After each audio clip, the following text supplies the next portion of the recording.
When I close, doors open, every key I This is a competition. Somebody's going home with the top closer title belt. If I did 189, would you have to talk to her, or could you agree to that? All right, let's do 189.9 then. If I gave you 31, will you sign today? Where's that time? So If that's a price we can do, is this something you'd be ready to move forward with today as far as like an agreement in place? More urgency, closing time. Close it. Pick up the Strap in. Everybody get excited. He was good. But this guy's got skills, and his approach is different, and it works so well. I look at rapport not as like, weather, sports. That was probably top 5 that I've ever seen. He us away. The truth is I already knew it. I'm so hot I'm melting up in it like ice. It's the noise talking and backing it up for me, and the consistency. It's something that you're never going to be able to see, I think, replicated anywhere else. It's so much you can learn from this. this is the best training series anybody could ever ask for. Mr. Knox, we're taking care of him, and we're going to spend the money with the family for somebody I don't know, okay? Yeah. On every call, it's sell or be sold. Let's go! Man, I thought that was going to be something. Is that something that you would want to move forward with, though? Yeah. Okay. Anything is possible. There is nothing holding you back. Baby, you won! You won, man! Yeah! It's all on you. Close it. What you gonna do? Close And that's the bottom line. Close it. Hey, close it. Pick up the phone. Close it. Big ass roll. Close it. $1 million deal. Close it. It's all on you. Close it. What you gonna do? Close it. I want the proof. Close it. Million. What's up, everybody? Welcome to day 50 of 50 Deals, 50 States, 50 Days. The last state, Wyoming. I can't believe we're already here. I mean, it's been a hell of a journey so far. 115 contracts signed. What is that? That's 29 more contracts than the first 50. And we still have today, we still have tomorrow to see what we can get accomplished. It's been awesome to see people show up all 50 days. Mr. Kip Stevens coming in with the going away cocktails. Cheers. Appreciate you, Kip. Pretty sure Jamie has been here every single morning, right on time. Thank you, Jamie. It means a lot to us to see you guys consistently showing up, supporting, not only just like showing up in the beginning, but it's also about like being here at 2 p.m., being here at 4 p.m., grinding it out. It's a lot on our entire staff. It's a lot on Cassie. She's always being thrown into different roles, different things that she needs to take care of. The team has been pushed to the max as far as dispositions goes, being thrown into difficult situations. Yesterday we just some of the stuff that they had to deal with, where it was like, a seller is upset about the seller finance terms that they agreed to in North Dakota. Because of $9 a month over 15 years. Yes. $9 a month is the disagreement.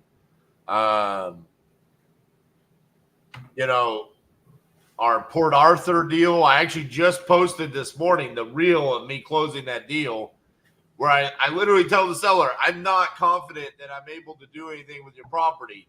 I'm only willing to send you the contract for $15,000 if you're willing to work with me when we get offers back. We got offers back. We go to him, and he laughs at us and says, I should have never signed the contract. The things that don't necessarily make the camera that the team is dealing with on a daily basis and overcoming those, it's it's awesome to be able to see, our company come together and rally around each other during this challenge. It's what we love about it. It's why we want to continue doing it, because it makes us better, and hopefully along the way, it makes all of you that tuned in better as well. I love hearing the stories about how some people have taken like sayings. I thought it was really cool. This past weekend, Megan Ahern, the Taddy investor who I interviewed on my podcast right before the 50-day challenge, she commented on my Instagram and she said, I love your reels. I watch every single one of them because sometimes it's the most simplest of statements that you make that makes such a big difference. And she said the one that I used this past week was, if I cover the closing costs and there's no realtor commissions, what's the best price you could do for me? And the seller came down $20,000, and that made it a deal for her. And she was able to lock up the contract then. So love hearing those types of feedback from people that either have consumed it on short form or have grinded it out with us on these long 8-hour days. Angel says, amazing accomplishment. Also want to congratulate you on the video with Jerry Norton. You got your point across. Thank you, Angel. That was a really awesome podcast that I was able to record with Jerry. And Miss Cassandra has an interview with Jerry coming up soon as well. So stay tuned for that. Jerry Bear. Jamie says being pushed and thrown into things is where the growth happens. This live hasn't only pushed some of us, but it's pushed the whole team. Absolutely. And dude, I'm loving hearing Jamie, seeing his post. It feels like almost on a daily basis at this point, where he's like, hey, I just talked to a seller, sending out a contract, locked up another deal. Love seeing that action for you, Jamie. Josh says this challenge should have been called the Titanium Reforged. This has been the ultimate training we could possibly get. And that's something that people will need to understand, is that for Justin and Josh and Garrett and even really Keaton in his role, and Dixie and Kristen and everyone involved, this has been the first time that they've ever gone through something like this. Because since they've worked here, they were essentially in charge of both acquisitions and dispositions, not just dispositions, not seeing the type of volume from one person being pushed their way. Not that the volume as a company has significantly increased. It's that the change in their role, the amount of properties that they need to dispo has increased, and it's just a change for them. And love seeing how they have handled that challenge. Here comes the closer. This live has motivated me. $2 million in accepted offers last week. That's what I'm talking about. Crushing it. I see you come in here on a daily basis. Yesterday, you were coming in like every couple of hours. Hey, just got another offer accepted. Hey, just got another offer accepted. So congratulations. Keep up the hard work there. I'm excited to see that kind of momentum with people that have gotten something from these videos. Miss Cassandra, what's been like your biggest takeaway so far from the 50-50-50?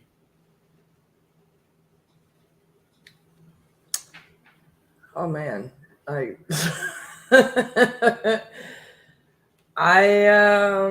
would say that I feel like our dispositions process needs to be more regimented. Yeah, I mean, I agree with that. I also think that from an acquisition standpoint, I could do a little bit better. And I've changed. I think that you've kind of made some pivots there, but what I mean is that I mean, it's different when you're sitting down and doing it and I'm sitting down and doing it. Like, I can sit here all day and you could do acquisitions and I could dispo and TC. I could dispo and TC all day. And the thing about it is, and the thing I want our audience to understand and know as well, is that, like, we look at the progress and the difference in this, and we look at how we can be better. It's not as easy for RJ and I, who have been doing this for over a decade, to sit there and tell an entire team of people exactly how we would respond to, like, on the disposition side. You guys got to understand, I'm talking about contract to close. I'm not talking about just getting a hold of buyers, right?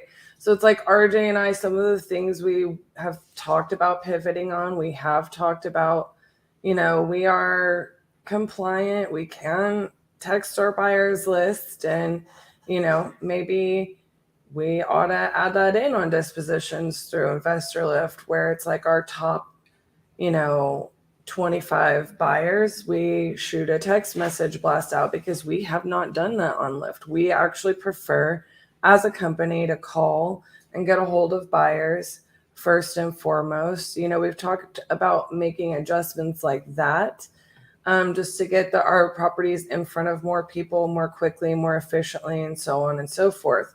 We've talked about little pivots that we can make there.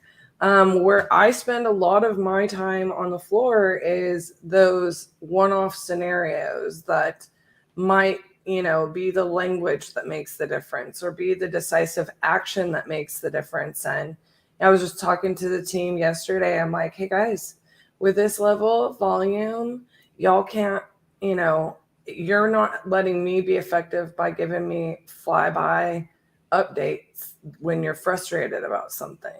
You know, it's just like let's make some adjustments so that we're not telling Cassie every time the sky is falling. We're saying, here's the obstacle, here's what I was thinking a solution, what do you think? Right? Let's kind of get more in that mindset, because the reality of it is that one of the things we love and hate about the 50-50-50 is that it creates chaos, right? We're not sitting here used to, like, y'all need to know, when we started this, you think RJ was doing acquisitions in our company? No, sir. You know, I wasn't sitting here doing TC. I wasn't sitting here doing dispo. We have the knowledge, we have the experience, and we have tried to pass that down into our team. And I tell our team all of the time, you know, y'all don't understand the excellence that you possess already. You know, for us, it's about, a little bit of chaos creates change. Pain creates change. And us going through this process and realizing what each and every individual on our team is capable of, and then me sitting here going, what do I need to adjust so that they are empowered to be at the next level closest to what RJ and I would do in that seat? So I would say that I love that more about this 50-50, the 2.0, than I did the first one. Of course, you know, I love the results of the 50-50-50, but I sit here and I know we can do better. And I know we will do better. I know that as we continue on from those, you know, contracts that we've generated and the deals that we're working, we're going to capitalize, and it's going to be insane. It's a matter of understanding how to get that to where it is more like this is why I feel like we almost just got started, right? And that, like, I'm like, okay, we haven't quite completely adjusted to the chaos. There still feels like it's a little bit of chaos, right? With more people, it takes more time to adjust to things. It does. You know, I had this thought this morning, and I don't really know where it came from. I was early on in my 8-minute drive to the office, which is where I get a lot of thoughts in. rocking out to System of a Down. That's what was on this morning. And the thought came to me that Tom Brady cannot teach Lamar Jackson how to play quarterback like Tom Brady, and Lamar Jackson cannot teach Tom Brady how to play quarterback like Lamar Jackson. And in regards to our team, and whether it's acquisitions or dispositions, there are processes that we can have, the habits. We talk about focus on habits, right? So there's habits that we can have, but at the end of the day, when it comes down to making the play, the team members, you know, the Joshes, the Justins, the Garretts, the Keatons, they have to make the play. They have to make their own individual decisions and do it the way that fits their personality and their skill sets, which are going to be different than mine and yours.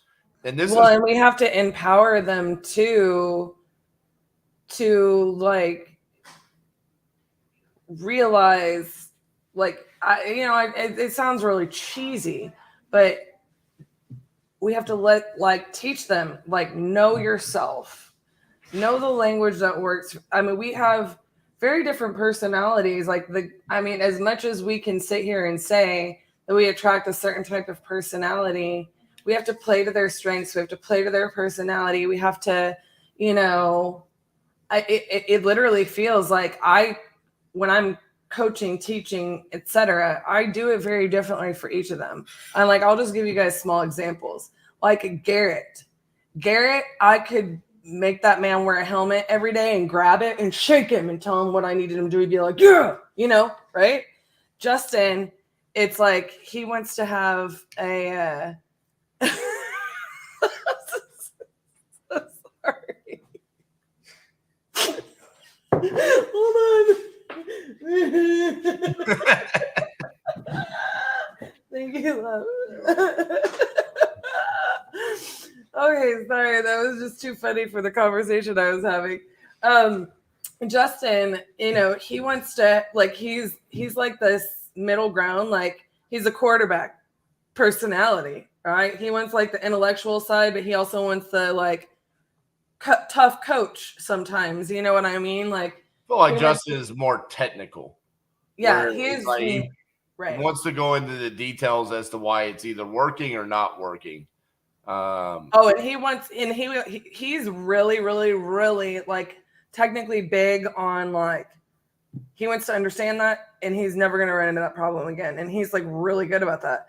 Josh is kind of more he can get chaotic. He can get lost in his thoughts and in his, it doesn't always come out. So I'm just zoop, but he's also super powerful, with his language, right? Josh's language is a very powerful tool in his mind and his work, So for him, it's very organizational tactics, very, very language tactics.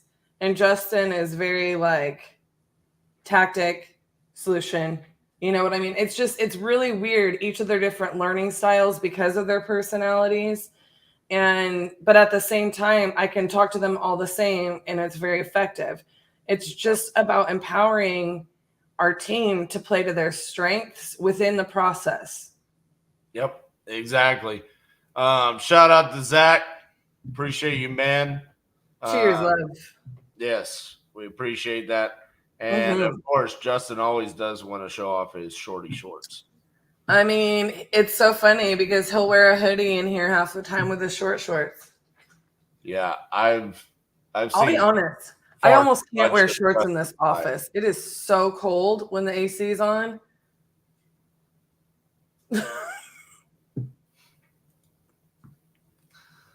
Always. I want everybody to know that Justin is straight, and that is not true. You guys should know that I don't want anybody's feelings to get hurt if they really are oh, I'm going to ask Justin on a date, it's not you. It's the fact that he's straight. And they call his Short shorts, not straight. Listen, move on before you get us canceled off of YouTube, okay? I'm not getting us canceled. Only I do that, right? I have more gay friends than straight friends, okay? Only I get us canceled off of things.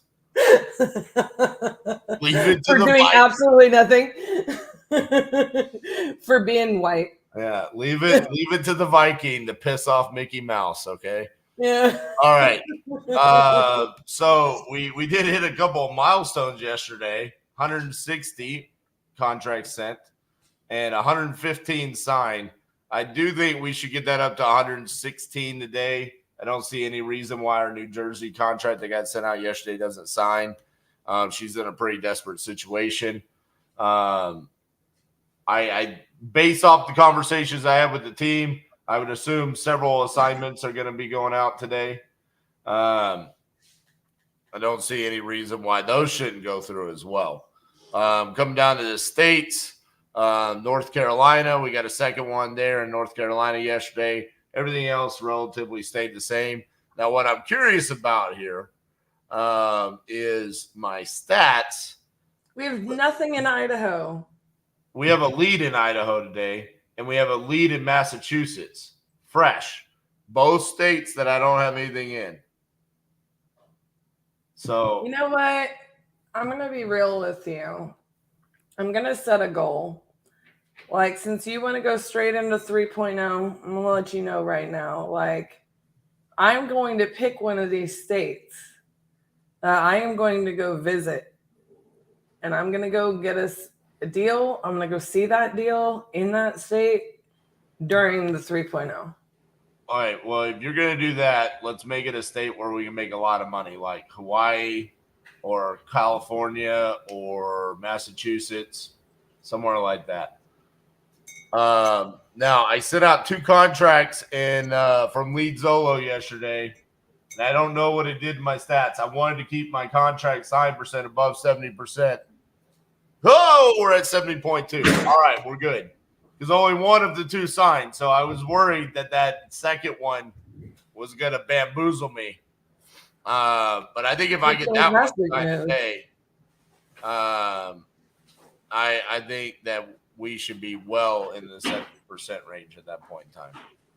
So, exciting numbers there on our KPIs. Listen, 3.0 start next week. Are you ready? So, wait, if you're starting next week, you better get ready. Starting next week. Yeah. Penetrice, hello. It's not the last day. It's just the last day of 2.0. It's the last day of 2.0. We're going to make some adjustments. RJ says we're starting 3.0 next week. I say, and I kid you not, there is a slight chance, and I want you guys to know this. We will minimally give you some lives with some updates on KPIs, but I am not yet convinced, and he needs to convince me that we're ready for 3.0 because I would like to make some adjustments. I would like to share those adjustments with you guys. I would like to make some adjustments to the lives because I want us to be as effective and as efficient as possible and not just go straight into the lives. I want to apply what we learned from 2.0 to our team. And I don't want to. I require that. That is mandatory for me because it's mandatory for our business, because it's mandatory for our audience. So when he says we're doing 3.0 live, I'm not going to let RJ do what he did to me on 2.0, okay? I'm going to go ahead and say we have to have these things ready before we just go into it, right? Because he likes to just say, hey, we're going to go into it and we'll adjust along the way. And then sometimes we don't adjust as efficiently as I want to, right? Chill out, okay? You need to listen. So look, it's over, all right? We will definitely be going live next week with it, but I fully anticipate that my partner, aka my team, is going to win the 2023 Closers Olympics and be bringing home a belt this weekend. And that's true. That does impact us going live next week because I want to give us some bandwidth, man. When I win the Closers Olympics, Monday I've got to be at Disneyland, okay? And then after that night, I got to go on Jimmy Kimmel. Like, this is just what happens. You win the Super Bowl, you win the Closers Olympics, you go to Disneyland, and you're on Jimmy Kimmel, okay? I also have some other opportunities. Just people already preemptively looking at the odds. You know, this is like when a UFC fighter or a boxer, you know, goes into a fight and the odds are just so lopsided. They pretty much know who's going to win. That's what the Closers Olympics looks like this year. So people are already preempt. Oh, that's right. I can't go to Disney.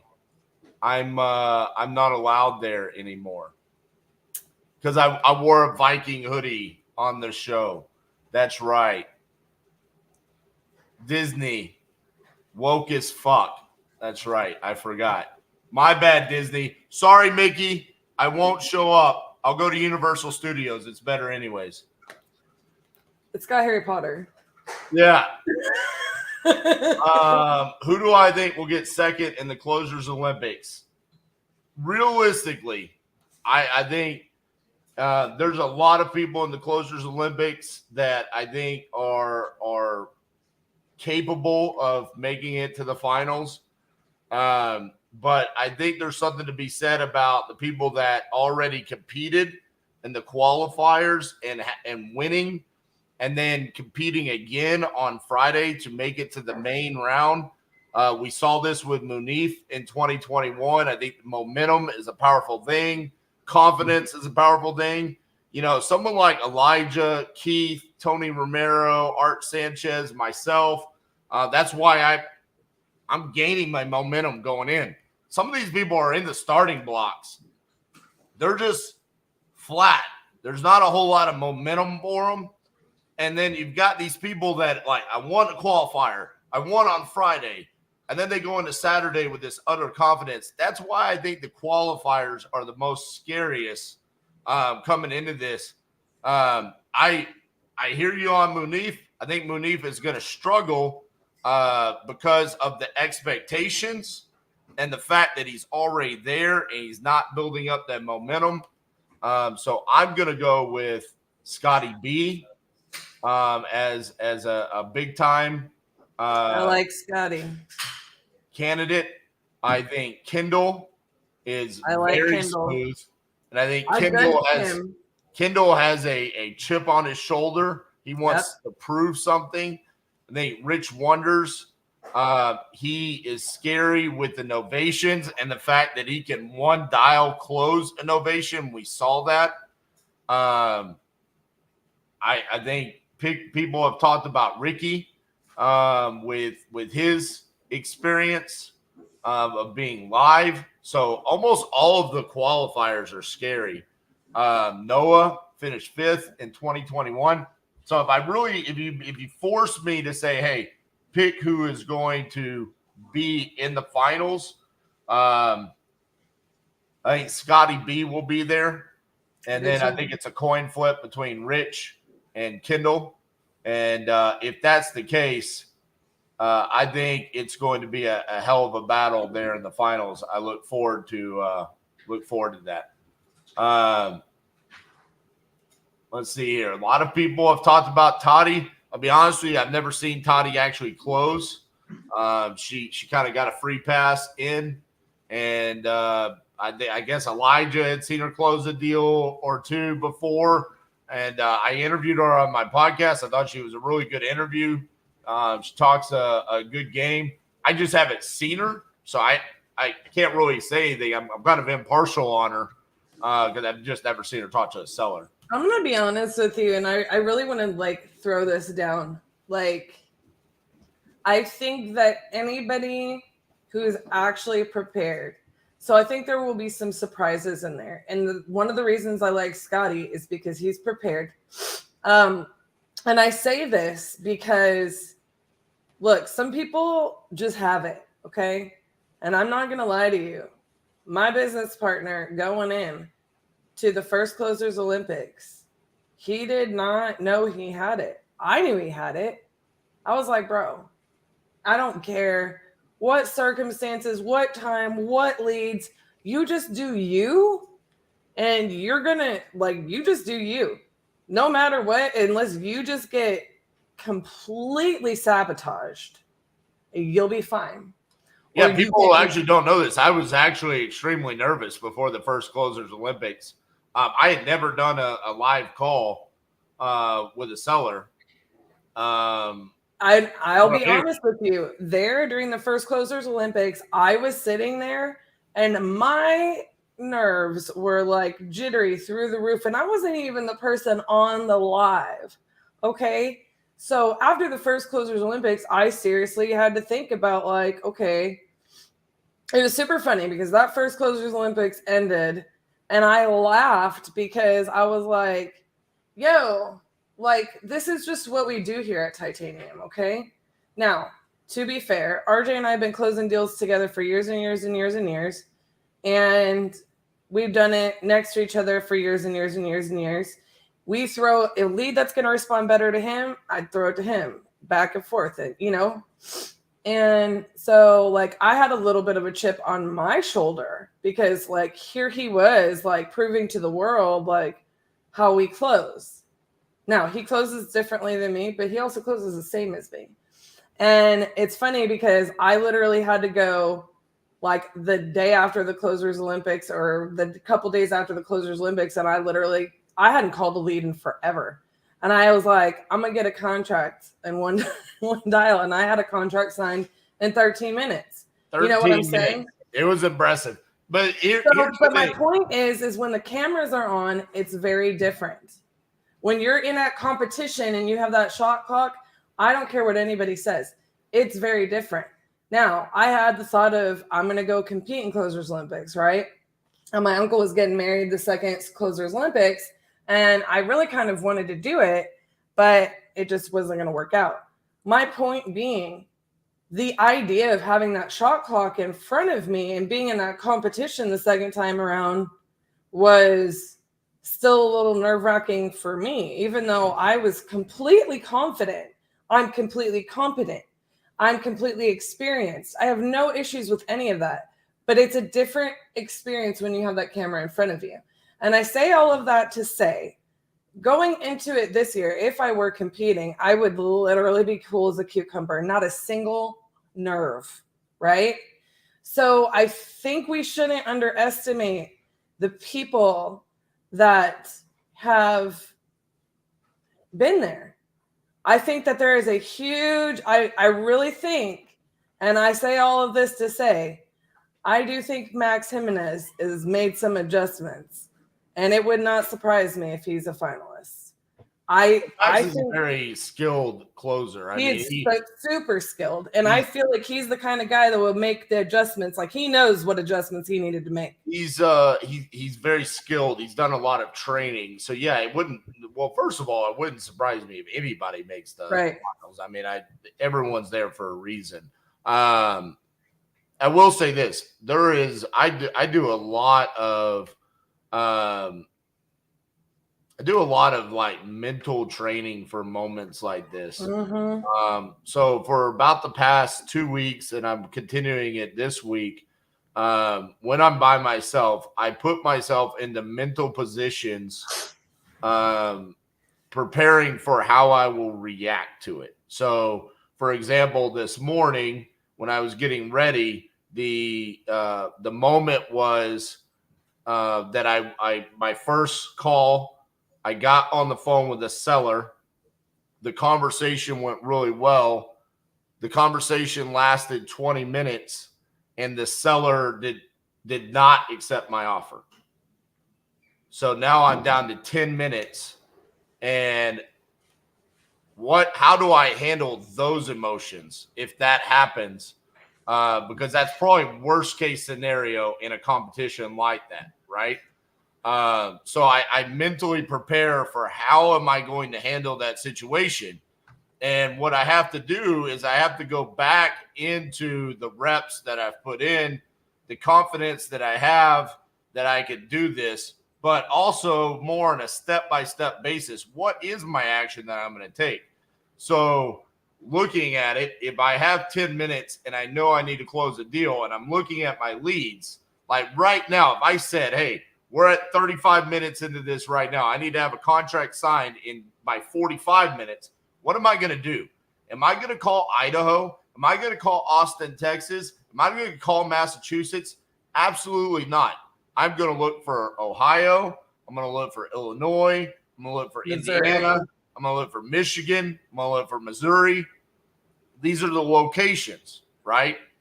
And then at that point in time, I'm going to slow everything down. I have to slow down my breathing. I have to slow down my voice because it's going to be a quick close. You just don't want the seller to feel like it actually happened quick, okay? I could insert a couple of dirty jokes there, but I think you'll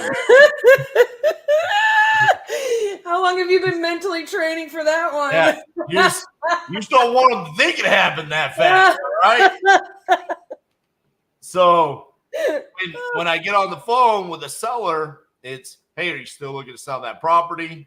What's your asking price? Tell me a little bit about the property. Let them talk for 30, 45 seconds, quickly analyze, get my MAO, make that offer, shoot the contract over.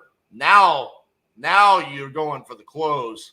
This is what I'm doing on a daily basis, putting myself in awkward positions to just, if it happens, I somewhat prepared for it.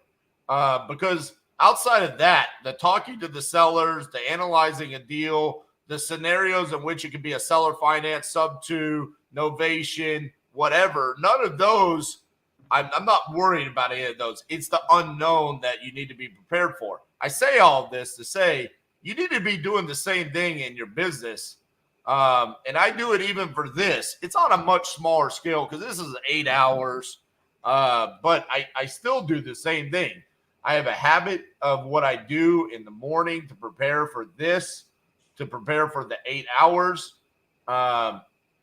I segment it into 4 segments where I've got the opening segment and then I take a break, a shorter second segment, a long third segment, and then a shorter fourth segment. It's about being prepared for whatever's going to be thrown my way, whether that's 45 minutes of voicemails or an hour-long conversation that ends up with a lady that doesn't want to sell me her house. I'm mentally preparing for all of those things. So regardless of what happens, you don't see me get too high. You don't see me get too low. It's just about, hey, boom, that was the result. On to the next dial. I think that's one of the biggest changes that you guys have probably seen out of me in 2023 in comparison to 2020 is how much mentally stronger I am about when I have conversations with sellers. And hopefully I can show that off. I'll be real with you. I hope I don't have to show off any of the mental training that I've had to do. I hope I can just go out there and have the perfect seller so I can close the deal. That's what everybody wants. And I hope everybody gets good leads and is able to show their abilities. But it is important for you to be doing that as well. And that's something to take away from the Closers Olympics. And I think you will see a difference between those of us that have mentally prepared for it and those that have just not really thought about it. And then they come rolling in. And then all of a sudden you got Steve Trang chirping in the background. And you got a shot clock in front of you. And you got thousands of people commenting about every word you say. You'll see the ones that are mentally prepared and those that haven't even thought about it. Oh, yes. And I will say one last thing before we go too far more into this. Like, it's funny because some of our friends, you know, RJ with the trash talking with the Closers Olympics, it just brings it out in everybody. And they'll be like, yeah, RJ asks people how much they want. And then he says, okay, it gets them to sign a contract.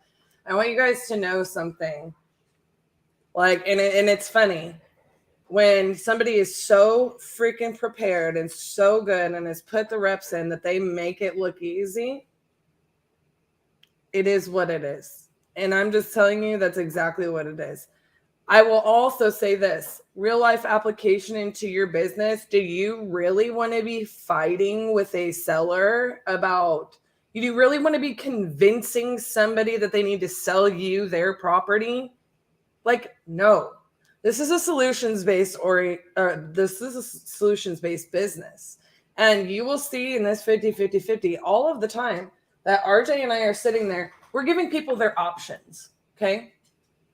And if we can provide a solution as an option for their problem, we're the best people to go with. That's all we're doing. We just happen to have all the solutions. We've worked them out. On that note, just a couple final comments, then I'm going to get on the phone. But for the first 10 years of his career, people called Tom Brady a check down quarterback. All he did was check it down to his running backs. He ended up being the greatest of all time with more yards and more touchdowns than anybody. So looked like that worked out pretty well for him. The other thing about it is going into the Closer Olympics, I will have been the king closer for 690 days. Okay. And I had an opportunity to lose it at Wholesale and Live, and I defended that. That's why I have 2 belts. So it's undisputed at this point, just like Roman Reigns. So just going to say, I don't care what anybody says. Results speak for themselves. And until someone gets more contracts signed than me, belts are going to stay with me. So I'm all pumped up. Let's go have fun in day 50. You ready? I'm ready. All right. I'm going to start off by calling this Idaho lead because it's 8:42 in the morning there. And, Antoinetta looks like she wants to sell me a house. Get it. A little bit, all right? Let's roll out the cowboy. Bam!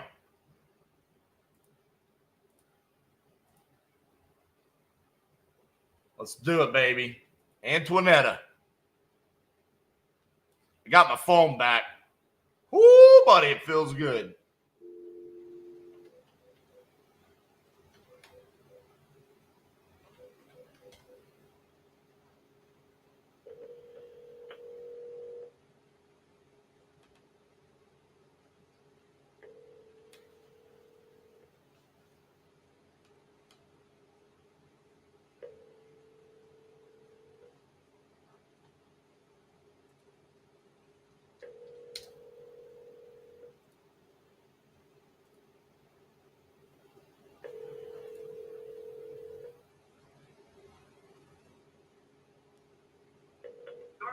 Been forwarded to an automated voice messaging system.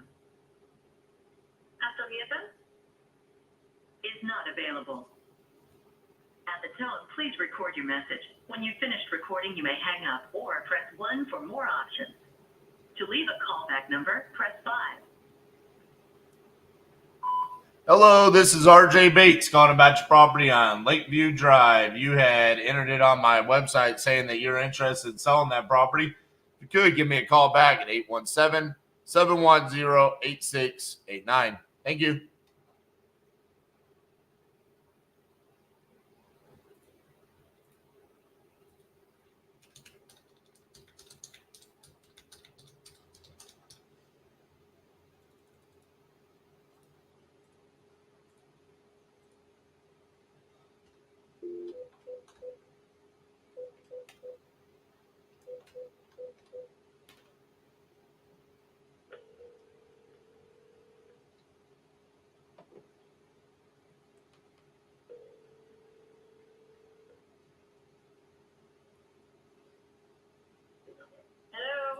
Hello, is Tanya there? Who's calling? This is RJ Bates calling about your property on Martell Street. What's your name again? My name is RJ Bates. You had entered this on my website saying that you wanted to sell that property. Yes, but you're in Texas? I am in Texas. So why do you have interest in Pittsburgh, Mass? I buy properties all across the country. I'm a real estate investor. I see. Okay. Are you looking to sell it? I am. Awesome. How much do you want to get for it? So I'm starting negotiation at 150. It's listed on the ML, or not? It's not listed on ML. It's the town assessor or whatever. It's comped at close to 300, so like 278 or something. Okay. The deal is it's dirty inside. my father was living in it for a number of years, and I did not realize the extent of the hoarding and dirt. So anyway, a lot of it is gone out of there. There are extra carpets on the floor which can be rolled up to expose the original flooring that was there. Right. There's no actual damage to any of the walls or anything, but it definitely needs update. It has good plumbing and new electrical, new fuse box. Has a new roof, new deck. It's all encased in windows, the deck. This is the call I want in my 10 minutes. It's 2 units, 2 family, and it's within like 1 minute of Pittsburgh State University, but it's far enough away from it that you're not close to the dorms and the riffraff. Gotcha. If that makes some sense. So, like, you might have slightly older or graduate students if you were interested in renting. Well, yeah, that sounds amazing. I mean, that's exactly what we're looking for. It's two kitchens, 2 bathrooms. They're full baths with shower or a tub, and then 3 bedrooms per unit. So it's your property, but your father was living there, but you're the actual owner, right? Yes, my father lived there. He took over both units, because there is an interior staircase with a door at the bottom and a door at the top that separates the 2 units. But you can also get to both units from the outside. So there's 2 egresses per unit. Gotcha. Anyway. Well, when you say it's funny because you say it's dirty and you said there's a lot of dirt. Like, you mean it's actually like just it needs cleaning, right? Well, it needs like a dumpster and the remaining stuff to be thrown out. And then, yes, there's the walls are intact. It's structurally, it's good. It just needs love. It needs like someone like me to come in and just rehab it. Definitely needs a bathroom update. New kitchen cupboards. There are some new but very dirty appliances in there, and there's also like 2 brand new washers. One has been used, so it needs a cleaning inside. The other one's only been used. I used it for 2 loads. It still has all the plastic on it and everything. So there is a washer dryer hookup in the unit. So those could be used. The refrigerator needs some TLC, but it's all what's that called when that like we have here, the stainless steel? It's like stainless steel brush. Gotcha. Finish, and then there's a flat top stove in there, but there is also gas, which I've had shut off now, and a gas stove. So it has both stoves. I mean, you could clean one, swap it out if you wanted. He's in Texas. Who would you have? This is my Can you hear him? Kind of. Okay. It's the place needs a lot of work. It was, when they put the value of places in on the computer. Yeah, like the property tax records. No, it's simpler than that. It's like if you want to see what a neighborhood looks like, you click on it, and then it click on the house. It shows what the house is. The street view. Yeah, the street view, and it shows what the house is currently valued at, that kind of thing. Right. It shows up at over 600,000. So one might ask, yeah, I'm not kidding, but what? Yeah. In Pittsburgh. In Pittsburgh, yeah. Shut up. No, That's insane. Anyway, it needs a lot of work. Gotcha. I don't want to waste your time. I don't want to waste my time. You know, we're saying 150 for negotiation. I think it's worth looking into. It's a great property with rental potential.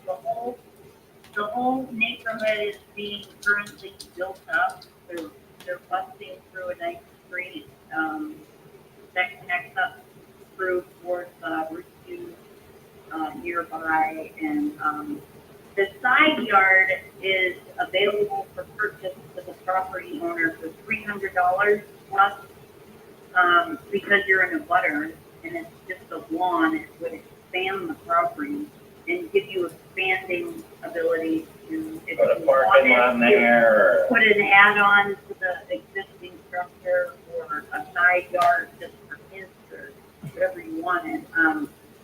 So you said, sorry, you're kind of echoing a little bit on me, but you said that side yard right there is for sale for $300. Who's selling that? The town. The town is offering that property. You'd be a butter. Yeah, they're going through the. Would be a butter. So that's currently on the table, and I have all the paperwork. They're going through the town, and they're trying to clean some of that stuff up. They're getting tired of spending tax money fixing stuff up that they, They don't want to mow the side yard because it's a vacant lot. It's a vacant lot, right? So they're offering it to the abutters. Because they want someone to mow it or stuff or do something with it rather than the town having. So that's a very positive thing. So Right. The negative thing is that Property taxes are $3,000 a year for both units, the whole property. So it's $300 a month. Yeah. It's equitable, and the renting costs are about $1,700. So it depends how nice, like you were to sort of fix the place up and who you're renting to. Mentioned they get about $4,000 a month income. so he stopped. He was living there paying the rent and the utilities, and we were covering what part were we covering? Well, we owe $1,000 in back taxes. Yeah, right. So but he just decided to stop paying his bill. Gotcha. Just decided to say he got my wife to sign a sheet of paper, and all of a sudden I'm getting all the bills from Pittsburgh, and I live in New Hampshire. No. So we said that ain't gonna work because I can't afford his place and my place. He is in a nice independent living senior facility. He was also getting old enough to probably be there. And he wasn't letting us in the house anymore for like over the last year. So we had no idea what he was doing in there. He was just being dirty. Yeah. So hence what appears to be an expensive place that we're not asking a lot of money for, and we want as is on the property. Right. And we're motivated. We own it outright, so we're not dealing with any kind of banks or anything. It would be just a cash sale, simple. Just I've got 4 or 5 acres and 3,000 square feet. I just retired, and I'm busting my ass just trying to keep track of my own place. I can't keep track of somebody else's place that was trying to trash it. So Understood. So I said, I'm being as honest as possible because I don't want to mislead anybody and start and have to argue with them or whatever. I'm just telling you, if you are motivated and you can do that kind of work and have the ability to clean it out and do all that stuff, we just want out. I'm 65. I'm just trying to get out. I can't take care of my 4 acres. Well, we don't want, like, if the back taxes go 12 months, let's say, unpaid, then the town's looking to put a lien or try to take the property, and we don't want to forfeit it either. So we're motivated. Right, and because right now we're not in a financial position. And I'm paying my own set of taxes when I'm retired. So Well, two sets of you taxes. didn't know you were gonna retire. They kind of let you go earlier. No, I'm 65. Well, now, yeah, but still. I can't work forever. No, they cleaned house a little bit, got rid of the little gray-haired massacre. I was an executive at GE. Gotcha. And it's just one of those things. They change organizations, and then all of a sudden you're stuck at this in-between age where you got a lot of experience and talent, but they don't want to hire a 63-year-old guy, for example. Right. Because they'll leave and, spend a lot of money and then Training them and then they retire. Well, and unless you have a very specific skill set that they really, really need, it's really hard to find a job when you're in your 60s. And doing what I was doing, and I was, I have an MBA and I got my master's in engineering, and I was not a slouch for sure. But at any rate, so we retired a little bit earlier than expected. So it's been contracts in their email. To keep everything on the straight and narrow. They all are bills. But also find out a place we've been juggling everything for the last finally. And we wanted to find him a place that he could afford on his Social Security. Or at a clean, nice neighborhood. We found it. He was of course, very, very angry with us because we were kicking him out. But and we found him a nice place to live for about a quarter of the price. He was getting supplements or whatever. So it's some percentage of his Social Security he has to pay, and he gets to live there. And it's nice. Right. And it's a nice property. So it didn't turn out too badly for him. He just dumped all his bills got dumped on ours. Well, if we have the money to fix it up, I think it has a lot of potential. A lot of investors that when it was first purchased and then the work been done, like the on-demand hot water heater was installed. There's the new deck on the outside. It's all encased in glass. It would help with maintaining. So it's kind of like a signal. Can you go online and see the actual property? Is it in front of you? Yeah, I wanted to tell you guys, I didn't want to interrupt y'all, but I've already looked at it on Google Street View, pulled my comps, run my numbers, wrote up a contract, and emailed it to you. So you're our best friend. I was just letting y'all talk. Like, hey, I'm going to let y'all get this all out, but I'm ready to go. Let's do this. Well, the thing is we want to be honest. We wanted this to be an as-is purchase. No contingency is like to find excuses, tie us up, where we have a bunch of taxes, more taxes owed, because we're holding the bag, and then the deal falls through, or you're looking for financing, or whatever, all these stupid loopholes to try to get out of it. I don't want to risk that and then be left sacrificing the property. So yeah, so we're just a serious buyer who understands, and the honesty up front is really important because you understand the what you're walking into. Yeah. So here's my thing. I do have contingencies in my contract because I'm buying it sight unseen. So we're going to go out there. We're going to walk the property. We're going to get our bids back from our contractors, but you guys are being more than fair with the price. That is a very templated contract that I use. What is the access availability? Because I know you guys are in New Hampshire. Is there a lot box? Is there a way for us to get out there? Because I could probably get out there either today or tomorrow to do our walkthrough. I could have the property unlocked for you. Okay. For a period of time, and you can walk through. Yeah, or we can meet you. We can meet you there if you can get up here. Then where are you from? I thought you were from far away.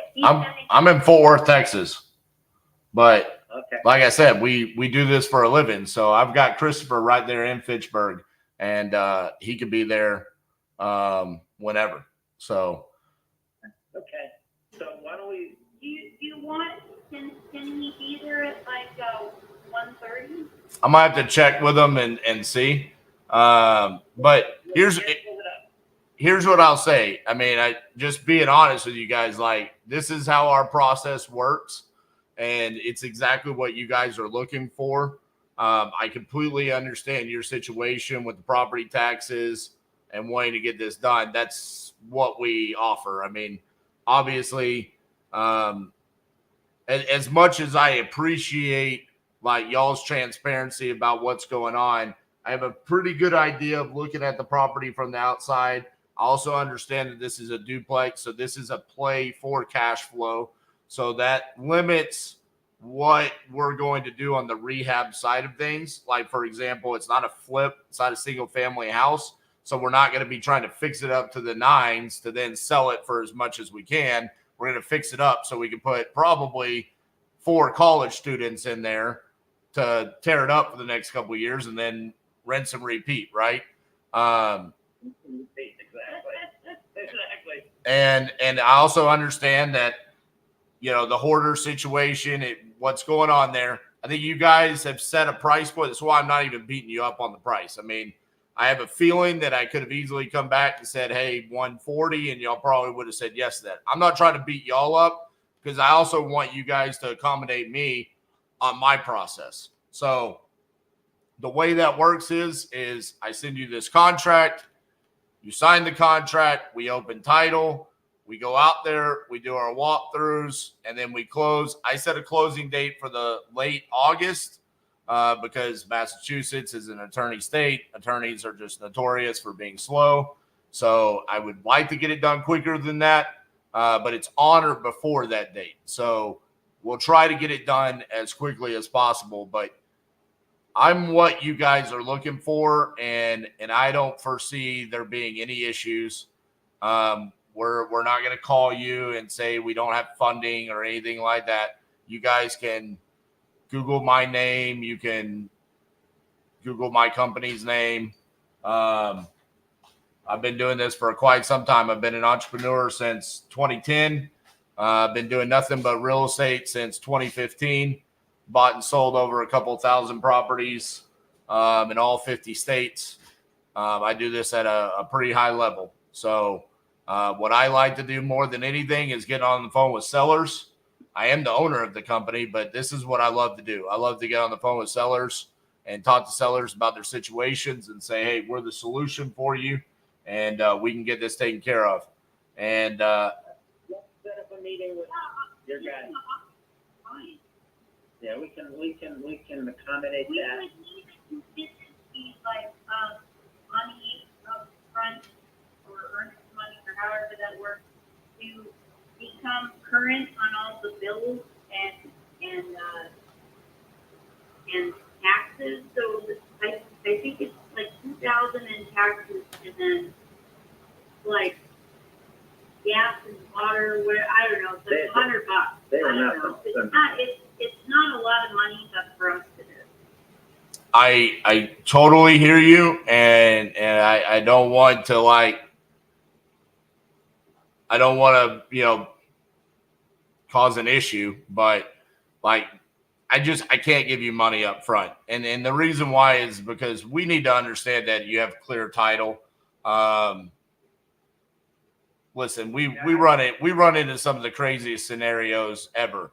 I mean, I had a husband that was selling me a house in Texas for $50,000, and his deceased ex-wife, who died in prison, had a $250,000 judgment on the house for all of the money that she laundered. I mean, and he didn't even know that existed. So sometimes there's just things that come up where it's like, and not saying that that's going to happen on this deal, but we're not laundering any money. I barely get mine. That's what that guy said. He was like, she laundered that much money? Where was it? I never saw any of that. She never washed my underwear. I mean, dude, we actually, funny enough, because she died in prison, we got a hold of the judge, and the judge wiped it away so the husband could sell the house. So we actually got that resolved. and we were able to get the deal closed. But that's what I'm saying, man. I mean, we're realistically, I mean, as far as the property taxes go, I mean, I think you're okay if we can get this closed in, like, you don't need to pay those property taxes. They come out of the proceeds at closing. Yeah, that's, I was thinking about correcting my wife, but God knows I'd never do that. Yeah, definitely don't use your own money. Use my money when I give it to you. Like, it's just the town will be okay. They'll get their money in like 30 days. As far as the utilities go, I mean, honestly, as long as we can get in there and do our walkthroughs and just verify that everything is working or not working, I mean, it doesn't matter either way. Pretty sure you can turn those off pretty quickly. So we just have a way of doing things, like for you guys, just to give you an understanding of where we're at right now as a company, and I'm just wanting to be as transparent to you guys as y'all were to me, right? I'm under contract for 67 properties right now. You guys are going to be 68. So I don't put down like an astronomical amount of earnest money or anything like that. I just tell you, hey, I have full intentions of, in August, giving you $150,000 for this property. That's what I can promise you today. And if you want to do that, then let's do business. If you're worried about, contingencies or earnest money or other things, that's where it's like, hey, I have a way of doing things just like Open Door has a way of doing things. And there's reasons why we do it that way, because this is what we do for a living. And we see all of the crazy things that can happen, don't happen. But the reality of it is 75% of the time when we go under contract with somebody, we make it to the closing table. The other 25% of the time is because more often than not, either the seller just flat out lied about the condition, or there's a title issue where we can't close. And you guys have pretty much told me the condition is terrible, so doesn't look like you lied about that. So and we have the title, so there you go. So we should have zero issues whatsoever making it to the closing table and getting you guys that money. we have the deed. I'm sorry. Yeah. That's the same thing. Yeah, well, I'm an engineer, not a real estate guy. what I mean by title issues is like, for example, the city could go out and, clean something up or mow the grass or something like that. And they could put a lien on the property. The title attorney pulls that and says, hey, like, for example, that's how they find out that there's a mortgage. A mortgage is just a lien on a property. They find out, hey, there's a lien we need to pay off. And so at that point in time, those title attorneys, they go and get all the payoffs. That's what I mean by title issue. Not that you don't have the title. It's that something else is owed on the property that's unforeseen. A lot of times what it ends up being is that there's a lien and a mortgage on a property that ends up being more than what the property is worth. And the seller doesn't have any money to sell the property at that point. You guys own it free and clear, so it's fine. Yeah. So when I'm going to put you back on with my better half. And notice how I said that after I made fun of her a little bit. Anyways, we'd like to meet your representative. Yep. Give him a tour. See if he's free today. I just sent him a text message. I'm seeing if he responds. Okay, I'm going to give you back. Just find out whether or not we've got it. Do you? Make sure you got the email. Yeah. Do you guys want to look at that contract together real quick so I can answer any questions y'all have?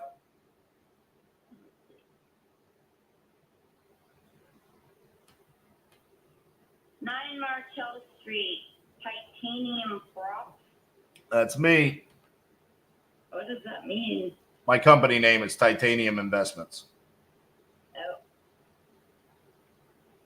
So my email is titaniumprops.com. Now this is Dropbox signed. 72523 Tanya Arn, Titanium Investments, 9 Marshall Street, Pittsburgh, Mass. Purchase price $150. Accept this document becomes a binding contract when accepted by the seller and signed by both buyer and seller. If it is not accepted and signed by the seller prior to 7/29, then the contract shall be rendered void. Date of 8/31. The closing will take place on or before 8/31. Today is 7/24, I believe. 7/25. No problem. That's we have to accept or reject what this is we're reading. That makes sense to me. Yeah. Do I have to accept your cookies? Well, it's not my cookies. It's just Dropbox sign. It just lets you, yeah, just do it. It's not doing anything. It's kind of just making sure it knows where you are. So if people will ever come back and say, hey, I didn't sign that contract, it says, well, yeah, you signed from this IP address. Cool. No worries. Seller explicitly agrees to allow buyer unfettered access to the property to conduct inspection, meet contractors to receive proposals for work, to send prospective end buyers to visit the property, and other legal and necessary reason to access the property. Seller understands that if proper access is not immediately provided to the buyer, then the closing date of this agreement will be automatically extended per the discretion of the buyer, determined by the delay the seller has caused in their due diligence process. Seller agrees to extend at any point which they cause an impediment to the closing process. Pictures and access. Agrees to provide immediate access to the buyer by providing a key in a lockbox. I do not have that. You don't have to do that. As long as we have access, that's all we need. Okay, the seller agrees to provide the key to a representative of the buyer, and the buyer will place a lockbox. Well, that helps. Let's do that. Okay. Inspections. This contract is contingent upon the buyer's partner inspection and approval of all property prior to transfer of title. Seller agrees to provide access prior to transfer of title for inspection or repairs. Renegotiation based on condition. In the event the buyer inspects the property and the condition of the property is not equivalent to the stated condition provided by the seller, then the seller understands major issues that are not fully disclosed to the buyer at the time of the offer, and execution of this contract may require the seller to renegotiate this contract based on the undisclosed conditions that were withheld by the seller. I am unaware of any conditions to disclose to you. In this event, the seller agrees to renegotiate the purchase price of the contract within reason to accommodate for the extra work not accounted for in the original purchase price agreement. If the reasonable repairs are excessive and the purchase price does not exceed the seller's debt on the property after deduction for undisclosed conditions, then the buyer agrees to let the seller out of the contract and render it null and void. My husband asked if that happens often. Yeah, it happens in that 25% range, but that's more of like when people tell me their house is in really good condition, and then when we go out there, we have to explain to them that it's not in really good condition. You guys have told us that the house is in really bad condition, so it's kind of like, you know, it's more of when someone lives in the house and they're emotionally attached to it and they think they have like a beautiful house, but it hasn't been updated since like the 1960s. And yeah, that's about where we're And then we're like, so see, those cabinets are not good anymore. And then they're like, well, you're offending me because they're beautiful to me. And so that's where we have to renegotiate. And a lot of times in those cases, the people just kind of say, well, then fine, we don't want to move forward. But this is a much different scenario because you're the seller that I like to talk to, where you're like, hey, this house needs a lot of work. And I'm like, okay, we're on the same page. The house needs a lot of work. I don't like it when people tell me the house doesn't need a lot of work. Well, you've got a guy too that's in the area that can, we can take them through it. We can see from self early on. Yeah, exactly.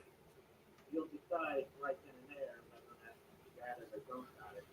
Yeah, I mean, this is not going to be a long, drawn-out process. We're going to try and make this as quick as possible. All right, so if you're putting on the lockbox, you have risk of loss. It says if subject property is damaged prior to transfer of title, buyer has the option of accepting title.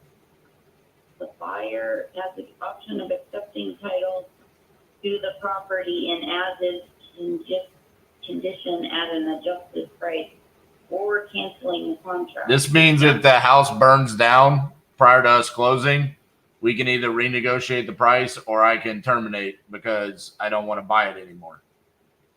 Okay, so I'm granting you unfettered access, quote unquote, you said. So Yeah, I mean, that's a very attorney word. I don't think anyone would burn it down unless they were in there burning candles or something, maybe. I know. It just means if something like if a storm came through and lightning struck it or a tornado wiped it out or, I mean, it's like you can't force me to still pay $150,000 if like something drastically changes about the house before we close. Well, I hope not. All right, so real property taxes will be prorated based on the current year's tax without allowance for discounts, including homestead or other exemptions. Rents will be current and be prorated as of the date. I don't understand what that is. Well, your property is vacant, so there's no rents to be prorated. That's if there was tenants paying rent. Okay, prorate. House being sold as is, where is. Seller warrants subject property to be free from hazardous substances and from violation of any zoning, environmental, building, health, or governmental codes or ordinances.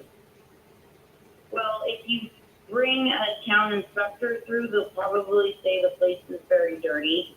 Yeah, that's fine. I mean, this is more like, hey, you can't sell me a meth lab and I can't get in trouble for buying a meth lab. Okay, it's not a meth lab, but he is a gardener, and there's lawn and leaf litter, compost, and organic matter. I am perfectly fine with any of that. I just don't want to buy anything that is illegal. So No. You're good. Nothing illegal, and that's a very happy state. We're in New Hampshire. Massachusetts is like decriminalized marijuana and everything. They're the state. There you go. You don't have any of that. So and there's none. Buyer shall have the right to assign, sell, transfer, market, pledge, or otherwise convey any and all rights or interests which the buyer may have in the property in this sales and purchase agreement. So you could market the contract to another buyer? Correct. Are you planning on doing that? Potentially. It's definitely one of the things that we do for sure. So for example, what I can do here is like Titanium Investments LLC is one of my entities. One of my other entities is Zombie Flipping LLC. So what I can do there is I can go to a lender and I can say, hey, I want you to give me $175,000 for this property. So Titanium Investments would then make $25,000 on the purchase of this. And that allows me to then have capital for my holding costs on this property. So that's one of the reasons why we would assign it, is to just have a little bit of extra capital upon purchase. The other thing is if I have an investor that comes along and says, hey, I want to buy this property from you for $175,000. I want to have the right to either decide to assign it to them so I can make the $25,000, or I can keep it myself and purchase it the same way I just explained to you. So it just gives us the options. Majority of the time, the assignment clause is in there. This is more common in like commercial contracts, but it's for the funding situation or assigning it to other investors that are willing to purchase the properties. So example, like I said, we have 67 properties under contract right now. I'm not going to take down all 67 of those properties, especially if I'm looking at a property that I'm going to flip to make 30,000. If I've got someone and I don't have to do anything and I can make 5 to 10,000 on it and they're okay making 20 to 25, I'll just go ahead and do that. Same net to you. Nothing happens. Nothing changes for you. It's just a different exit strategy for us. Right. Okay. So I'm not wanting a whole parade of people in and out of the property, honestly. I was looking for an acid cash sale so I can just, you can come in, look at it, or have the contractor look at it and then make an assessment and then. I promise you there will be no parade going through the house. Okay. Thank you. It's going to be very, very simple. Honestly, the only thing I need from you is that we're going to put that lot box on there. You meet Christopher. That's really the only thing I need from you. And then some communication, the title, and then you're kind of done at that point in time. So who are we doing the closing with? It doesn't say. I think you skipped over it. It was right underneath the closing date. I had it at title clearing and escrow.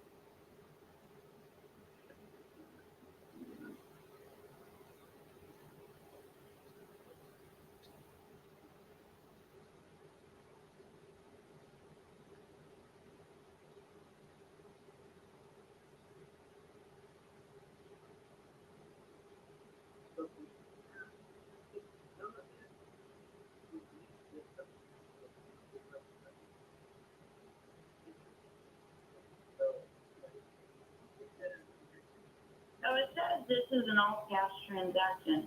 Purchase price is net to seller, subject to prorated taxes.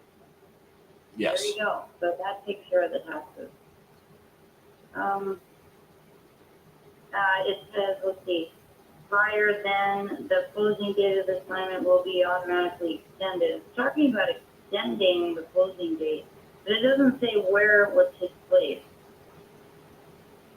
Are you talking about like a physical location or who's going to handle the closing? Oh, it does say title clearing and escrow. Correct.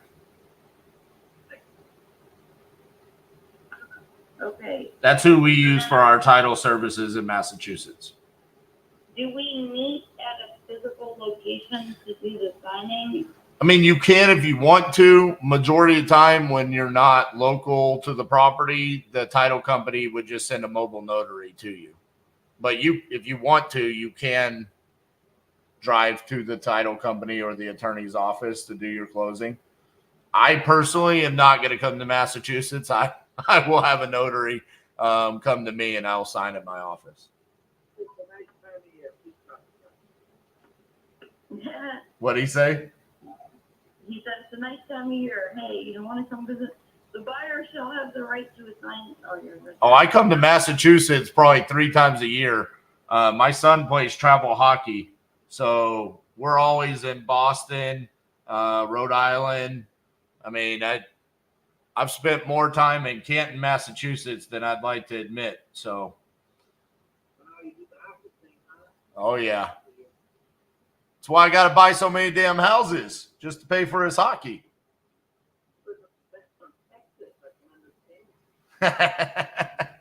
Hey, we like hockey down here in Texas. I used to live in Texas a long time ago. Oh yeah, what part? San Antonio. My dad was in Korea. Okay. And I worked for military places that, like the country. Gotcha. I think those kind of things that you generally don't talk about. But part of it lives in Texas. There you go. I love it. San Antonio, of course. They still got the water down there, right? Now. Yeah. He has his email address for him. Well, he's done a link to DocuSign that I can't hear you. Do you want me to send pictures of the town thing showing that the side yard is available for 300? No, but I'm probably going to want to buy that. But we don't need that right now. Okay. But we'll figure that out. But I mean, yeah, for $300, why would we not buy that?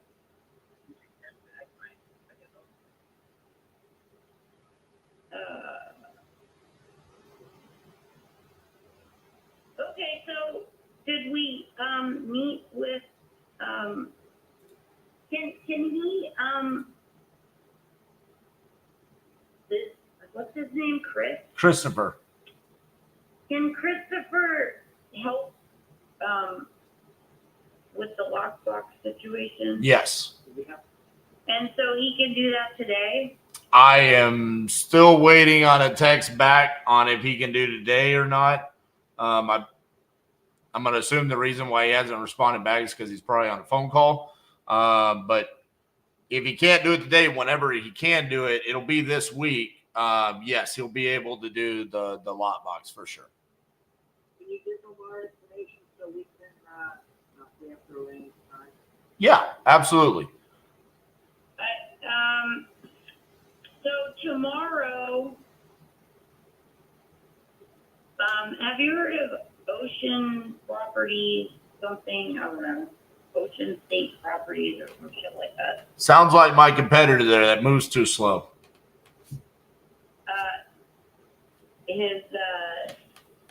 He wouldn't give me a purchase and sale to even look at, and he wants to meet tomorrow at 1. But if you can meet today or prior to that, I mean, I already have a purchase and sale to look at. You're working more along the lines of what I would be interested in working with. I'm ready to rock and roll. All I need you to do is sign that, and we're ready to go. Okay, well, I want to talk to Christopher and walk through and see what he thinks. And he's going to take photos and stuff probably. Yep. Here's the problem.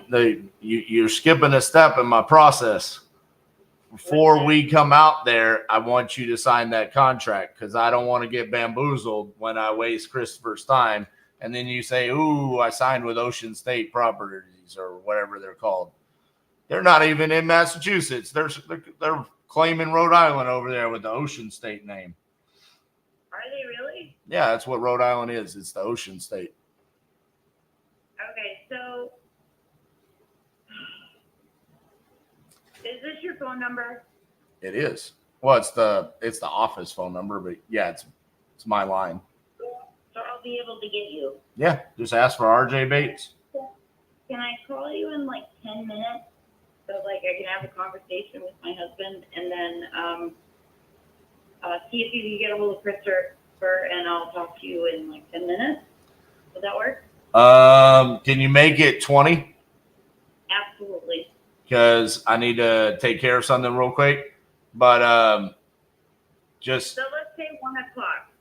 all right, yeah, that's perfect. What I will say is like I totally get that this is an important decision for you guys. You got the property taxes and stuff like that. Just sometimes it can be this simple. I'm not trying to beat you guys up on price. I'm not trying to make it a difficult process whatsoever.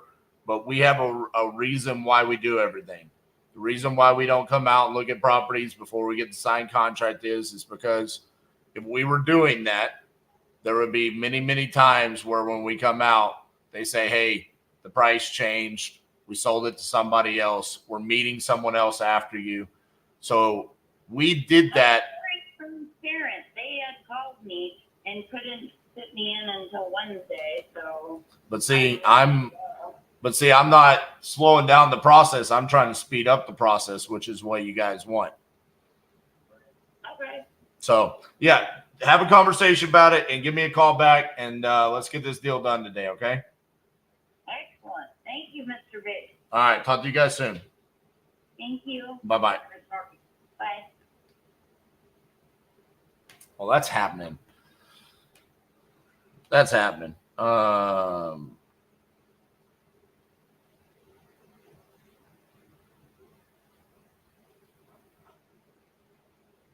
That's hilarious. I said, no, I wouldn't call the Massachusetts lead. I go find that Ohio lead. You know, vote with Massachusetts in it. Boom, baby. We were so close. Christopher, are you still here, man? Bro, is there any way you could swing by there today with a lot box? I know you said you were doing some other stuff, but holy cow. Like I feel like that's like the pivotal moment. I mean, if they can just see you and touch you and smell you, and then you put that lot box on and you go snap some photos, I think it's done. And then we're good to do what we need to do moving forward. So let me know, man.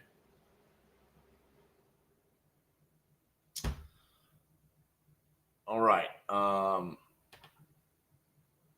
need Miss Cassandra to come give me a break so I can be back for that phone call.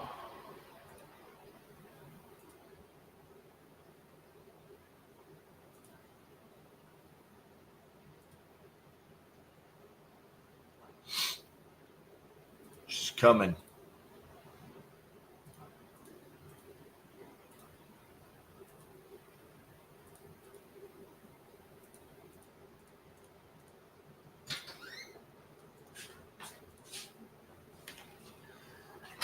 All right. I'm going to take a quick break, and I will be back shortly. Quick little video.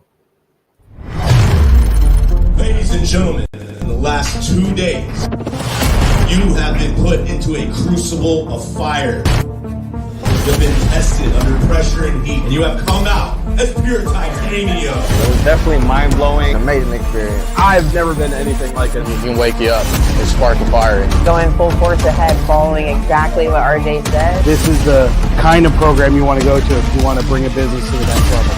We want you to be a part of the titanium family.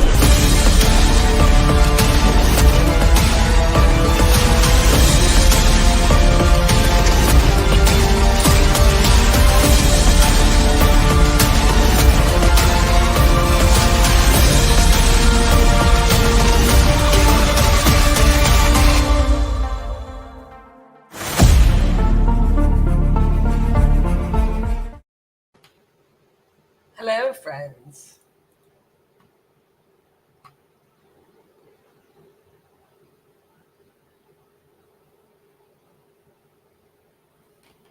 Hope you're well.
Hello.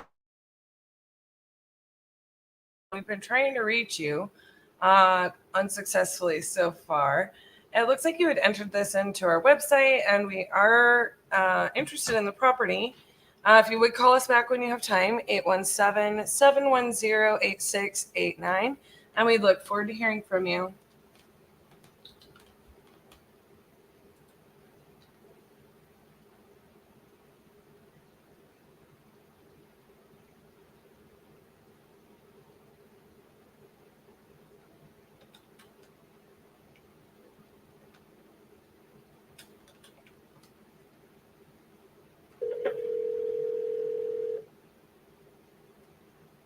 Hello, this is Georgia.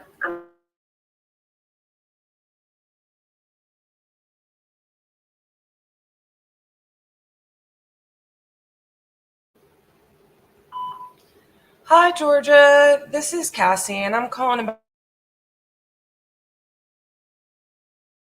Excuse me. I was just trying to reach out. We've been trying to leave you some voicemails and get a hold of you. If you're no longer looking to sell the property, could you just call and let us know? That way we can take you out of your system or out of our system. We'll quit calling you. If you are still interested, and it just says emergency reason. So if you are still interested, we'd love to take a look at it and have a conversation with you. Give us a call back at 817-710-8689, and we look forward to hearing from you.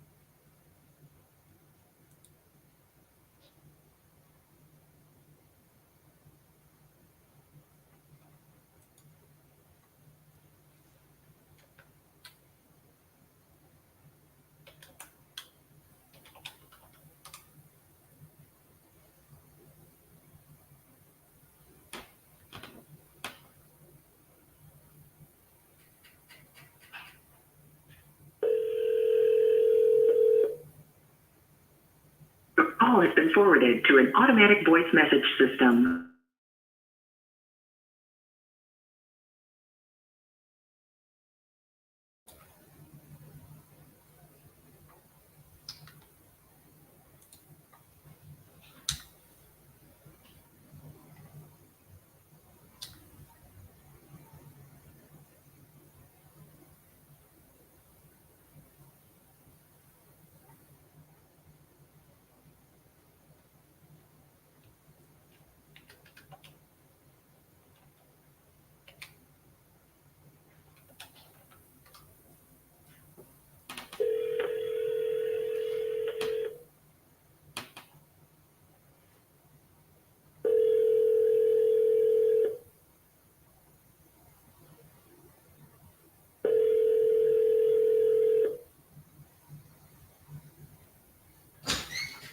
Hello? Hello, is this Felix?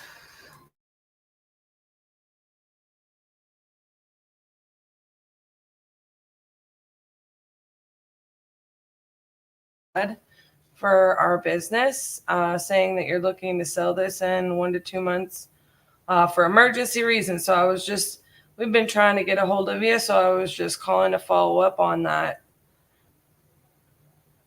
Yes. It looks like you may have entered this back in April. Are you still looking to sell the property? Yes. Okay, so I'm going to get a little bit more information from you and see if we're a good fit and see if I can't be a great buyer for you. If not, I can probably give you some good direction. How's that sound? No problem. Okay, so is this, I want to make sure I have this correct. I've got.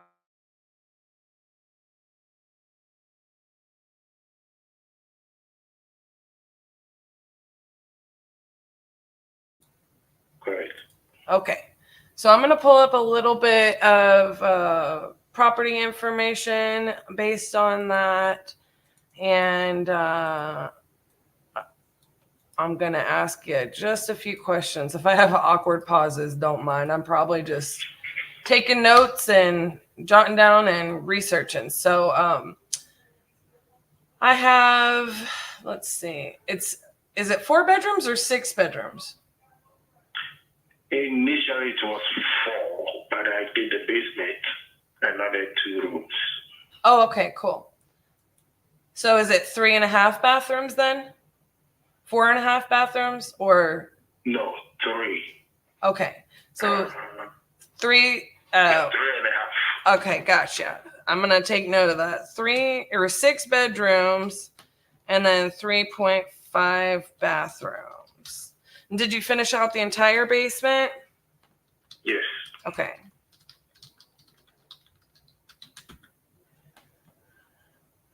And okay, I've got 2015 build. Gotcha. Okay, so tell me a little bit about what you got going on. Why are you looking to move? Are you upsizing, downsizing? No, I have bought a new house. I've moved from Monroe to a different city. That's all. So you bought a new house. Have you already moved? Yeah. Okay, so this is currently vacant now? Yes. Okay, so what were you planning to do with it? I think I just want to sell it for now. Okay. So being that it's 8 years old, is there anything else that you've changed about the property? Like, have you had to put a new roof on, a new AC, or anything like that? No. Okay, so everything is original. Everything's original? Okay.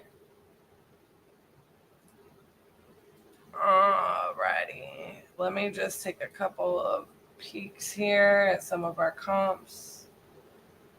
I'm trying to make sure I got the right one.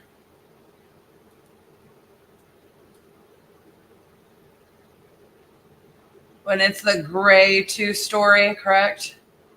Mm-hmm. Okay. I just want to make sure I'm looking at the right comps. Do you know what you are looking to sell the house for? Price-wise? You give me a price. Okay. Well, I mean, I'm kind of looking to...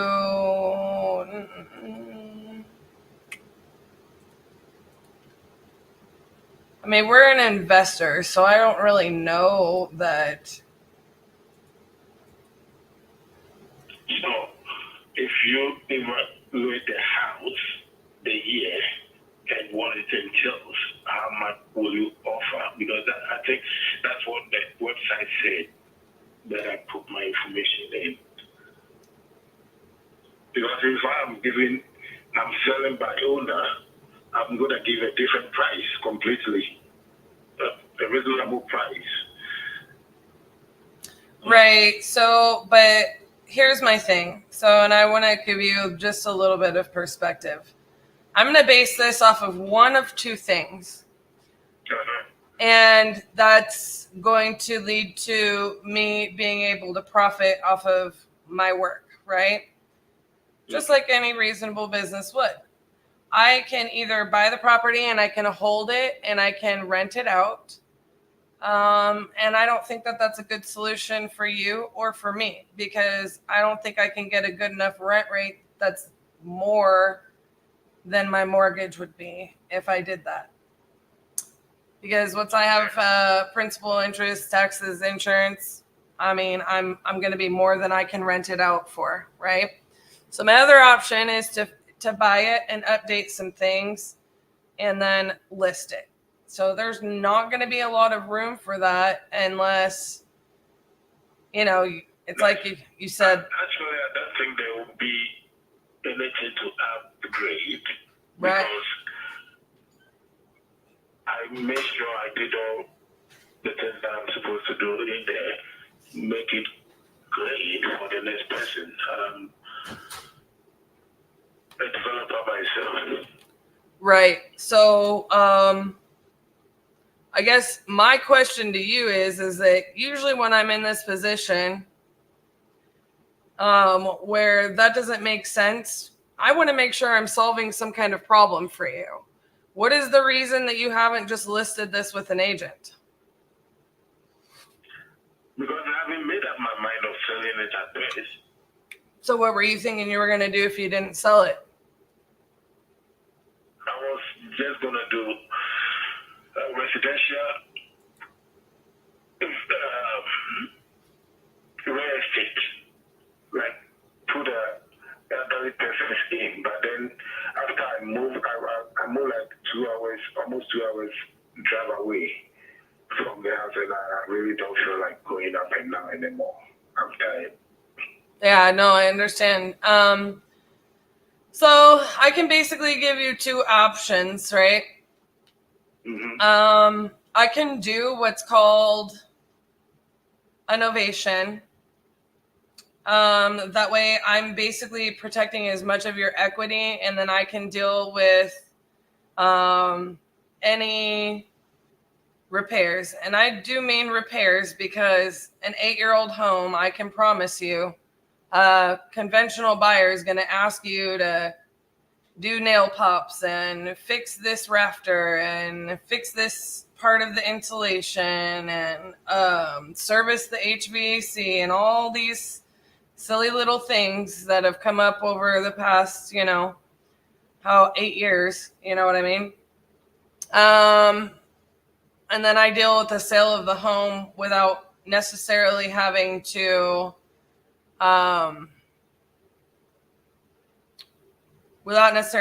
purchase it. That way you can kind of capture more of it and then also not have to deal with the selling of the home.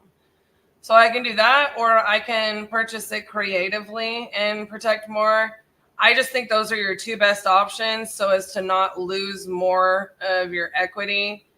I think you probably, what do you owe on the property? Around 230? What I owe on? Yeah, for your mortgage? 200? No. 190. 190? Okay. So, I mean, you obviously purchased a new home. You obviously have the ability to capture quite a bit of equity in there. I mean, I think, there's comps that support everything from, without digging into it too much. Let's just go off of the cuff. I think those are part of the same subdivision. I mean, I'm thinking it's everywhere from 330 to 400 is pretty average, and I'd have to dig into those comps. But so my point being, you have quite a bit of equity you can capture out of this house. You know what I'm saying?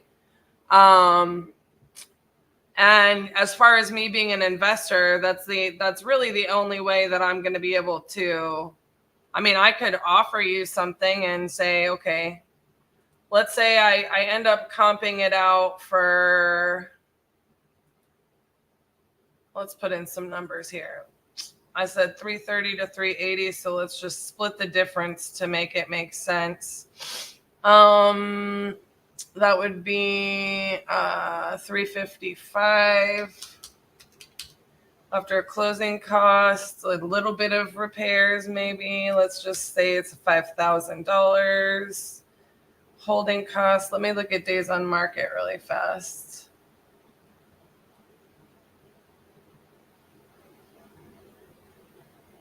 Couple of months. So I've got, probably 4 or so months, maybe 3 or 4 months in holding costs. which could vary depending on which way we go, but I'm going to actually put that down just a little bit. And you owe 190. So it looks like you would have about $124,000 roughly that you could reasonably expect to capture in that. And it just really depends on how much of that you're willing to part with in order for, me to make money and be an investor and do that. You know what I'm saying? Mm-hmm. That's kind of what you could expect, or I could expect if I purchased it for 190. Now, if I were to make a cash offer, yeah, I could definitely make a much higher offer than 190. However, I'm going to have to still deal with the closing costs, the little repairs, the holding cost, and things like that. And then I have to make a profit somehow as well. So, at the end of the day, I feel like it makes more sense for me and you to do that creative option or novation, or for you to just list it. Those are probably going to be your three best options. All right. I will discuss this with my wife. Mm-hmm. Is this your number? So the 817-710-8689, that is our main business line. And I think that's usually, is that what's popping up on your phone? Yeah, that's what I'm on. Okay. So, yeah, I feel like, we're more than happy to work out terms that can make this work, and we can take over and make sure the sale of the property goes through. Like I said, however, we're going to have to assume, that you're going to be willing to part with some of your equity so that we can make money as an investor. And I think that that's really your best option. And I can go into detail on how that works. But yeah, as far as you doing a for sale by owner and not dealing with the sale of the property, that's probably gonna be the most profitable way for you to do it, is why I say that. I don't want to offer you a cash offer. Let's just say that if the 355 is right. I didn't really dig into it that far, but it's reasonable to assume it will fall in there. If I were to make you just a cash offer on the house, I would probably, it makes my closing costs and things like that higher. And so that's why I want you to understand what that is. Now, we would cover the closing costs and things like that, but it does end up costing us more. And at the end of the day, if it costs us more, that's a price that comes out of the transaction, right? Mm-hmm. So I think it's more along the lines of, let me see where, we would definitely be, if we verified that it was 355 and the repairs would not be more than $5,000, I think we could come in somewhere around the 295 mark. Does that make sense? Mm-hmm. If we had to do a little bit more, and that might be easier for you. But we'd have to be somewhere in that lane. So yeah, you could easily. I'll discuss this with my wife and we'll get back to you. Okay. Okay. Thank you, Felix. All right. Thank you too. Bye-bye. I'm not crazy about it, guys.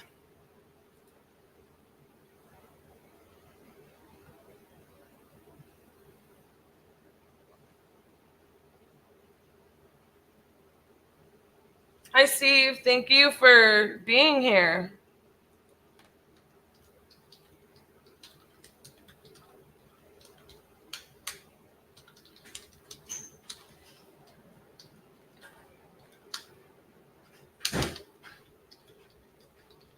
get a deal? Mostly just kept going to let them hear about how you would, the language you would use on a sub 2 novation, initiating that. I don't really think the guy's motivated. And I don't really think he's his motivation is he moved 2 hours away, already bought another house, and hasn't decided what he wants to do with this one. So it's just been sitting vacant since April. He's for sale by ownering it. I'm like, why don't you just list it?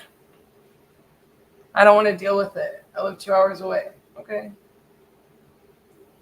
Let me hop back in there because seller's calling me back in 2 minutes. I am. All right, guys. I just needed to move the deal.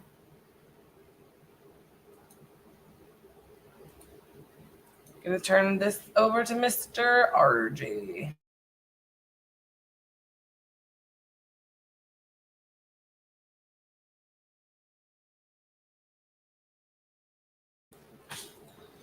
All right. So our Massachusetts seller should be calling me back in 2 minutes. Oh boy, to get that signed.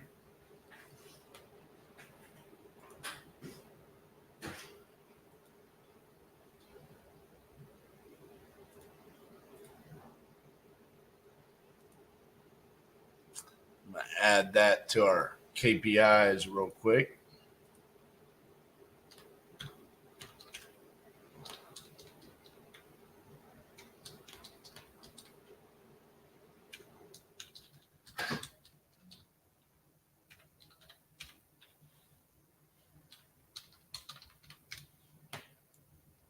So that actually does bring me down on my contract sign percent on Lead Zolo to 69.4%.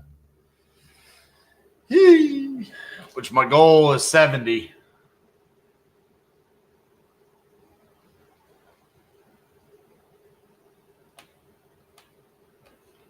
So we get good news and they call back here. In the meantime, Christopher, can you make it tomorrow? I mean, I'm willing to pay you. So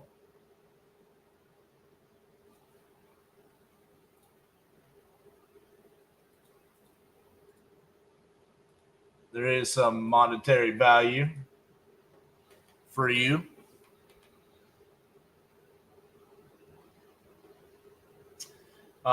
In the meantime, do you guys that are watching right now, do y'all have any questions while we wait on this call? I don't want to start calling more people.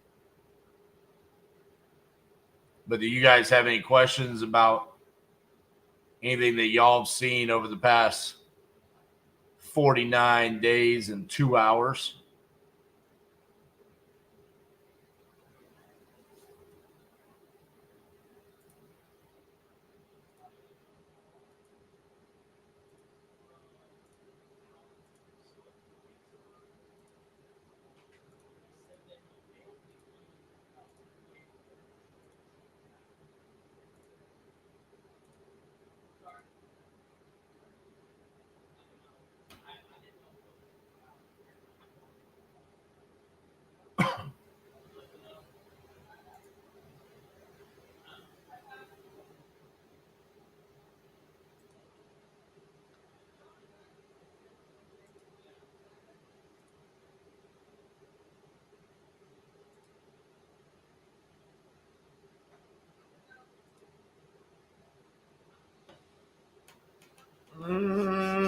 Should I call back?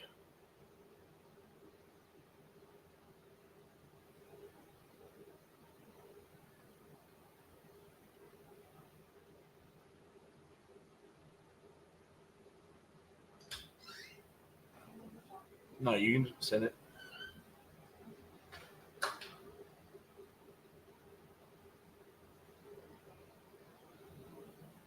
Right on time.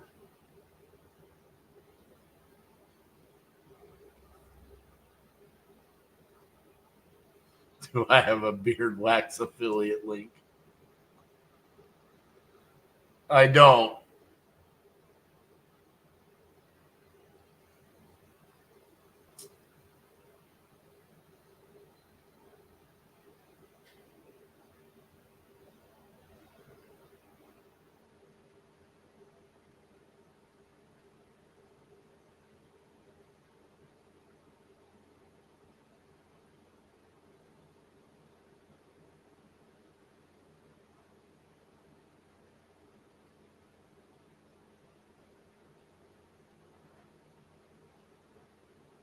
Come on, transfer the phone.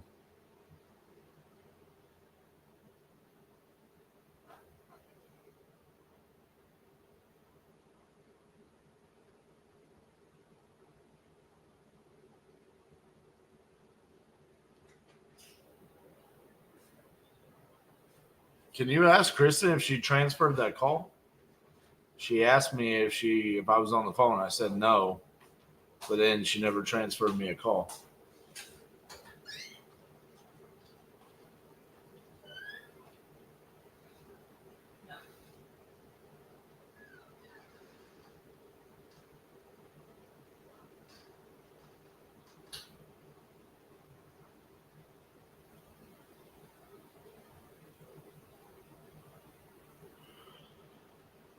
Okay. Anxiously awaiting.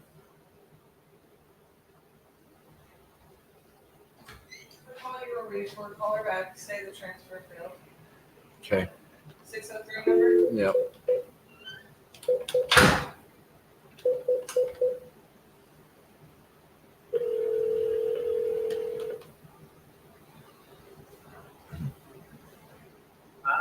Oh, I tried to call you. Yeah, sorry. I don't know what happened. I guess the transfer didn't go through. Apologize about that. It wasn't a transfer. I was just on hold. Oh, well, I think she was trying to transfer it over to me. It just didn't go through. So what'd you guys decide there?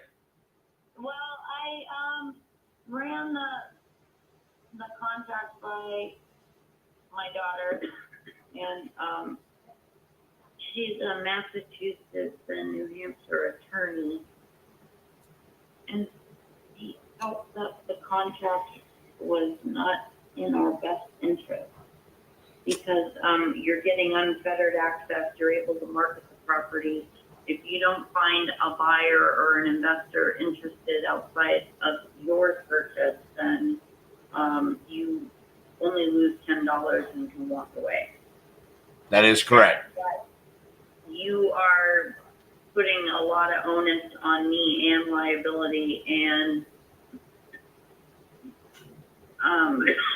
if you were serious about buying, you would put serious earnest money down to prove that you were interested in buying, and it didn't make sense that I would give you unfettered access, and also for full disclosure, you said you would disclose the fact that it is currently an uninsured property.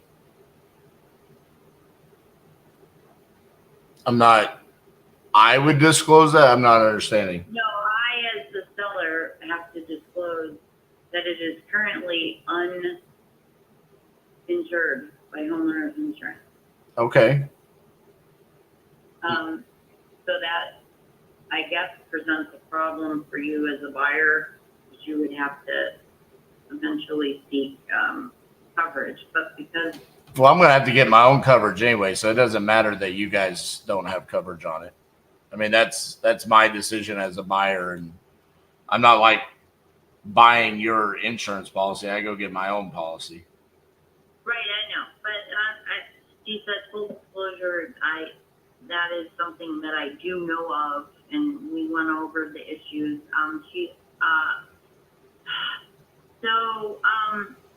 What was the other issue? Oh, it says that the buyer is Titanium Investments, and then there's a signature at the bottom, but there's no indication that the signature is yours. There's no name printed out, and the signature is not legible. And then the company name at the top doesn't indicate who the representative is at the company that's actually making the purchase, and that's an issue. It's a red flag, she said.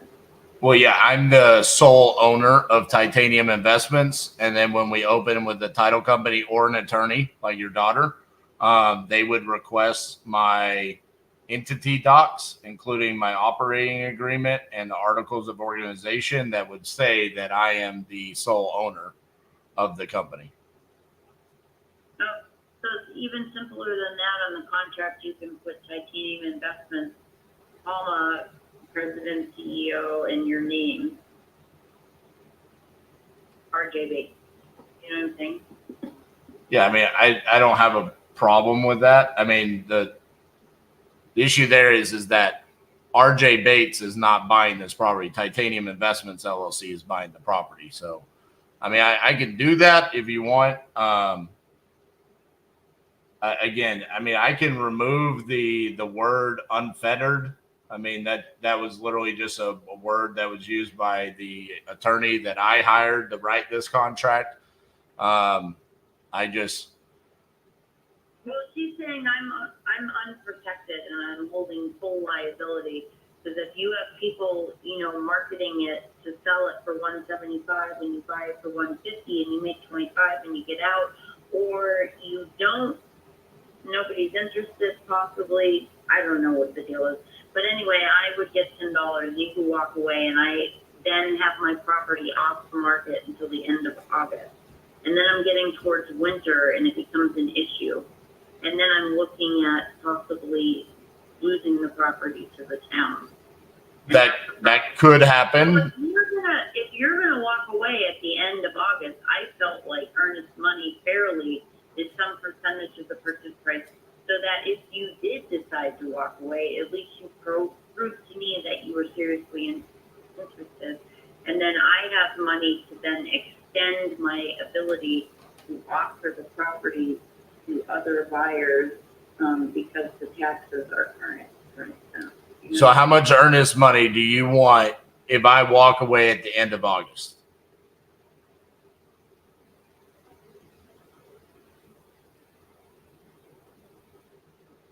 That's a good question.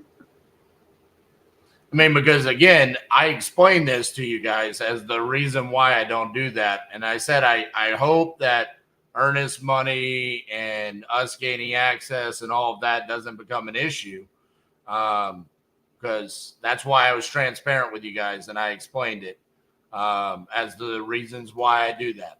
I have no intentions of not buying the property. I have every intention of buying the property. So at the end of the day, their attorneys are always going to say, hey, and I know it's your daughter, but I mean, attorneys are notorious for looking at contracts and saying, hey, you're not protected in this. Well, of course, my attorney wrote this, not your attorney.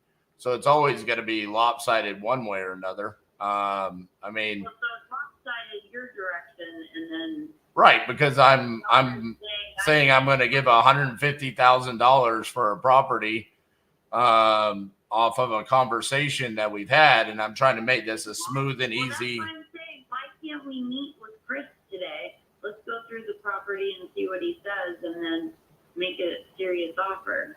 Well, this is a very serious offer for me because I am saying that I'm going to give you $150,000 for the property. That is the first thing that the contract says. Everything after that is just a disclaimer off of that. But this is a very serious offer. So I don't want you to think that I'm not serious about it. I mean, I'm as serious as can be about it. But I cannot and I will not change my process because I have done this far too many times where the exact same conversation. Can you guys just come out of here, walk the property?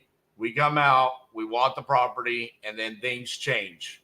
It's, well, we want to meet with Ocean State home buyers tomorrow, or the price isn't $150 now it's $175 because you said you might be able to sell it for $175. No, I'm not saying that. I'm trying to work with you. I just don't want to get screwed and be facing the winter because no one's gonna. I don't even want to be meeting with people and all that in the winter, trying to unload the property financially. I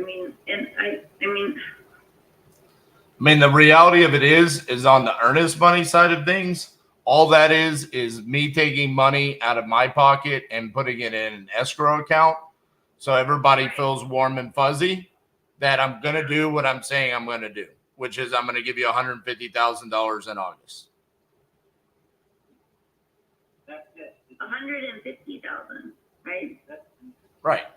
In August. So, but if we're warm and fuzzy, doesn't that earnest money come off the purchase money? Yes, but it's literally just sitting in an escrow account for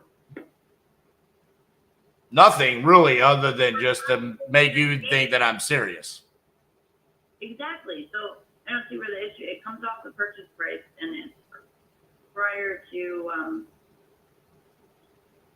it comes off the purchase price. So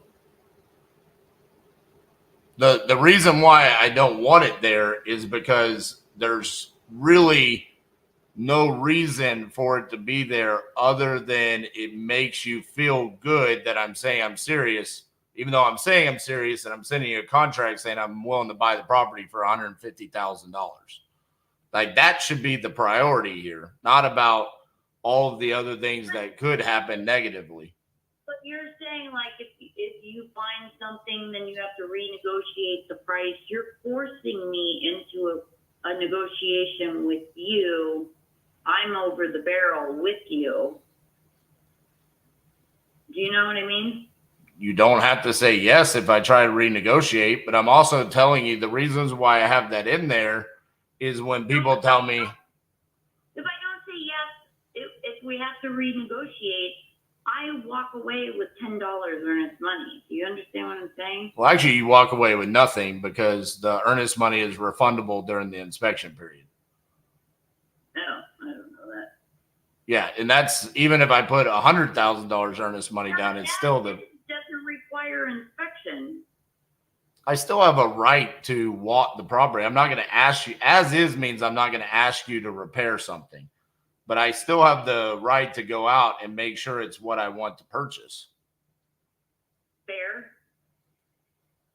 But the unfettered, like having a bunch of people come parade through, like that's what I'm trying to avoid. I just want, for the sake of the neighborhood and everything else, just kind of get it. All the reason why that is in there is so if we want to go send an electrician to the property, I can go send the electrician. There's a lot box. The electrician pulls up. He goes in. He gives me his bid. I send a plumber. He goes. Instead of, hey, it's not like we're going to have walking open houses where we just have tons of people coming in and out of the property.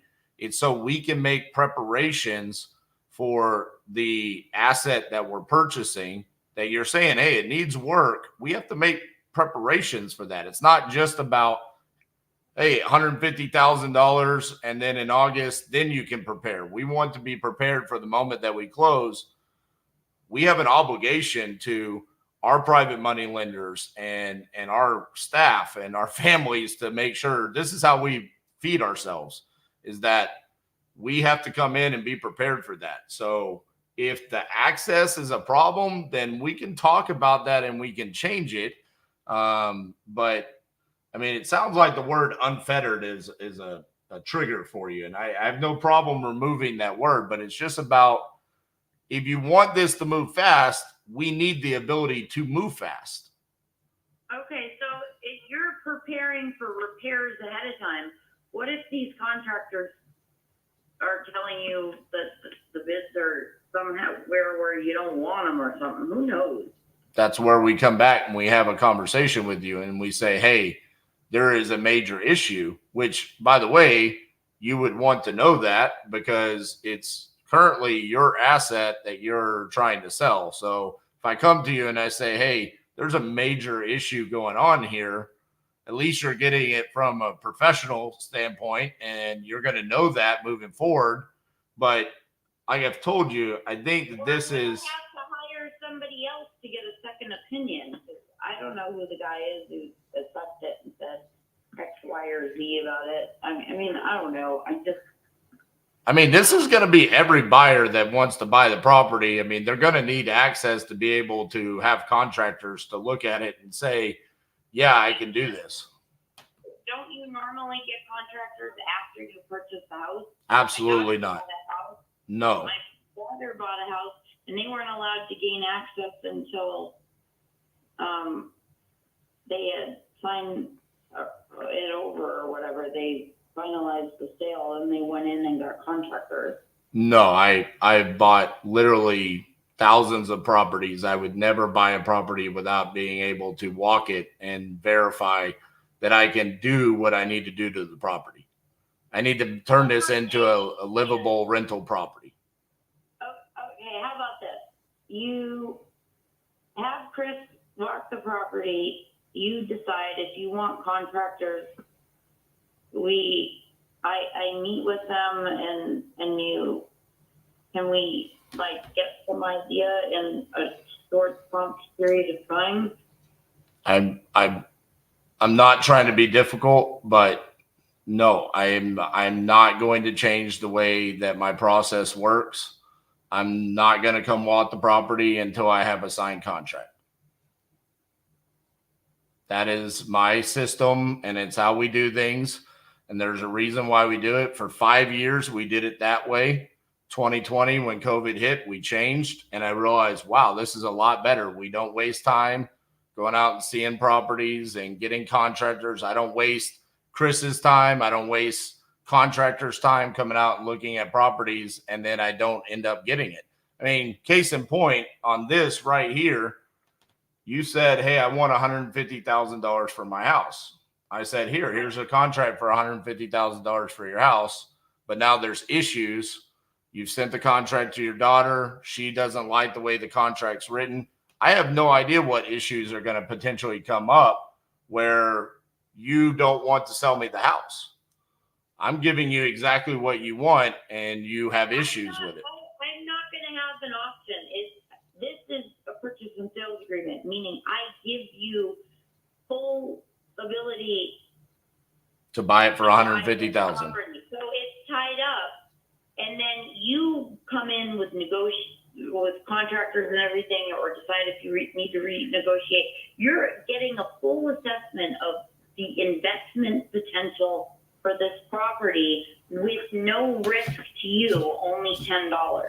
Does that make sense? It's not just $10. It's the time, the effort, the resources. And for you, it's going to be the exact same with every other buyer. Every other buyer is, and no one is going to put non-refundable money up front to then come in and do the due diligence on the property. No one would do that in their right mind. Everyone's going to do the due diligence and then put up non-refundable money, if they put up non-refundable money at all. That's just how it works. So, I mean, listen, at the end of the day, I'm willing to give you $150,000 for the house, but I cannot change the way that I do business.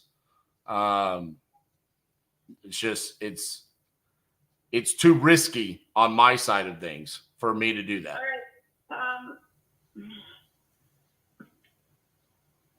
How many visits to the property do you require? As many as it's going to take for me to be prepared to do what I need to do to the house. If I need to send an electrician, if I need to send a plumber, if I need to send a drywall guy, a painter, a cabinet guy, I don't know until Christopher goes over there. We get the pictures back. We do an analysis on what we want to do to the property. Then we're going to talk to the contractor. Sometimes it could be a general contractor. Sometimes it's going to be individual subs that we need to send over there. That's why on a vacant property, we say, hey, let's just put a lockbox on there. You guys don't have to meet us 100 times, and we go take a look. Yeah, but I'm also accepting the liability that the place isn't going to burn down or what is actually taking place on the property while I'm not there with the lockbox. I'm held legally responsible. I mean, these are professionals that, I mean, this is what they do for a living, is they go look at properties. I mean, no one's going to go over there and set the property on fire. I mean, this is. Well, can you put your name on the contract in addition to Titanium Real Estate? So you want the buyer to be Titanium Investments LLC, and then you want me to put my name there, or do you want it to say courtesy or signed by RJ Bates? I don't understand what you want there. I've never done that.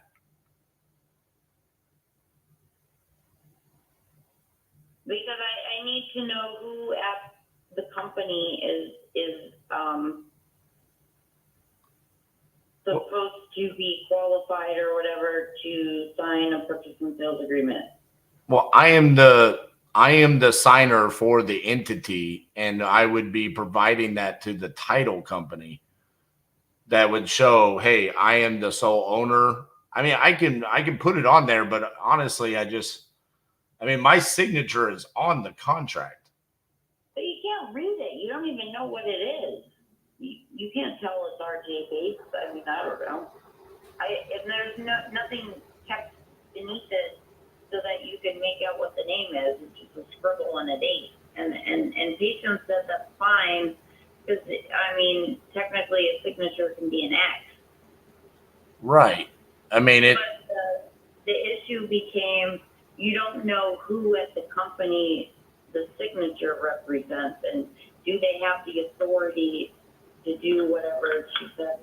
Right, but the attorneys are the ones that verify that. I mean, I guess I don't understand. It seems like we're digging for a issue. I mean, No, I'm just trying to understand. and what's the legal description? FITC, and then it says M0064 B0050 L:0. that is the legal description for your property. So that's like your lot and block number, and I just pulled that off of county records. Okay. Well, did you get a hold of Kristen? No. Right now, he says he's not available today. He's trying to figure out what time he's going to be available tomorrow. But I mean, honestly, I've told him at this point I'm waiting to have this conversation with you guys to see if y'all were interested in signing the contract or not. Yes, I'm interested. I just don't want to be in trouble over it, or to then be looking at September 1st, which is my birthday, by the way, then trying to find another buyer. Do you know what I mean? I totally understand. I mean, you guys have to realize from my standpoint, I mean, I am saying I am willing to give you $150,000 for this property, and I don't get paid when I cancel contracts. Nothing beneficial happens when I send a termination. Because every time somebody goes out there, they're either expecting me to hire them for that job, or they're going to want to get paid for their time. So I immediately start taking on liability from that standpoint. That's why I don't go out and send these people out to the property prior to having a signed contract. Because I've lost contractors that way. I've lost people from my business where they say, I can't go out to 9 Martell because the last time you sent me out, I wasted my time. So I have every intention of closing on this property. I mean, I just don't know how else to express that to you guys. I mean, I know it's an important decision for you guys, but it's just as an important decision for me and my company as well. Okay. Can you text your name where it says buyer and then put your name under there as well, so that it's clear whose signature that is? That's all I ask. Yes, hold on one second.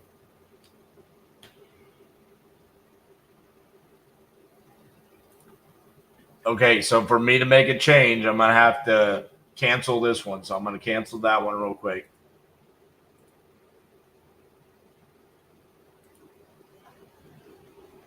And then I don't even know how to change unfettered. Just say, I don't know, only for the purposes of evaluation. I don't fucking know. Now I'm all paranoid. Seller explicitly agrees to allow the buyer access to the subject property. Just take away unfettered. Does that work? What does access versus unfettered mean? I don't know what the difference is. I don't know. She's like has a baby and she's at work and blah blah blah, and she doesn't, my daughter's busy too. I don't know. Witness death. The seller, in consideration of the payments, covenants, and agreements and conditions herein contained, which on the part of the buyer are to be made, done, and performed, has this day sold upon the conditions herein after recited to the buyer the real property legally described as 9 Martel Street.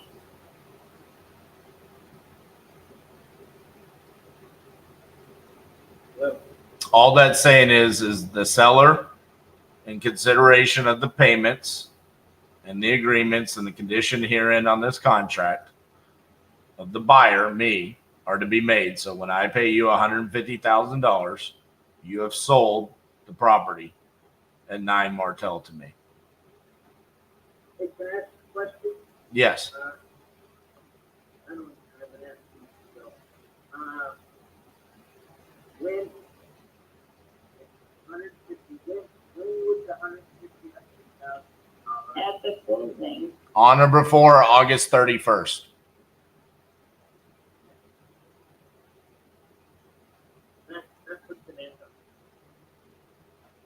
I'm sorry, he's very quiet. What did he say? It puts an end on it one way or the other. Yeah. Sort of. I mean, it's. Well, he could go into renegotiation based on if he finds something he doesn't like. Yeah. Just so you know that anybody could always renegotiate a contract. At least I'm just telling you up front that I have the ability to do that, and you have the ability to say yes or no. If you say no, I have the right to close for $150,000 or terminate.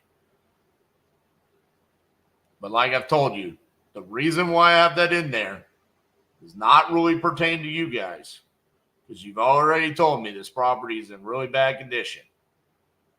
So this is more for when people say my house is in great condition and it's not. And I say, okay, we have a problem.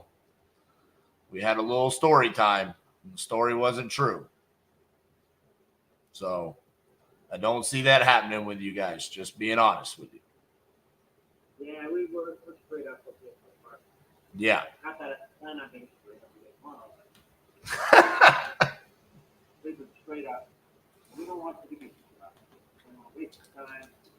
So this one is now null and void. I can no longer sign this one that has your signature. You would be forced to sign it again. Is that a problem? Yeah, no, I canceled that one because I'm changing the stuff that you want changed on there. I'm going to send you a new one. So I'm writing Titanium Investments, LLC, signed by R.J. Bates III, the managing member of the entity. Does that work? Sure. Okay. And then you want the word unfettered gone. I deleted that.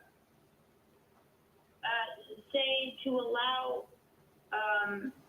access to the property solely to conduct an inspection, meet with a couple contractors for proposals for work, and to send prospective end buyers to visit the property.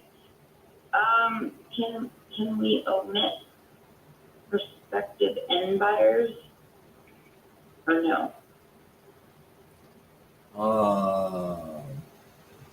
Sure.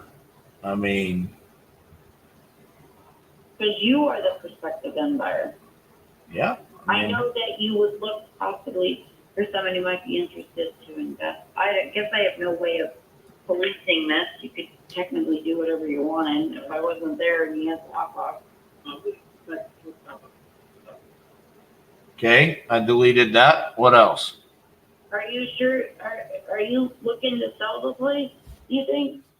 Well, it's like I told you guys. I am going to go in there with the intentions of purchasing this. That being said, if I have somebody that is willing to pay me more money than what I have this under contract for, then I'm going to have a decision where I say, do I want to take this property? Do I want to take the work on? Or do I want to take whatever that person is willing to pay me and make a decision at that point in time? That is irrelevant to you guys and what happens to y'all on y'all's 150. That doesn't change. That's just, it's allowing me to make decisions on my exit strategy on the properties. Because I make money two ways. I either make it when I sell properties or I either make it when I rent properties out. In this case, I have to do work to then rent it out, but it's in a location that's near a university. Could be great cash flowing asset for me for quite some time. I still want the opportunity to be able to sell it. And I'd want to be able to do that whenever I want, because that's how I make money. Okay, so what would happen if we made the closing date on or before August 15th? That'll give them a little more than 2 weeks, so 3 weeks. Well, let's see. We've got 4 days. Today's the 26th. 6. So that'd be 4, 9, But that's almost a week. 14. And then August is like 3. It's almost 3. That's a 16 business day closing in the state of Massachusetts. I'll be honest with you. I do not foresee many attorneys in the state of Massachusetts being able to move that quickly. So I just foresee. Why do these companies, like I reached out, hence I found you, and they say they can close in as little as 7 days? Well, we can. It's, do we have the ability to get an attorney in an attorney state to have the ability to do that? Now, for example, here, like in Texas and like 40 other states in the United States, there's title companies that they move much faster than attorneys. So that's majority of the time when you see those ads, that's what we're talking about. Like, I've closed a deal here in Texas in less than 24 hours. But that's because it was a title company and they had the ability to do that. Just being honest with you, majority of the time, attorneys slow the process down. So it's not necessarily us. It's, are we able to get a title commitment? Are we able to get all the docs drafted? And then are we able to get things scheduled and done? I mean, like I said, the closing date is on or before August 31st. So I want to get it done before, because again, I don't make money just sitting in escrow. I don't make money waiting on it to close. I make money when I have properties rented or I sell it, and I want to get that done as quickly as possible. What if we say 7/29/23 is not accepted and signed prior to 7/29?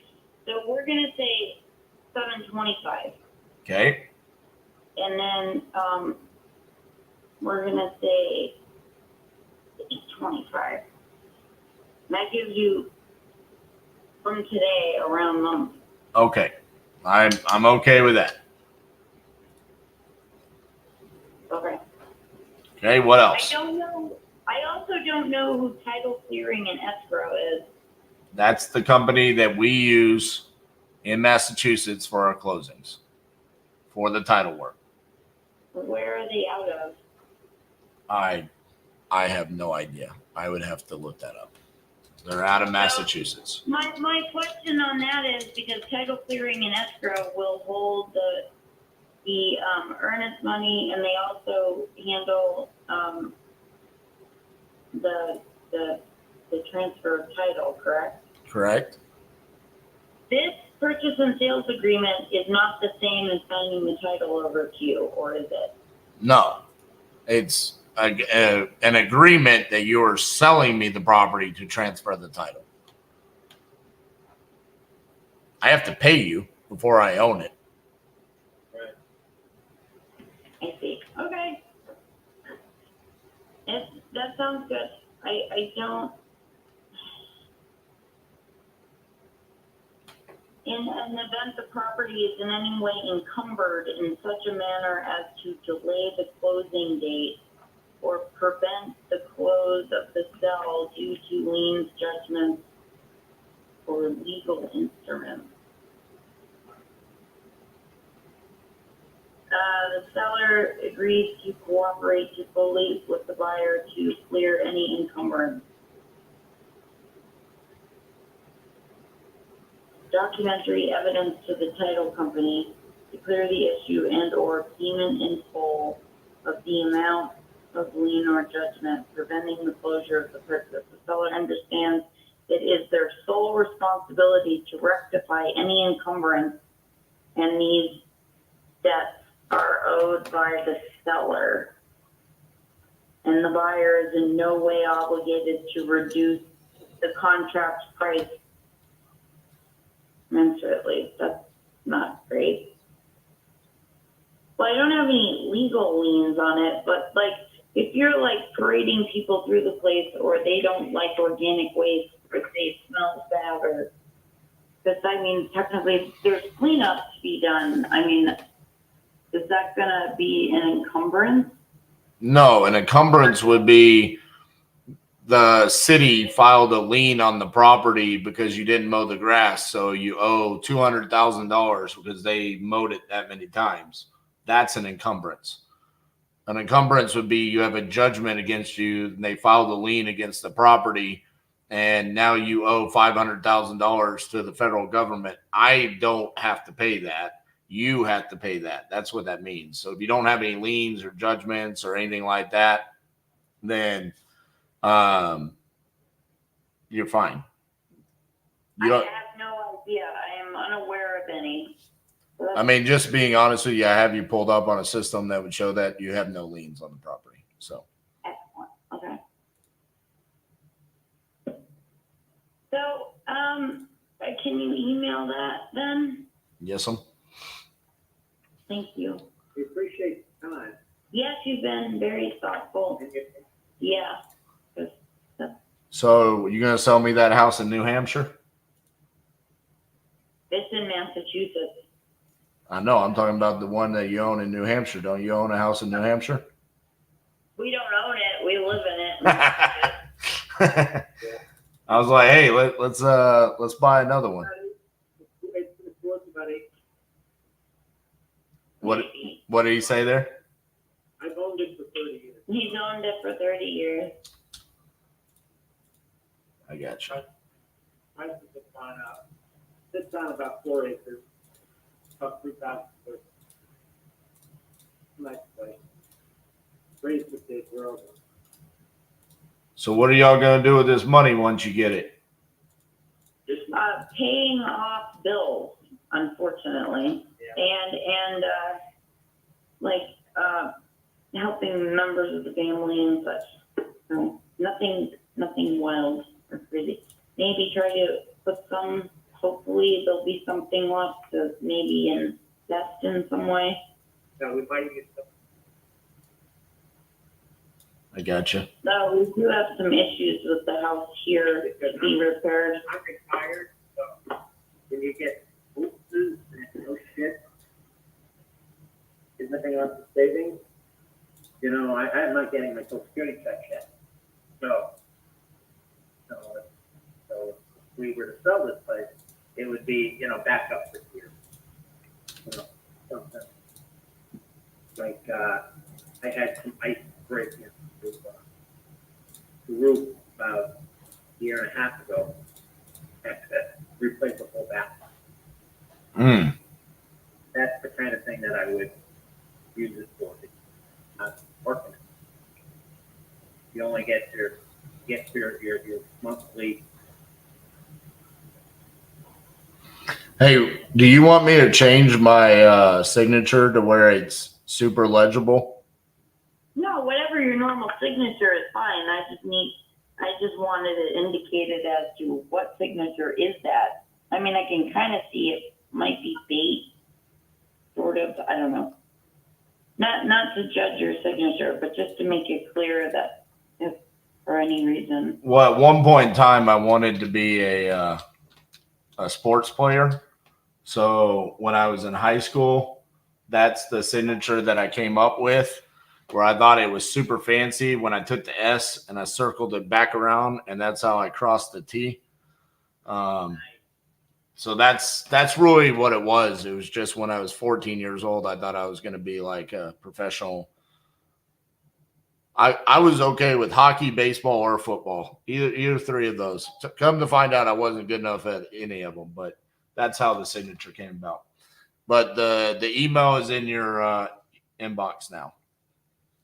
Thank you. So I guess we'll take care of that, and then have Christian call me, I guess, and we'll try to go from there. And you changed the dates, correct? I sure hope I did. Let me make sure. The only date I didn't change was the acceptance, because it doesn't matter if you sign it today, then that just gives you until the 29th. I changed the closing date to August 25th. Does that null and void everything in any way if it doesn't close by that time? The August 25th? Yeah. The only reason why it wouldn't is at the bottom. It says time is of the essence. With this agreement, each contingency contained herein shall be satisfied according to its terms by the closing date, or this contract extends 5 business days to provide time for satisfaction of said contingencies. Each party shall diligently pursue the completion of this transaction. Each warranty herein made survives the closing of this transaction. So what that means is like, for example, if title could not be cleared in the time frame of August 25th, the contract automatically extends for 5 business days, so we can get title cleared. But realistically, yeah, I mean, if we don't close by the 25th, it pretty much just voids out the contract unless you extend it.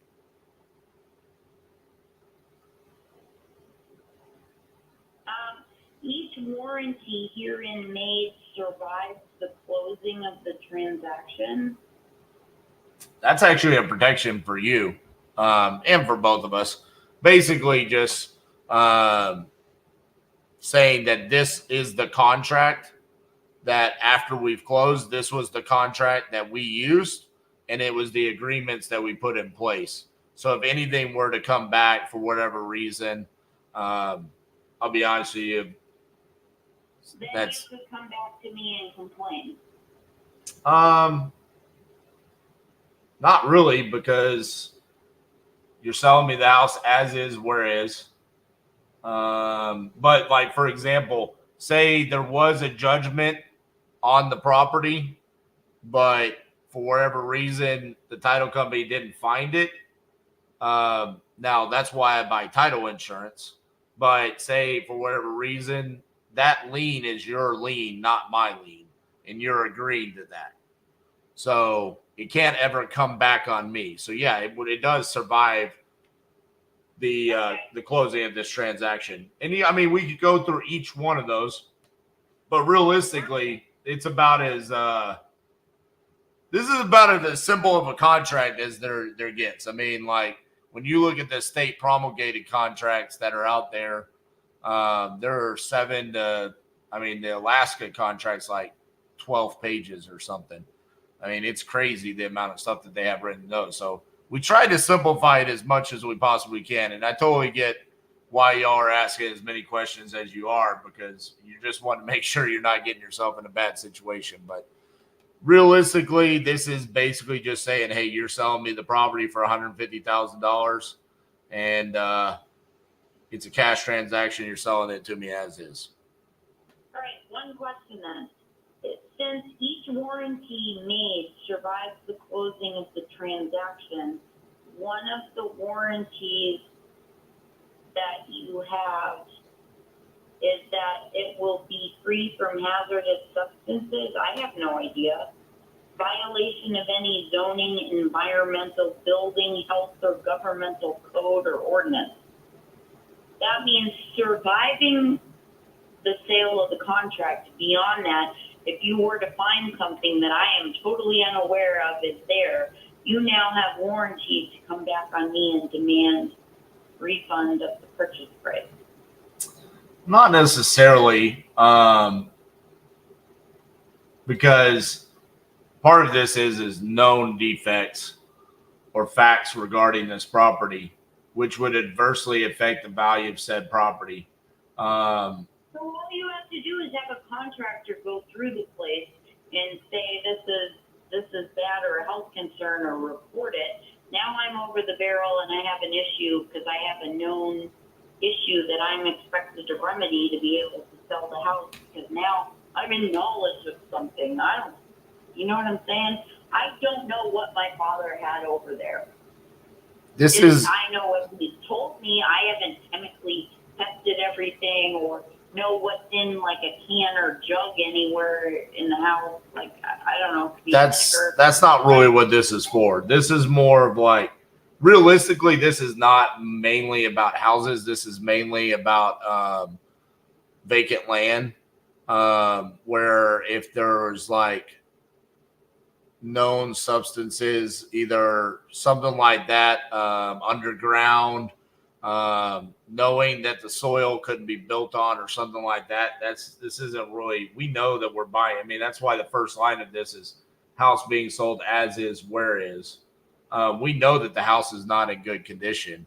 And also just there's. Well, can you add that to maybe to the add this section that you are aware of, like, organic material and whatever? How about I just delete it? How about I just delete everything and just put a house being sold as is, where is? I really don't care. I mean, I've literally, like I said, done thousands of transactions, and this has never been something that has ever come up either post-closing or during the closing. So I am fine with just deleting it and just put house being sold as is, where is. Are you fine with that? Well, does it go without saying? I mean, does Massachusetts law protect buyers, and that is the verbiage that needs to be in there? I don't even know. Massachusetts doesn't care. Attorneys will care. I mean, because that's how they get paid. I mean, for me and you, it's just an agreement between me and you. So it's whatever we want in there. Attorneys can say that they want you to have something in a contract and me to have something in there, but that's just so they're protecting their own butts. I mean, from my perspective, I don't think that there's any chemicals growing underneath this ground or underneath this house or anything like that. So it doesn't bother me. I'm fine with just deleting it.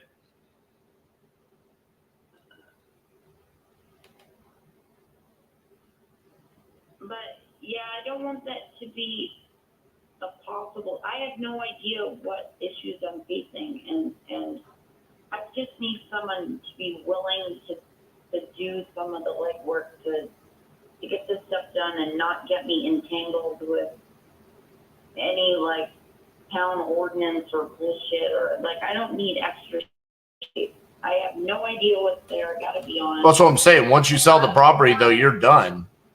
I mean, it's over with at that point. The warranty survives the transaction. Do you want me to delete that? I mean, I'll delete that sentence. I don't really care about that sentence either. I just want to buy the house. Just being honest with you, I'll delete the whole damn contract and just say you sell me the house for 150. I mean, I don't really care about all this stuff. Just being honest with you, this is written by an attorney, and I don't ever even look at these things. So I mean, I'm okay with deleting the each warranty herein made survives. You want me to delete? Each warranty herein made.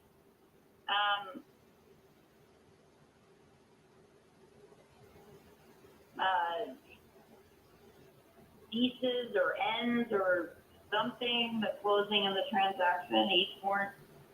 Why don't I just get rid of the time is of the essence clause? Shall be satisfied. Well, you can extend it 5 business days to provide time for satisfaction of said contingencies. So who's doing the contingencies? Is that me?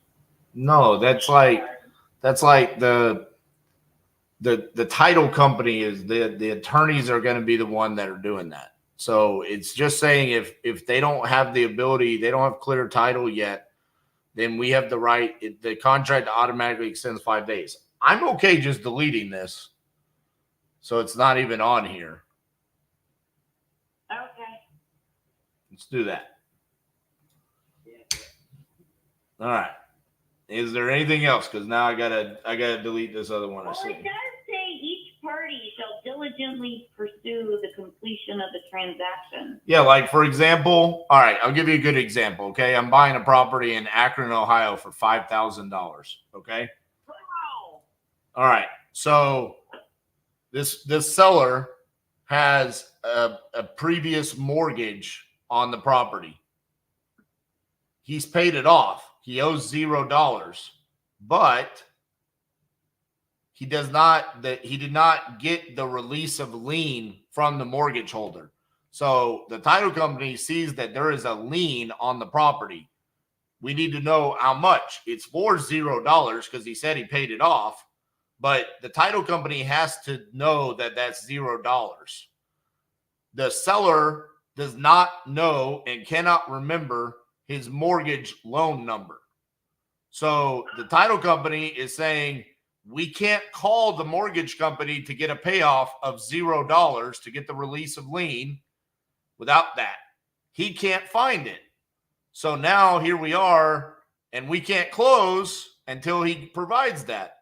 So it's not on us that we didn't close on time. We're waiting on the seller. That's just an example as why we would have that in the contract. But I mean, I'm okay with it. Just we're diligently pursuing closure because I am now forfeiting my right to show this property to anyone else, correct? yeah. Well, I mean, you can show it to whoever you want, but I mean, you can't sell it to them unless I don't close. You can't sell the property to multiple people. Makes sense. I deleted it. I'm resending you another one. Oh God, thank you. I don't even know what I'm doing. I could be making my situation worse. You realize that, right? I mean, all you're doing is just deleting half the contracts. I mean, at this point, it's just becoming more and more cut and dry. I like it because we're getting rid of all of the craziness that attorneys put in contracts. I don't even, you know how many times I have to answer questions about these things with sellers, and I'm like, I didn't put that in there. I've never even used it. It just exists. I don't want it to be there. So let's delete it. I'm happy. Okay, we're done. All right, hold on. I'm sending you a new contract. Okay. All right.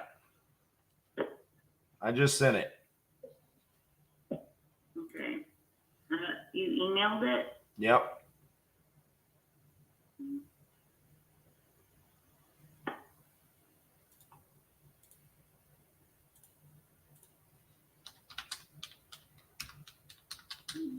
sorry, that page doesn't exist. Perhaps the following will help you find what you're looking for. All right, back out of that one. There should be a new one that came through. It just probably hadn't gone through yet.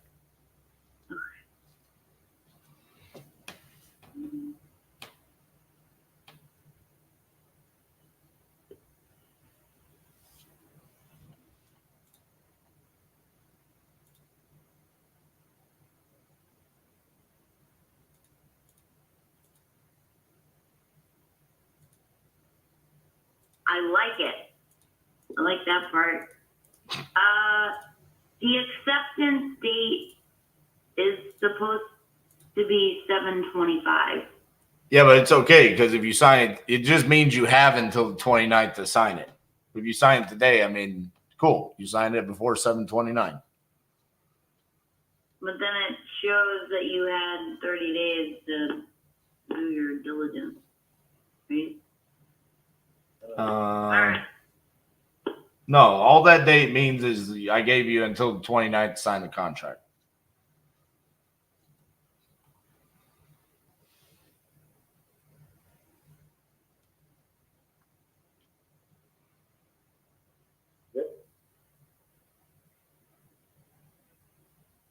Okay.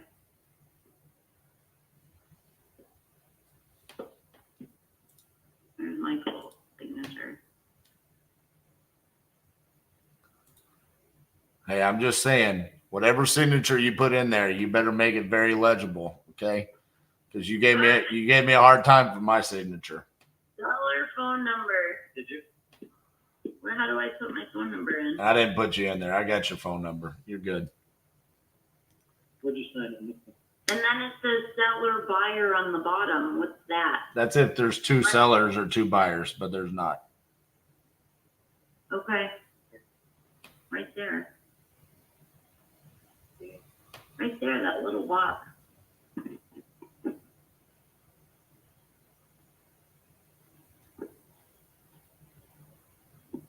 It has my name at the top, so now it has his name at the top. Please. That's all out. I don't know. God bless you. Are you a God-fearing man? I am. Good. Did you know I'm also a huge New England Patriots fan? Excellent. Well, I was during the Brady years. I don't know what's his name? No. Mac Jones? Mac Jones. There you go. Yeah, They kept him again. I know. My buddy's got season tickets to the Bruins. Does he? Yeah. Dude, that was brutal what happened to the Bruins this past season. Yes. It was very hard to watch. Just, I mean, geez, greatest regular season ever, and then just ran into a freight train with the Panthers. I mean, Yeah, it was the last couple games too. yeah, that was. They were ahead in the series. I know, 3-1. That was. They do. Yeah, so I'm a Red Sox and Patriots fan, but I'm a Boston. Right. Yeah, when my son and I were up there, I think April or May, we went up there for a tournament, and we spent time at Patriots Place, walked around, went and saw a movie, and just did all the things. I watched a couple years ago, the Cowboys played the Patriots at Gillette, and I went up there for that game. When you went around, did you go to the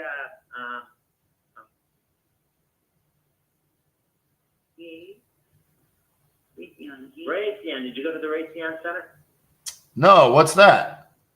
They had a lot of the movies and stuff. They sponsored a bunch of the stuff for the Patriots. I used to work for them. Well, maybe. I mean, it was the one right there. Yeah, it's that one. Yeah, the one right by the gaming place and behind the bowling alley and all that. Crafts there? We could see crafts through the windows, kind of. Oh, yeah? Yeah, I got a couple of times I won tickets. They gave me tickets to the suites, and Kraft was like 2 suites over. Yeah, we didn't get to meet him or anything. Yeah, I asked them. I said, I got a beer. And they wouldn't let me in. I don't understand why. That's hilarious. Well, I see that you got it signed. So congratulations. You're now under contract to sell your property. If you need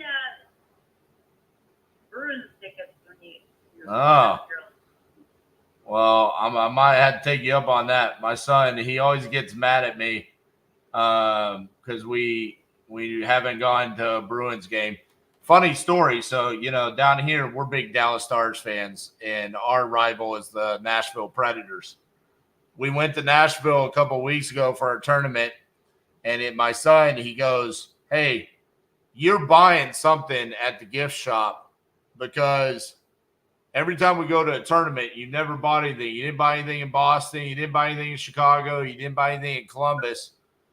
So I ended up with the ugliest hockey jersey in existence, that yellow Predators jersey. But I bought the Matt Duchene jersey, and later that day, Matt Duchene signed with the Dallas Stars. So now I claim that it's just because I'm the general manager of the Dallas Stars. That's why I own that. So I love it. since he turned around and signed right with us later that day. Let's do a good job here. I get your ticket. There you go. All right, guys. Well, congratulations. Thank you for trusting me. I know it's a big decision, but I'm going to try to make this as smooth and painless as possible for you guys. Let me get in touch with Christopher, figure out. It's probably not going to be a date since it's already 2 o'clock, but let me figure out when I can get him out there and get this process going. And well, good. I'm glad you did that. Was he heartbroken? No, I have to do it right now. Oh, you want me to do it for you? Call him and be like, you were too slow. All right. Well, hey, I appreciate you guys. Y'all go enjoy the rest of your day, and we'll talk to you soon, okay? All right. Yeah, when do I expect to hear something? Maybe tomorrow for Kristen, and I don't know how we're moving forward. So the next step is that this contract is going to go to my transaction coordinator. He's already got it. He's going to send it to title clearing and escrow to get that sent off so they can start the title process. You'll probably get an email from Keaton that says, hey, congratulations. We got your signed contract. It just a very templated, like, here's what to expect moving forward. And then on my side of things, and I have a whole team underneath me. So you might hear from some other people on my team, names that you might hear from: Garrett, Josh, Justin, probably one of those. We'll reach out about the scheduling of the time with Christopher. And those will probably be what you'll expect either today or first thing in the morning. So you'll get that email, phone call from them as far as the time goes of when we're going to be able to get out there. So those are kind of the next steps. Excellent. Thank you. Thanks for your time. Realistically, guys, just understand you don't have a whole lot to do from this point on. So don't expect to be doing a whole lot. It's kind of pretty painless on y'all's side of things. It's like you're probably going to have to provide some information to the title company. Who knows what could happen? I will today. Oh, God. Did you say that again, please? You might have to you're going to have to provide some information to the title company, just proving that you're the seller, right? So the title, they're going to want to have like copy your driver's license and whatnot, and then obviously meet us out there so we can gain access. But outside that, I mean, you're pretty much in the clear at this point. Excellent. Thank you very much, man. All right, guys, appreciate y'all's time. Bye-bye. Thank you, RJ. You're welcome.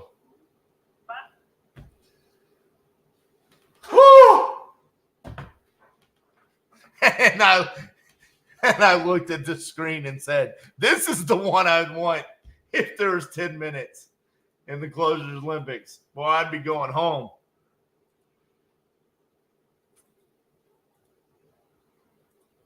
Holy cow. Well, we popped off Massachusetts. Yeah, buddy.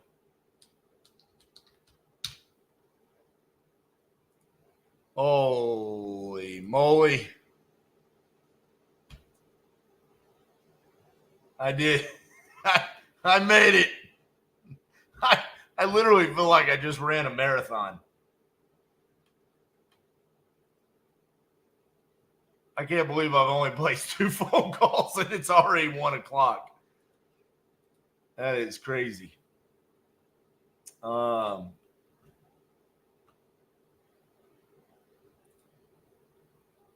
right. On to the next, right? How many states does that give us?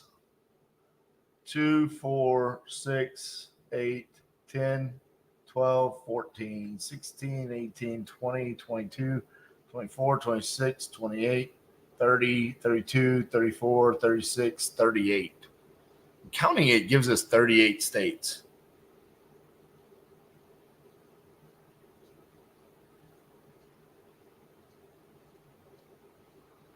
All right.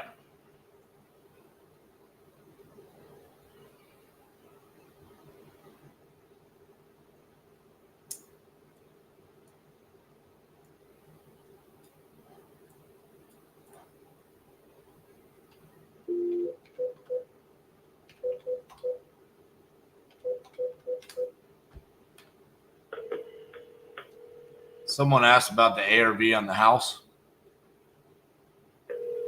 425.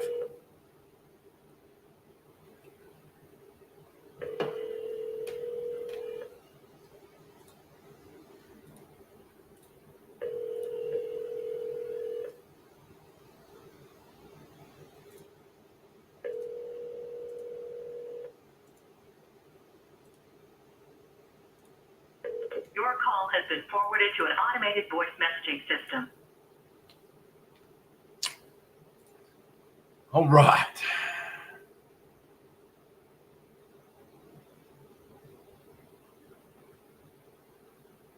Well, let's see if we can get some more states.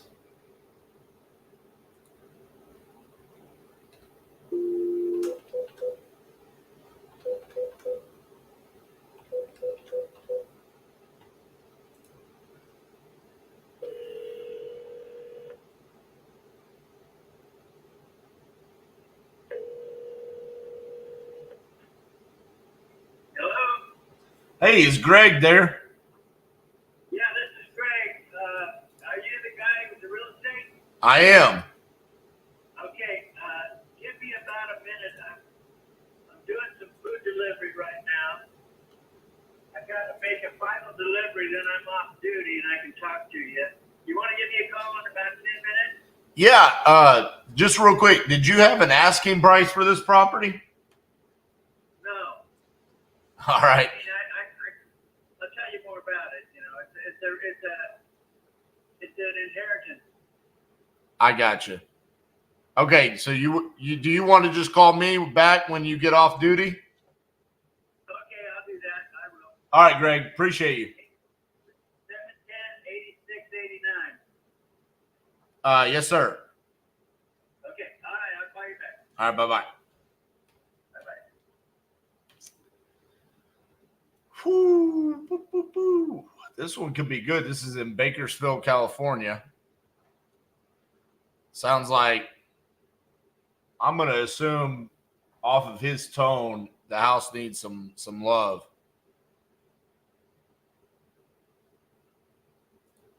How long have they owned it? It's in a trust.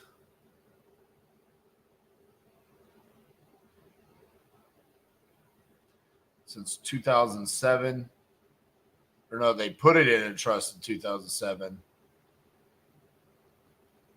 They've owned it for a long time. It's owned free and clear.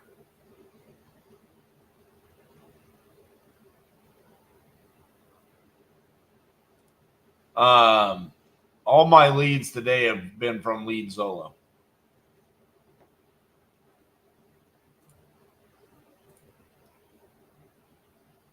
All right.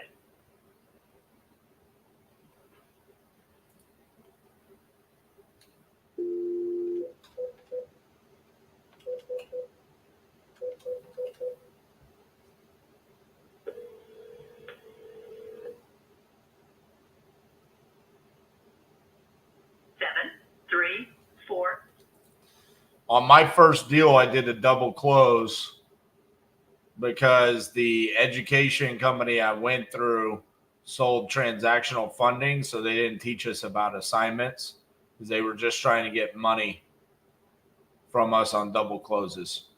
And they didn't teach us about pass-throughs either. So I got lucky on my first deal. The title company taught me what a pass-through was.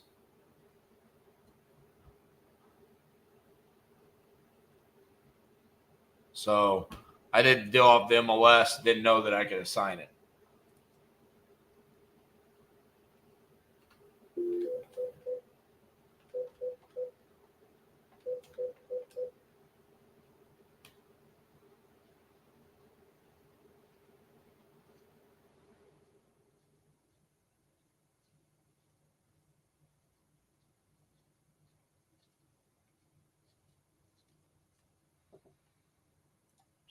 Is today the last day?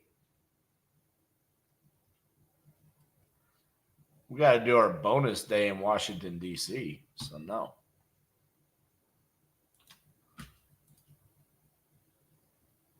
Tomorrow will be the last day of 2.0.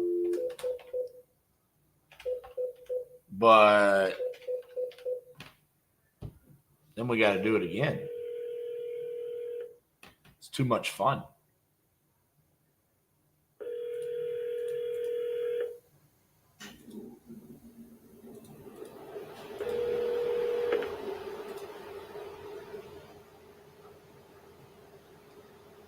Hello?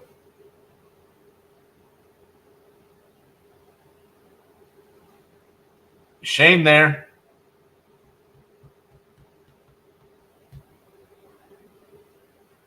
Hello? Hello, hello, hello. All right.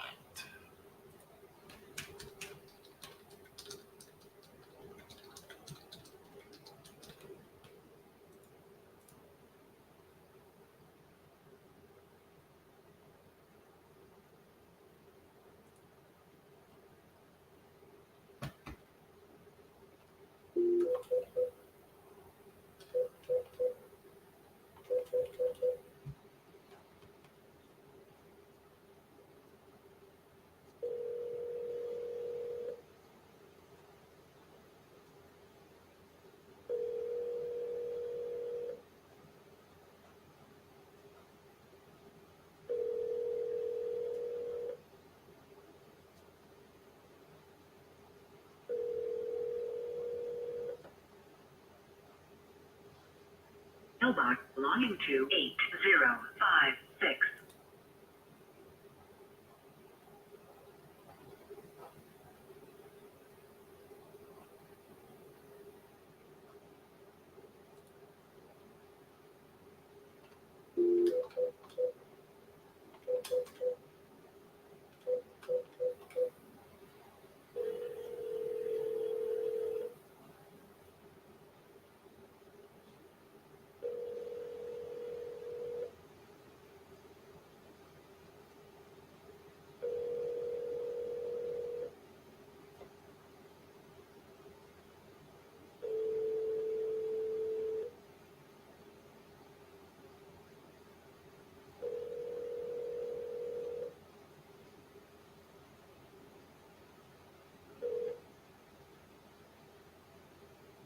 Please leave your message for 6.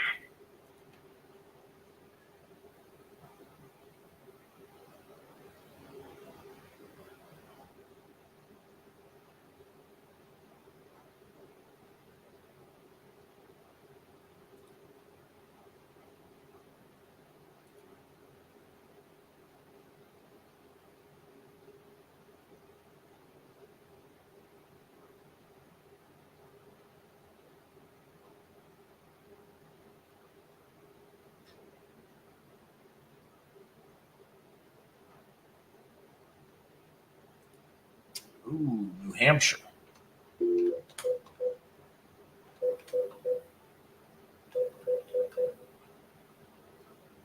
Your call has been forwarded to an Pretty sure that one's been like that since we got that lead.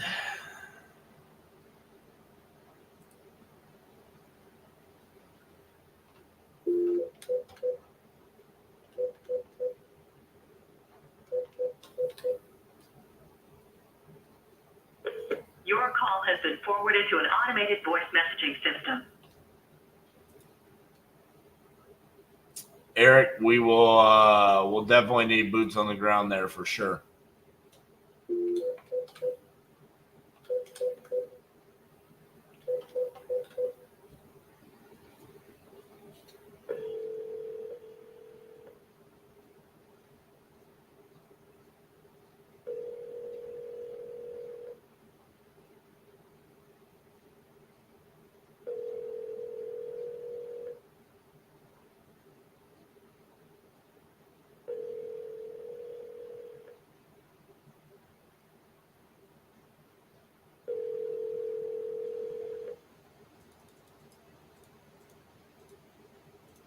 Seven, 2, 0.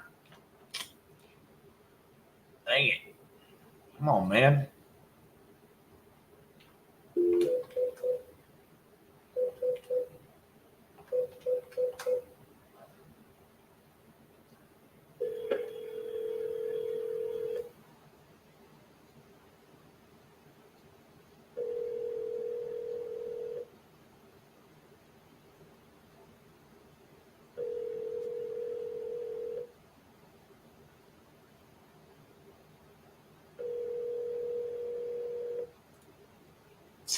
Yeah. The fees definitely come out of your assignment fee or your wholesale fee. Please leave your message. So I was leaving quite a bit of money on the table.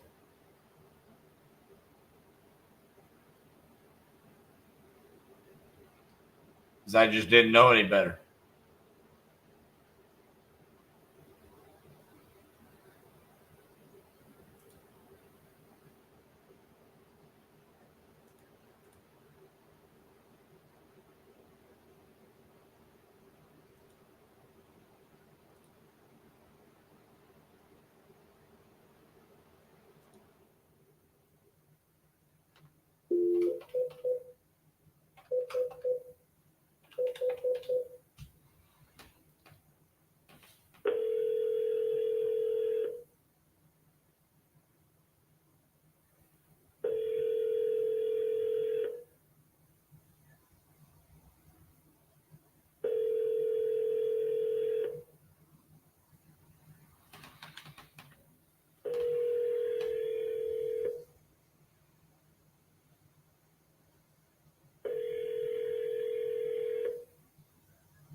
Hi, this is Sal. Please leave a name and number.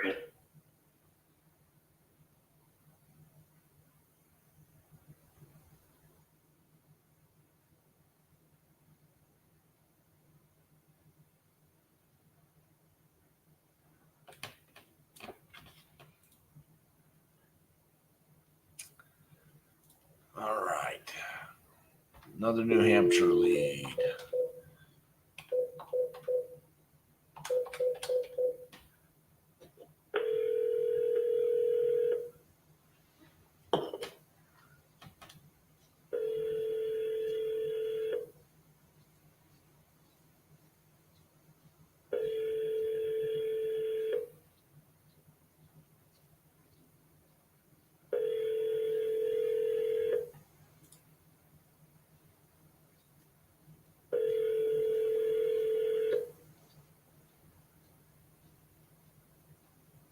Six, 0, 3. Man, oh man. No one's answering.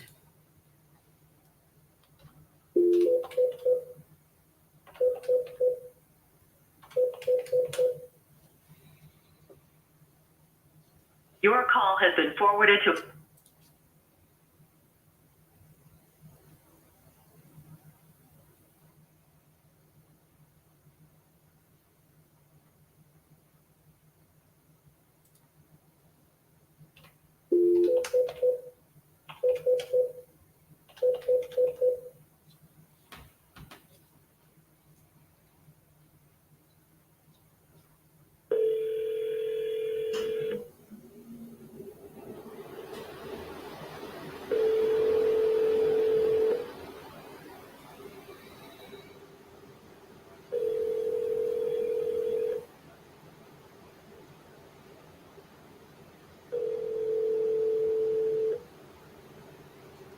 call has been forwarded to an automatic voice.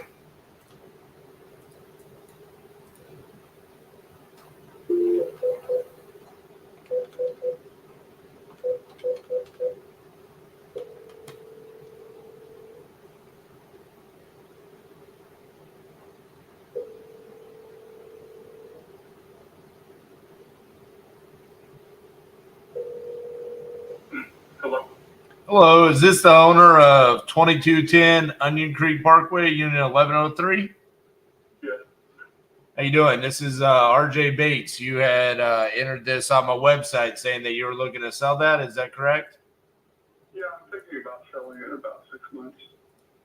Oh, gotcha. 6 months. Okay. Well, I would potentially be interested, but I mean, not much I could do with it 6 months out. I mean, we would have to take a look and see what the market was doing when we were closer to the actual closing date. Okay. I'll give you a call, once I've got firm plans to sell. Gotcha. Okay, yeah, we're definitely interested. Just hit us back up and let us know when you're probably like 30, 45 days out. That's when we would be comfortable making an offer on the property. Okay, great. Thank you so much. All right, thank you. Bye-bye. Bye.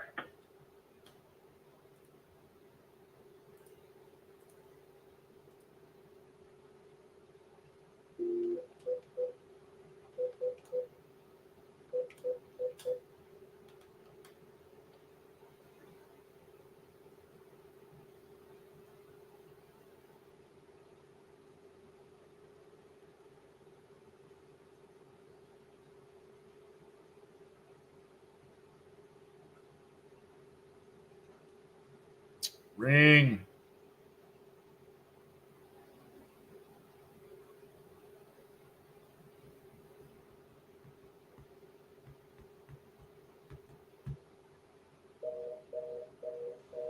Or do that.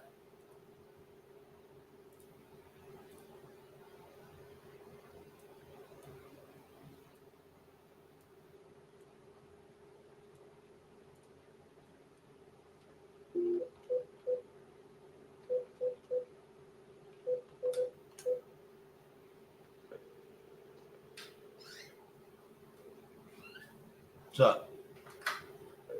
The two yesterday with the Pennsylvania deals, Denora and the other one. Yeah, not remember. He's gonna go by Denora today. You're welcome. I told you I'd sell it. Yeah. Resurrect the dead.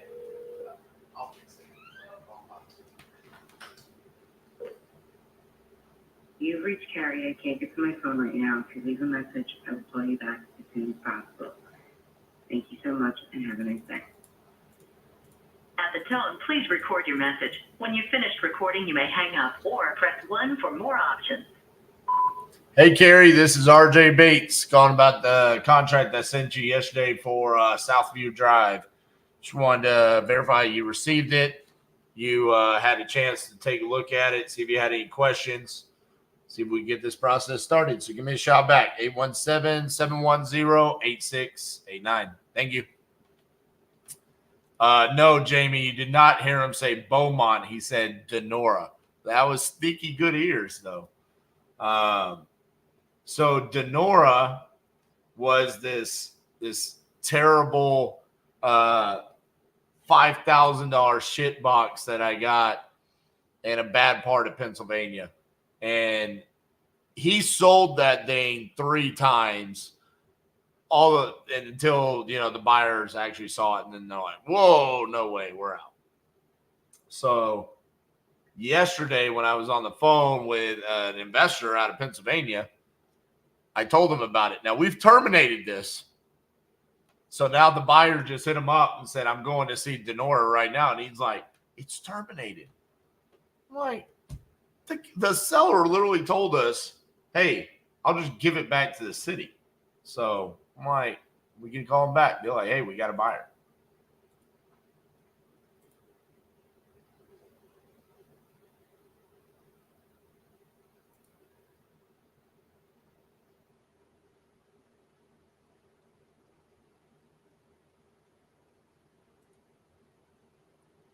Oh, Jeremy, I need to talk to you. Do you have? Please tell me you're still on here. Do you have someone in Vegas that buys mobile homes? I could have sworn, like in an earlier episode, that you had said you knew somebody that bought mobile homes out there in Vegas.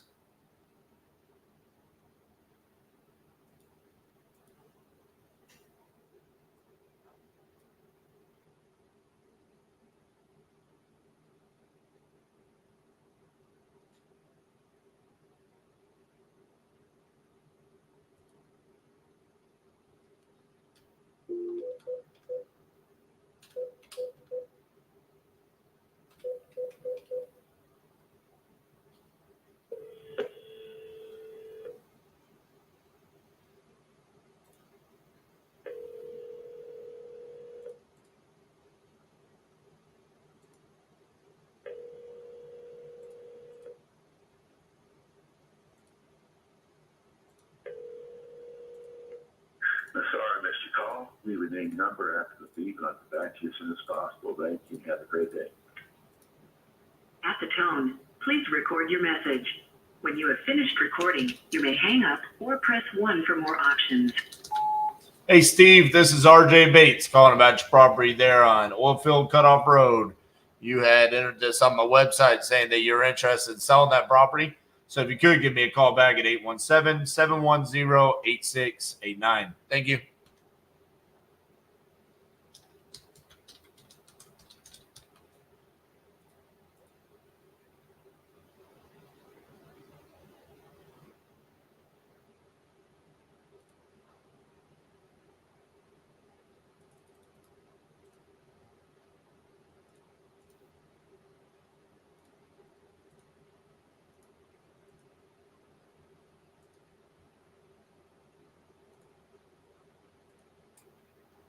See what we got here in Milwaukee.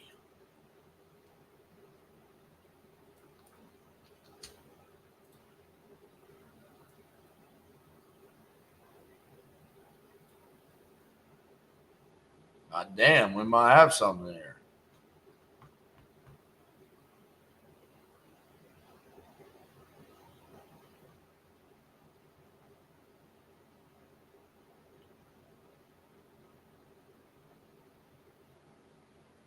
It's a duplex. That's the problem.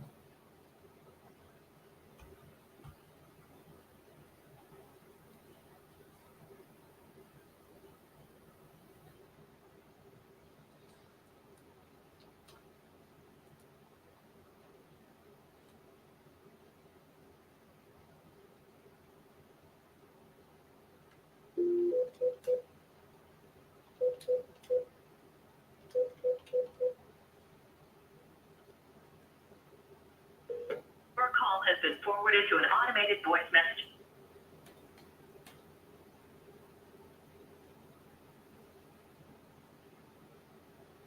818 phone number.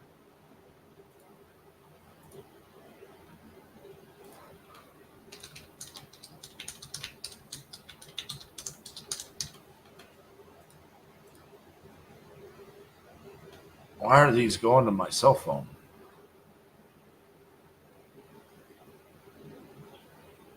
Hello, this is RJ. Hey, Greg, how are you doing? I'm good, man. Let me get you pulled back over here. So you said this is an inherited property, but you don't have an idea of how much you want for it, right? Well, yeah, I do have some kind of idea, but I thought I'd tell you a little bit about it. It was my dad's house, my father's house. My sister and I and my brother are trustees in the Sayer Family Trust. She passed away recently, so my brother and I are left with the trusteeship and the administration of the trust. And so I live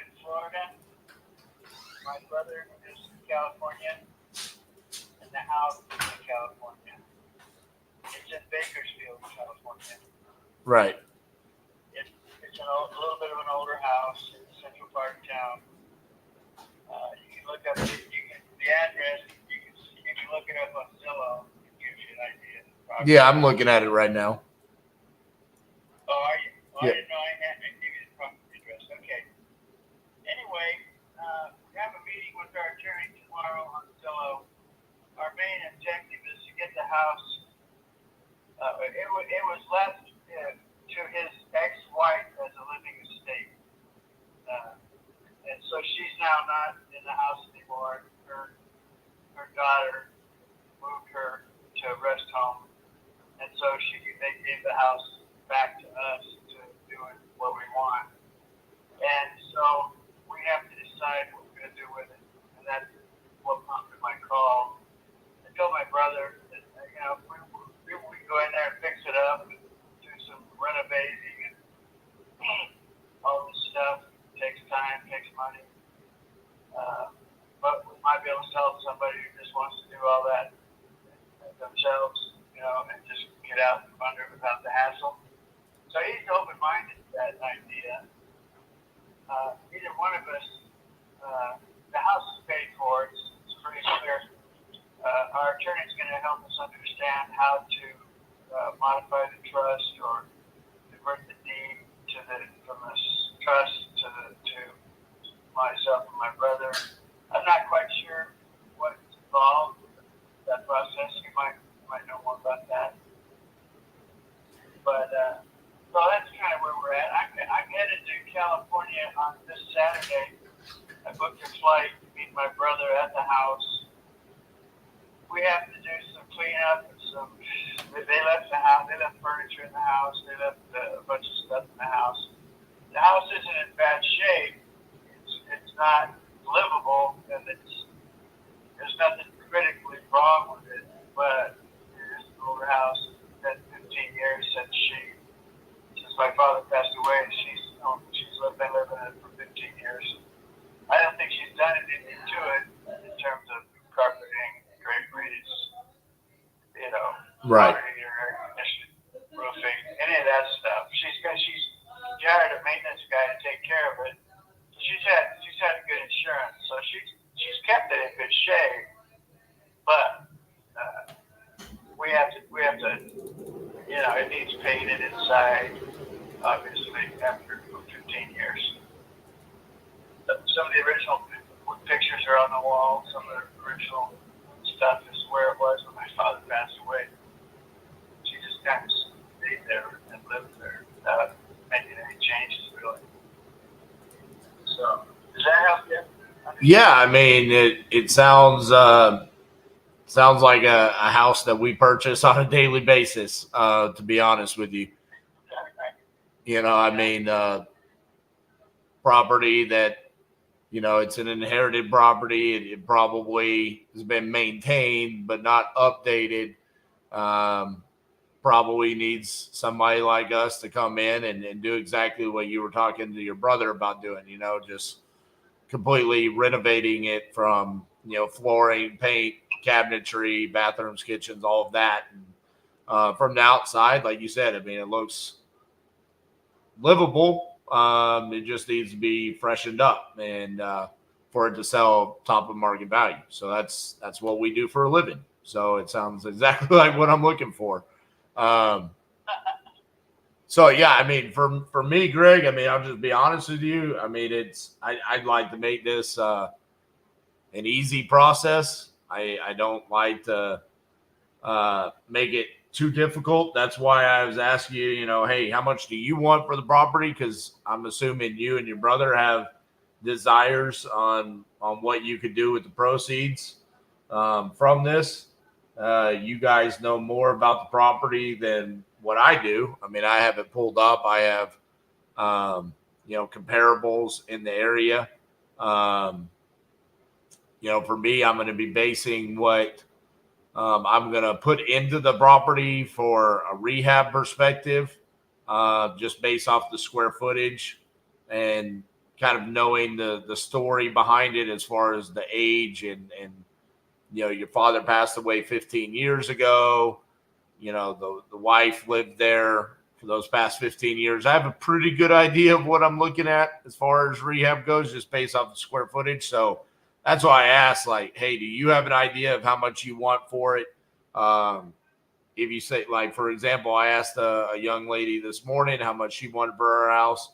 She told me the number, and before she stopped talking, there was a contract in her email. So I like to try to make it as smooth as possible. So what have you talked to your brother about how much y'all want for it or would need for it to want to sell it to an investor like myself? We've talked, but not super seriously. The reason we didn't get real serious is because I'm going to go there and meet with him in person, and rather than make a decision on the between the two of us without me being there, without me seeing the property, without us coming to some kind of agreement on how much we want to get involved or how less we want to get involved, we're kind of putting off that discussion and that decision until after I get there and look at the house and deal with it for a couple of days. And that I'm flying into Bakersfield to meet him on this coming Saturday. I booked my flight a week and a half ago, so I am going to be there in a couple of days. Saturday afternoon. And so, yeah, the answer is no. We haven't talked about it. I did call another person like yourself because I saw your ad on YouTube. I do a lot of YouTube. Right. Watching, and your ad came up at the front of one of my videos that I watched, and I was clicked the button to call you, and it went away, and I looked, I couldn't get back there to see which company you were, so I went ahead and Googled Googled companies like yours to see if I could find something, and I did run into a guy in where was he? In New Mexico, I think. Arizona, New Mexico. Similar type guy, really nice fella, does the same thing you do. Looks for houses to buy and refurbish and resell. So I came up with a price of $250,000 with him as a starting point. Based on the fact that at the time I think that property was estimated at about 320 or somewhere in that range in terms of estimated value. Not sure if it's gone up or down in the last couple of weeks, but and he said the same to you. You did, you think the same way. New carpet, new paint, maybe some roofing, maybe AC units, maybe redo the kitchens, bathrooms, countertops, and so forth. And he was thinking $50,000 and $70,000 for his part, and so that's he came up with the number of $250,000 as a kind of a rough guide to get us to think about it. And he didn't make a commitment at that price, but this is just a discussion we'll have. I told him that we were having a meeting. I didn't have the title. I couldn't give it to him now anyway. I have to make sure that we have cleared the title, make sure the taxes are current, do that sort of thing, which we plan to do immediately, either this week or as soon as I get there next week. So his name wasn't Tyson, was it? What? His name wasn't Tyson, was it? I don't think so. Although, I didn't even write it down, I don't think. I just told him, he said, when can I call you back? Whatever. So, it doesn't sound like that. It doesn't sound like that was the name I remember now. Okay. I was going to say, my buddy Tyson is out of Phoenix, and I know he does the same thing as me, and he sounds a lot like me, so I was going to say that'd be pretty funny. Yeah. I was going to tell you, I'll pay you more just so I can get the deal over Tyson, if that's the case.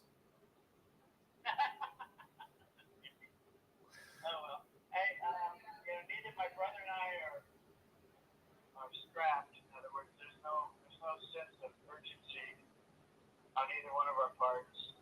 He's got a private, he's got a business and he's busy. He's fully involved in what he's doing. I'm retired. retired. I'm like halfway lazy. I used to do real estate, but I never was very successful at it. So I understand the game a little bit. I've bought and sold a few houses over the years. I'm 73, so I've had 50 years worth of dabbling in different businesses and different things. So I'm not a rookie, but I'm not an expert either. So.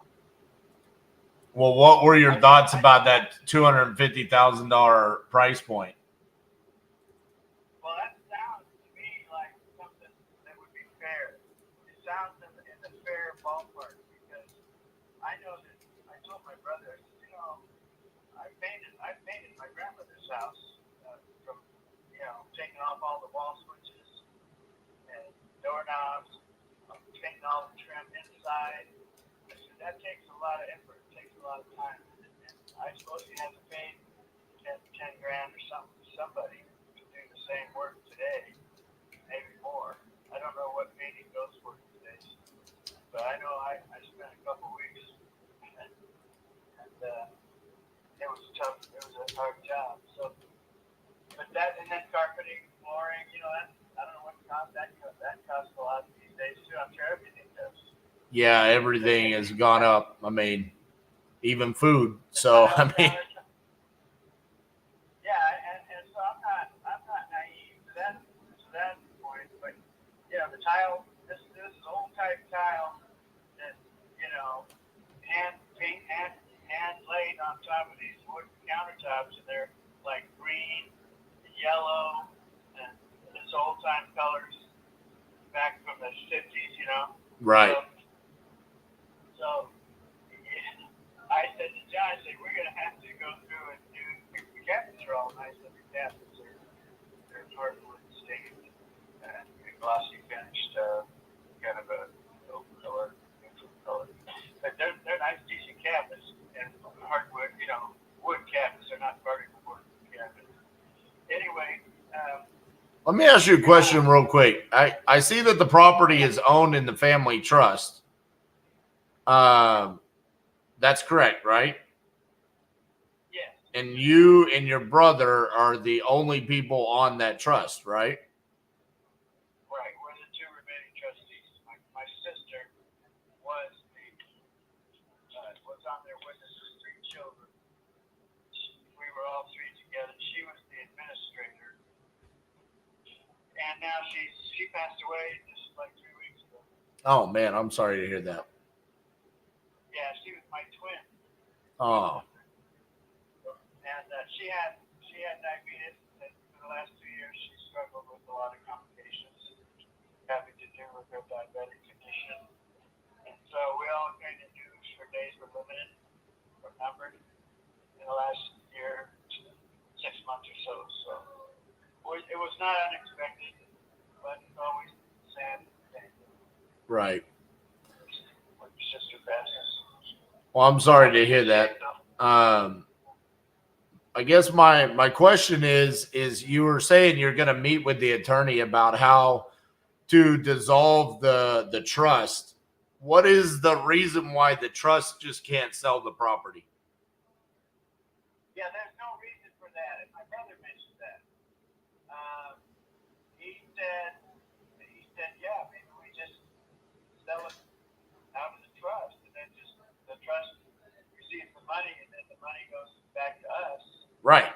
Out of the trust. That's what I was thinking is like, hey, instead of going through the hoopla and the paperwork of doing that, just let the trust sell me the property, and then it's just you and your brother. So then divvy up the proceeds, and then if that's the only thing owned by the trust, at that point in time, you can shut down the trust. Yeah, you're right. We thought about that. That's one of the questions we had for tomorrow. There could be tax liability in regards to that, or something like that maybe the attorney would know better. But just from a simplicity standpoint, that seems like the answer, you know. Yeah, I remember that when you put a property in trust at a value of $150,000,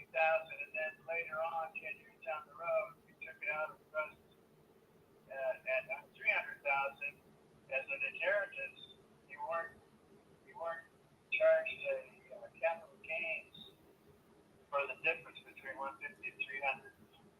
But now I think Mike has changed all that. Do you know anything about that? Have you heard anything about that? I have, and I'm curious if that would be the benefit of the trust selling it in comparison of taking it out of the trust. Yeah.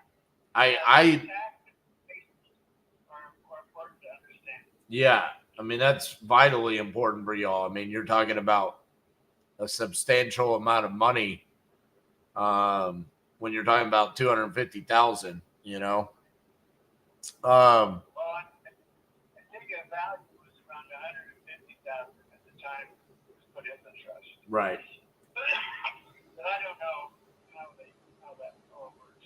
Like you said, it's who determines those numbers. Right. Well, I'll say this, Greg. I mean, I'm interested in purchasing the property. I could clearly tell that you like me better than the other person you talked to. So that should, you can't even remember his name. So clearly I'm in the lead here. I'm RJ. Come on now.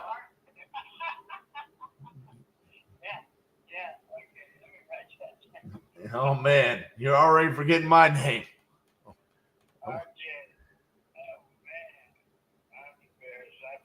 No, it's okay. At least you knew it was initials. You don't even know what the other guy was at all.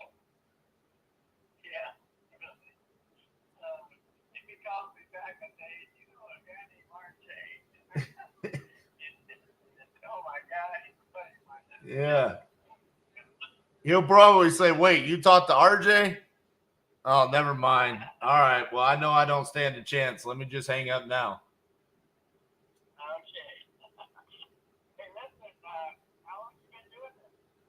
I've been a business owner since 2010. I've been doing nothing but real estate since 2015. Prior to that, I did contracting, so I was doing a lot of the work for investors. And then I got smart and I realized I needed to buy the houses instead of working on them. So this is what I do full time now. We buy in all 50 states. Love what I do, man. It's just it's an absolute pleasure to be able to talk to people like you and you know, like you said, you and your brother aren't in a rush. It's not that you need to do this, but at the end of the day, you do have a property that now is your asset that you need to make a decision with, right? One way or another. And in that case, I love coming in and saying, hey, you don't need to do anything to the property. You can walk away and, you know, divvy up $250,000. That's a really cool thing that we are able to do for people. Now, you buy this house, what's your process? You actually have folks in California that you tell they come over, look at the house, and do an evaluation? I do. So they're in Bakersfield. I have a gentleman named Eric that would come over and take a look at the property, do everything that we need. So the way our process works is me and you would come to an agreement on a price. Sounds like we're pretty much almost already there with the 250. You seem like that's fair. I seem like that's fair. Eric, once you sign a contract, you and your brother sign a contract. Eric comes out, does his little checklist that I give him, gets us all the information. We get our numbers back, and if everything checks out, which where I think we're right there in the ballpark of where we need to be. In the meantime, we open up title and get the thing closed inside of 3-4 weeks, somewhere in that range. Pretty painless process. Probably need I don't know, somewhere in the range of 3 to 4 walkthroughs during those 4 weeks, just to verify everything with our contractors and things like that. Typically on a vacant property, it's easier for us to just say, hey, do you mind us, throwing up a lot box on a back door or something like that, so we can send our contractors over there and then just get the property done. Right.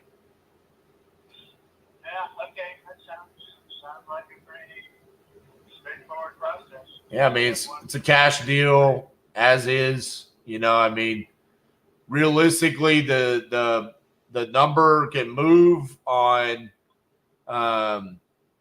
what you want to do with it. You know, we want it to be vacant, you know, and cleared out. But if you come back to me and you say, hey, RJ, man, I just I don't want to have to throw all this stuff away, then we can buy it with all of the belongings in there. It's just, we just deduct the price and say, hey, it's going to cost us, you know, X amount of dollars to do that. And we can take it just literally as it sits today if you guys don't want to do anything to it. Right. Okay, I understand. Well, I guess then let's leave it at this. I'll call my brother, tell him I've spoken to you. We had a good productive conversation, and I'll tell him basically the terms. Basically, you would take it as is at approximately $250, and we'll clarify that with the attorney tomorrow that we can actually sell it without actually changing the Right. trust. But also, we're going to have to do a little research to find out what kind of tax implication it creates for us either way, in the trust or without outside the trust. Gotcha. I'm not sure what I'm going to talk to about that. I'm probably talking to somebody in Bakersfield, tax attorney of some kind. I don't know. I would ask the attorney. I mean, I know that he'll probably give you a disclaimer. I'm not a CPA or anything like that, but they probably, if they're constantly handling trust and inheritances and stuff like that, they'll have a general idea of what the tax implications could be for you. Yeah, that's what he does, his family law. Right. Yeah, I would ask. He probably has a good enough answer for you. Yeah. All right. What else? That's it. So do you want me to give you a call back tomorrow after your meeting, or what? Where do you want me to go from here? Well, you're welcome to call back, but I don't think I'll get a final answer from my brother until this weekend. Okay. If I do get one, of course, I can always call you when I've got the number. Yeah, absolutely. I would say probably Monday would be a good time to call. I'll be there. He'll be there. We'll both be at the house. If we had to get on the phone together, at least he'd be there. We could both talk to him. Okay. I just don't know if we're going to be able to make any real hard and fast decisions. Of course, maybe after tomorrow, I say, hey, John, I'll cancel my flight. Let's sell the house today. That's what I'm saying. I don't have to do shit. You know? If I were you, that's what I would do, unless you just want to go to Bakersfield. But I mean, yeah, well, I grew up there. I have a lot of golfing buddies. no, there you go. I moved to Florida based on my wife's desire to be near her son, who retired from the Air Force here. And so I said, okay. What part of Florida? Both Free and the Panhandle. Okay. Yep. By Destin. Yep. I've spent way too many summers growing up in Pensacola and Destin, so I know that area. Is that right? Pensacola. Yep. Oh, that's an old time town. Yep. That's where all the Texas families go to the beach, you know. Got to get the white sands of Pensacola. Yeah. Well, I tell you, everybody from California going, oh, wow, you love Florida, right on. Okay, tell me how you like it. You know, I had a job with Chevrolet Motor Company doing some advertising. We did a NASCAR racing Yeah. And I traveled around the country. I traveled around the country to the NASCAR tracks, and she put out the Jeff Gordon and the Dale Earnhardt car and the Tony Stewart car, and for fans to enjoy at the racetrack in the Fan Fest area. I did that, so I've been all around the country, and so I've been to Florida a few times, down to Daytona and all that. Been to Texas, been all over. But I knew that I wouldn't like Florida based on what I was in Camarillo, California. It was beautiful, perfect weather, almost 363 days a year. And we have 2 days of winter, I think. Anyway, I said to Leslie, I said, okay, we'll go. But I said, you're not going to like the heat and the humidity in the summertime. And sure enough, we go out in the backyard and she said, wow, it's too hot out here to go back inside.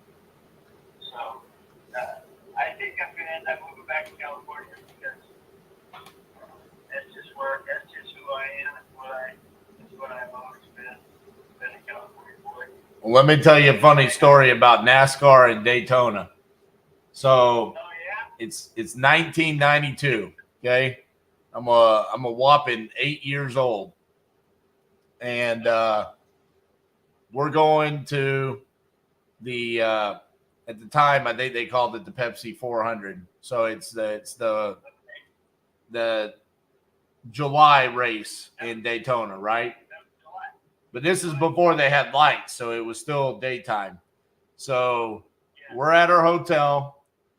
My dad's got the pre-race show on, and they're talking about it's a big deal that Air Force One is flying into Daytona because the president is going to be at the race because this is Richard Petty's final race at Daytona. And my dad was the biggest Richard Petty fan. So we're standing there, and they're showing Air Force One landing at Daytona.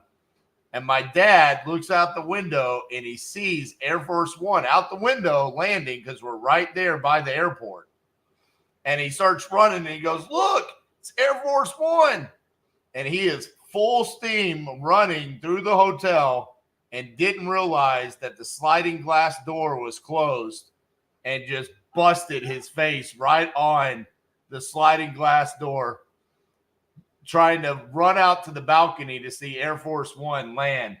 And I'll tell you, it's one of my childhood memories that I've never forgotten, seeing my dad run headfirst into the sliding glass door and fall on his butt. But I'll tell you what, man, that was an awesome moment. Richard Petty actually led a couple of laps that race, and he got wrecked.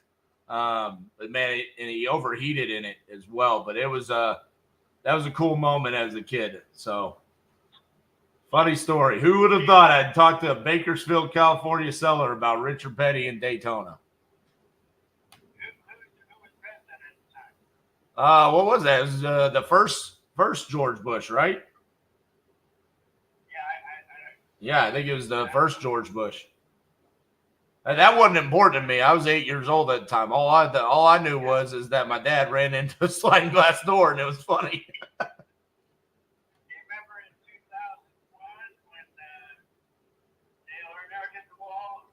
Oh yeah, that was a tragic day, man. I was there that day. Oh man. We were on tour.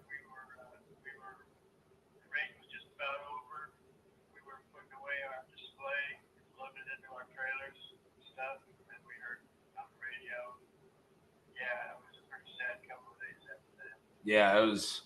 But yeah, I was there. We were there working.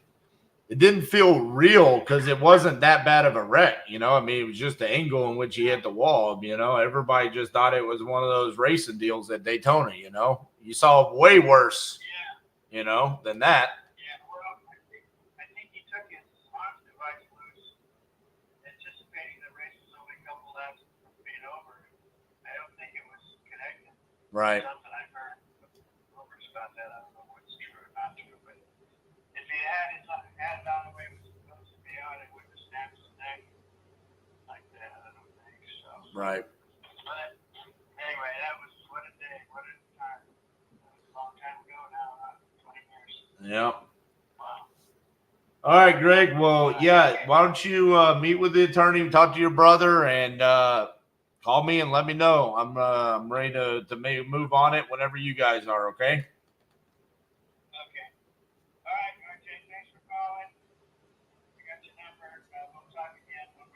Yes, sir. Appreciate your time. Okay. See ya. Bye-bye. Okay, so I don't know how that happened, but he called me back and it came to my app instead of coming here. And then when she tried to transfer earlier, it didn't come here. So I was kind of figuring out the phone transfers on the phones themselves. I'm just got. I got you. I'm just letting you know. All right, guys.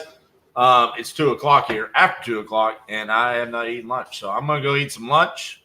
I will see you guys in a little bit. Y'all be nice to Cassie. Hey, guys. RJ Bates III here, and I'm challenging myself to do 50 deals in 50 states in 50 days for the second time, all live on YouTube. Now, this time, I'm going to be using leads from a few different places, but one of the places I want to talk to you about is LeadZolo, where they generate all of their leads from YouTube ads that are specifically going after motivated sellers to come to us, so we don't have to pull lists, we don't have to cold call, we don't have to talk to people that aren't interested in selling their property. We're just able to close motivated sellers. Now, I've actually closed their leads before live on stage at Wholesale and Live, where I won that belt right there. So has Seamus Goss, Max Jimenez, Naaman Taylor, Eric Klein. Some of the biggest names in this industry have all used LeadZolo. And hands down, we say it's one of the best lead sources for any wholesaler out there.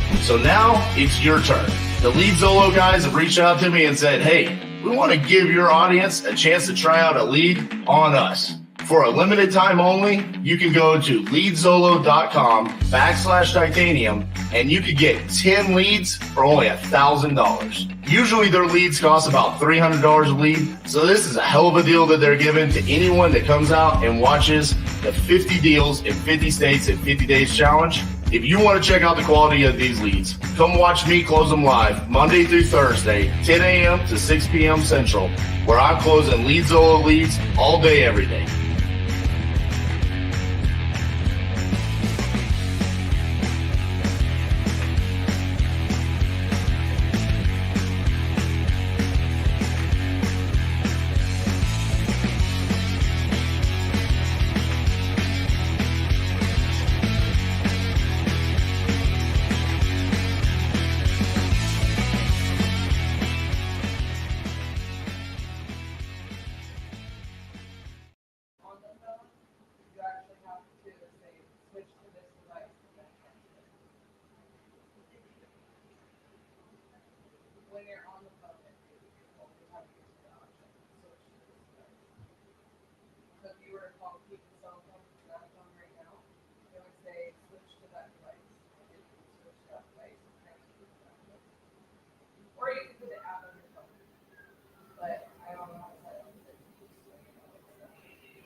Hello, everybody. I was trying to get them to maybe look into how to transfer stuff right. I don't know why, but this entire situation is super interesting.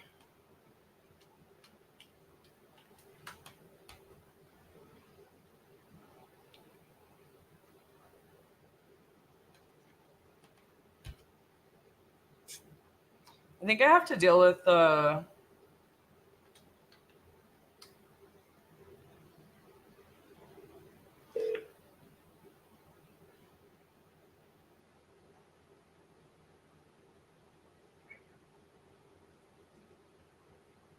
Hey, it's me. I'm just trying to figure out, how to transfer things from the phone still.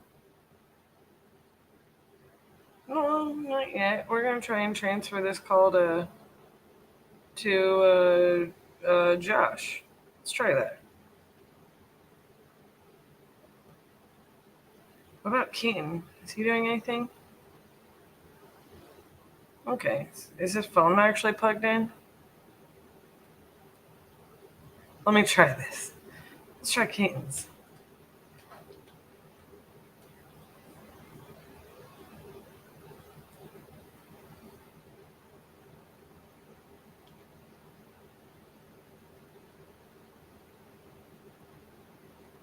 Are you there? Are you there?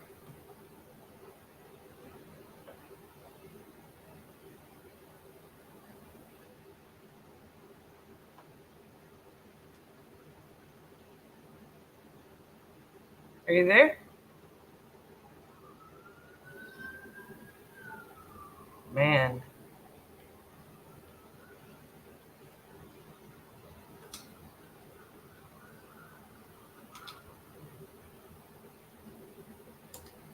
Are you there? Oh, why don't this work?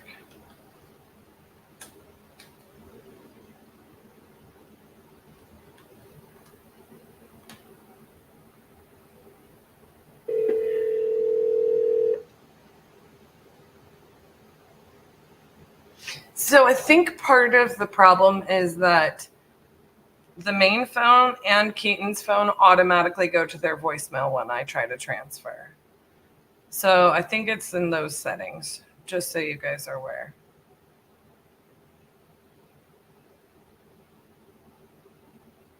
Yeah, like for whatever reason, like if you try to dial his extension, it says he's not available.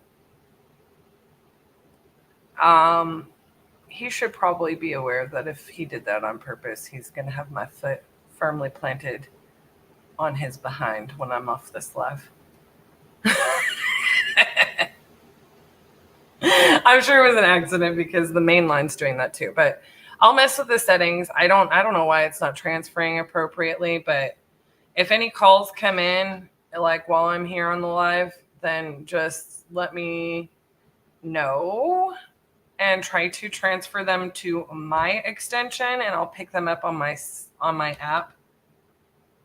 And we'll just go from there. I don't know why it's not working. I had to mess with it. I'm just glad our phones are working. And it's a pain in my butt. And I spent way too much time on it. Love you, mean it. Bye. All right.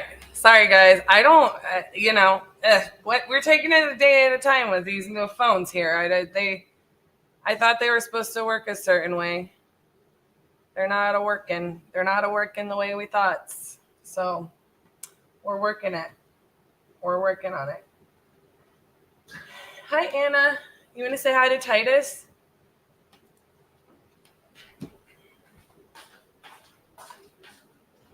Come on, bud. Come here. Come here. You want it in here so badly. You gotta say hi to everybody. Come here. Come here. Come on. Come here. Come on. Oh, you come sit hard. You come sit hard. You're gonna be a little brat. You gonna be a little brat? You say hi? You a good boy? Can y'all hear his tail just thumping the desk? Good boy. He's been sitting there whining at the door, just wanting to sit in his window seat, wanting to hang out with RJ. Spoilt brat, this one. Y'all don't mind my super white upper arms? I'm trying to get rid of my farmer's tan. You know.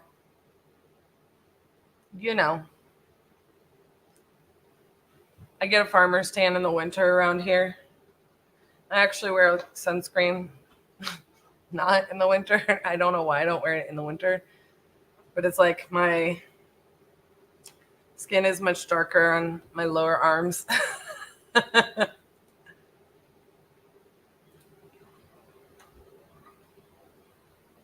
Titus, your girlfriend is passed out under Anna's desk at her feet, sending her dreams over to you. I'm going to have to make a road trip. So if Randy and Lisa Robert is my biggest fan, but he's also Titus's biggest fan. Thanks, Mr. Blaine. Titus made his appearance today. So if Randy and Lisa are on here, like, I have a dream. This is going on my vision board. Pretty soon, the team and I are going to work on everybody's, like, we want to do, like, every quarter, like, one achievement that they want to achieve, you know, and then put a timeline and reverse engineer it. I'm not talking about creating a vision board with for the rest of your life level. I'm talking about, okay, by this time next year, I want to own a duplex, or I want to this, or I want to that, right?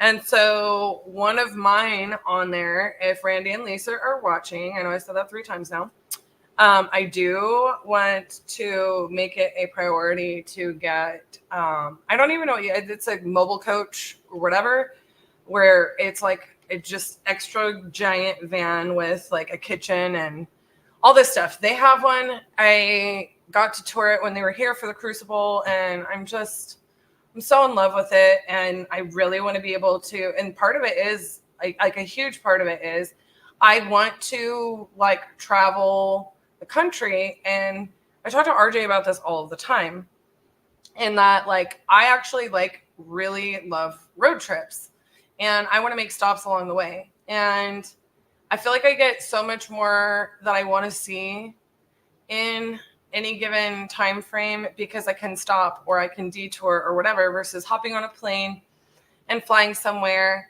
and then having a schedule, and then you're pretty much refined or confined to that location or a certain amount, whatever. I'd rather just like be like, oh, I want to go here, but I want to see this, this, and this along the way, and being able to work, work and do things like that. So point being, Anna, I'm putting that on my list. I'm going to put a date on it, like that I want to own one by. And I don't want it to be like, look, we have the opportunity to get a 5th wheel. I know that right now, I could get, I could go get any travel trailer. My family has one. I don't have a vehicle that can tow that. And frankly, I don't want to drive a vehicle and tow something, right? That's just me. It's just not for me. I need an all-in-one, like, that I don't got to mess with, right?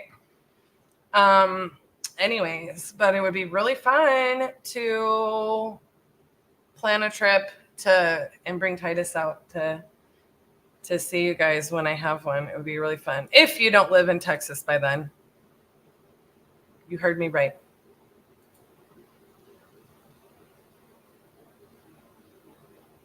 Jamie, you know it. You probably toured.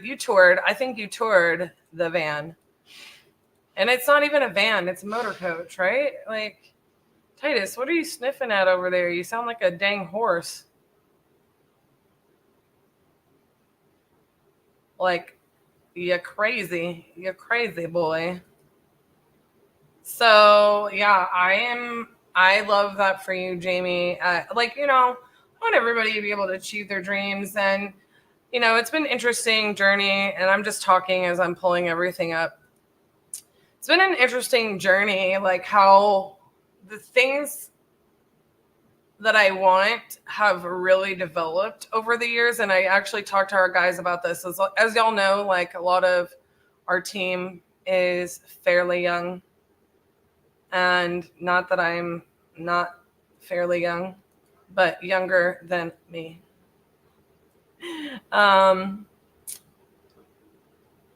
And basically,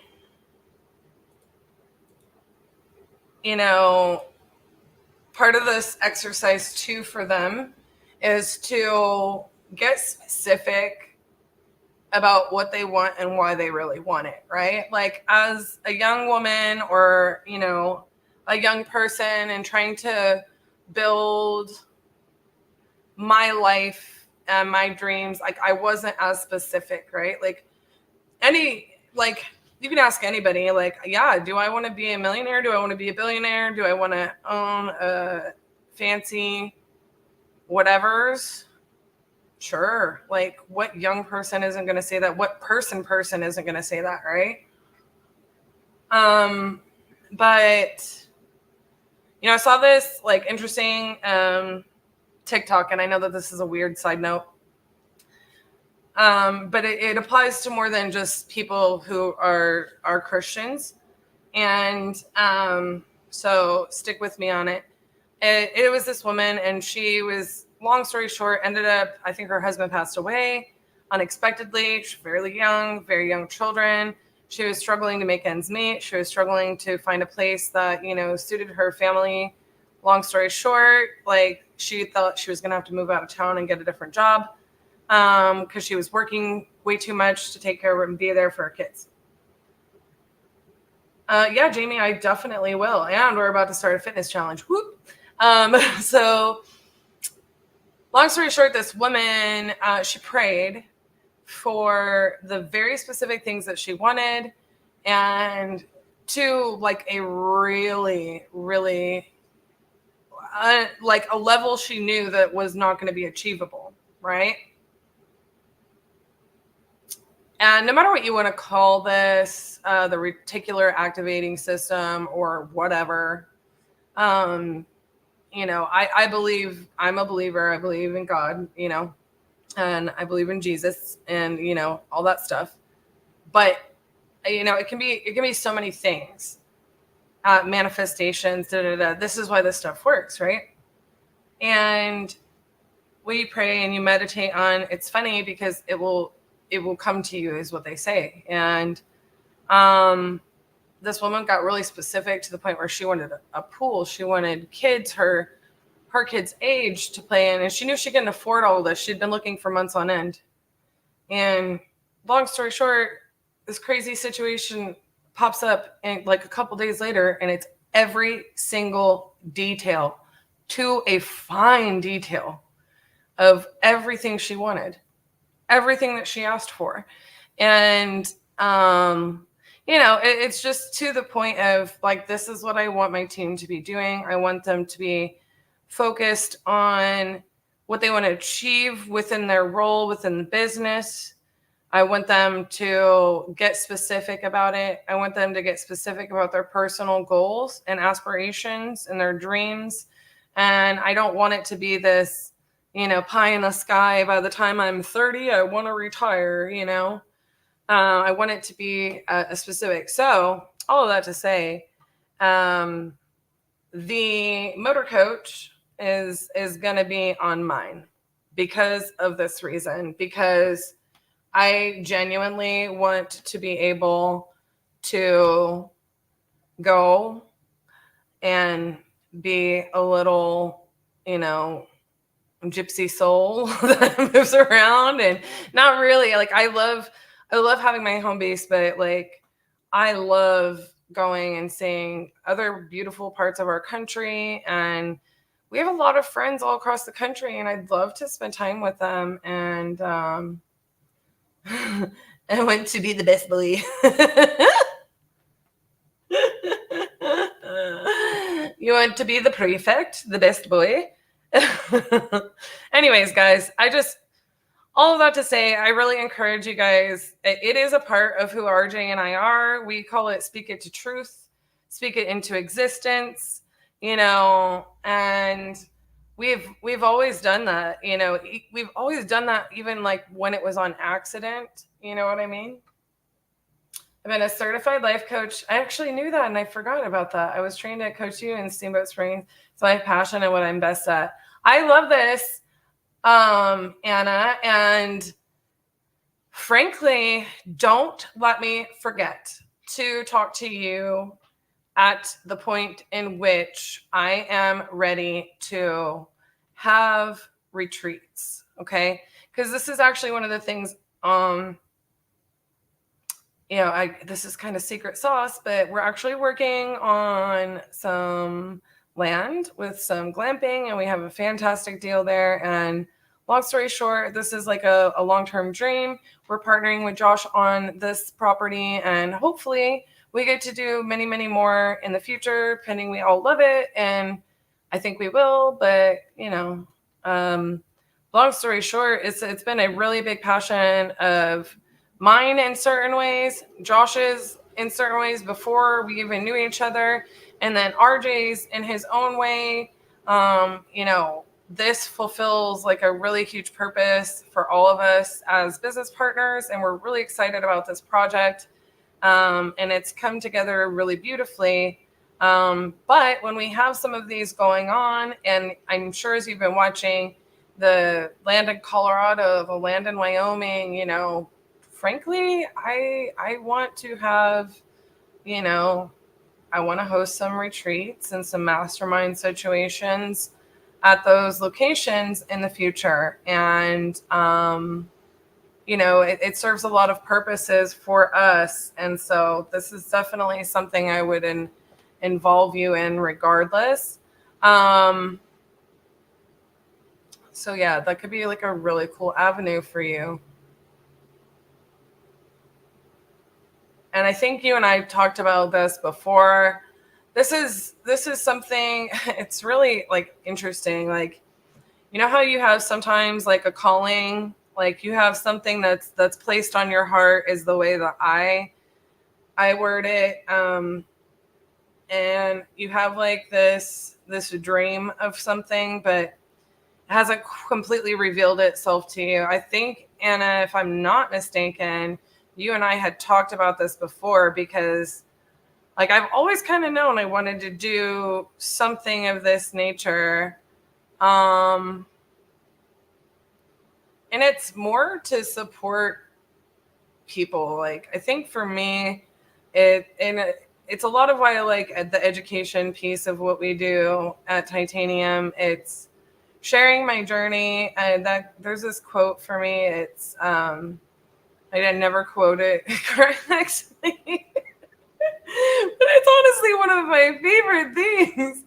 And that's, you're supposed to basically help people be a lighthouse unto others, so you can help them to avoid the rocks that you crashed on. And this is something I think that my mother instilled in me, or was just natural for me at birth, in that, that is one of the reasons I'm consistently motivated to keep doing these lives when it's hard. And it's one of the things that, this is one of the reasons my team is what it is and where it is. It is that reason. Like, I look at them every day and I believe in them so much, and I want to, and we were talking about it a little bit this morning, I want to empower them, and I want to instill in them things that I didn't have, because I know what they can do with them. And, I feel this need to, set them on that path and set them up for that success, and avoid the big, hairy, ugly rocks that we crashed on, they didn't sink us, but there's definitely things, it's no secret, we share it with the wide world web. We share it, in our speaking events. We've shared all kinds of things that were huge obstacles, huge problems, that were along our way, that, held us back, made this take longer. And for us, it is, we did talk about this previously. Yeah. Titus, don't do that. You whined to get in here, bro. Somebody needs to take you potty. Oh, yeah. Hold on, guys. Time out. One of my dreams is to have a farm with all the animals, but Titus is an office dog and he needs to go potty.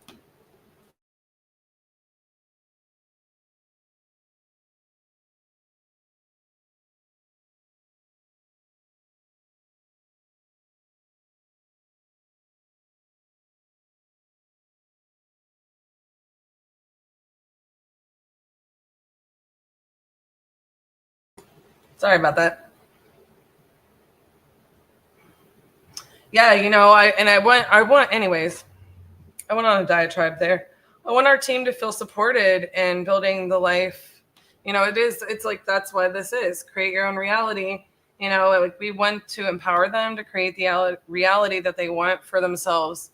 You know, and I think of it as like a big, yeah, I did. I definitely went off screen. So I was letting Titus out because I knew he was going to whine because he needs to go potty. Long story short, like, I just think it's vital to, there's this just big misnomer in this industry. Like, you can't,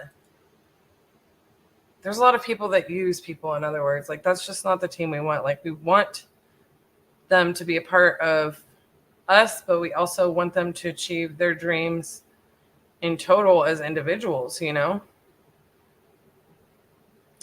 So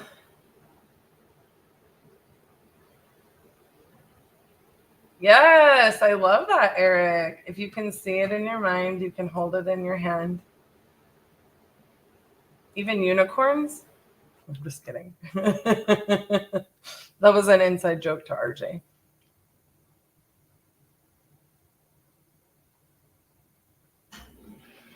So I will get back to calling.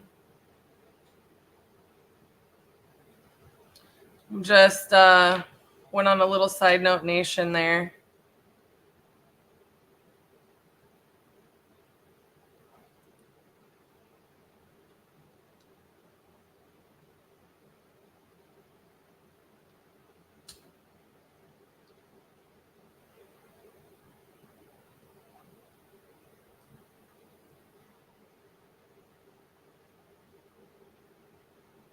Mm-hmm.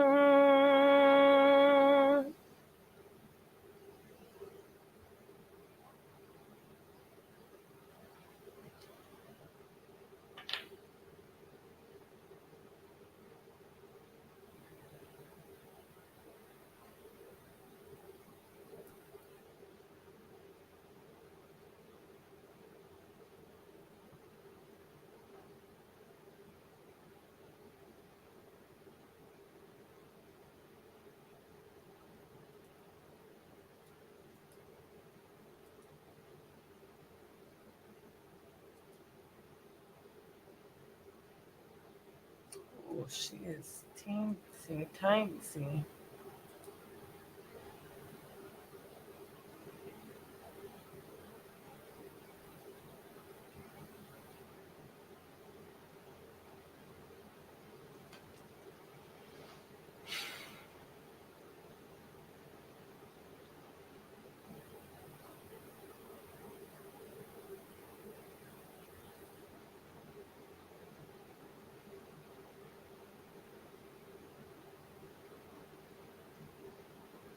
I don't know why this is assigned to me. Remove.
I was looking at this Wisconsin deal. It's like, man, why not? I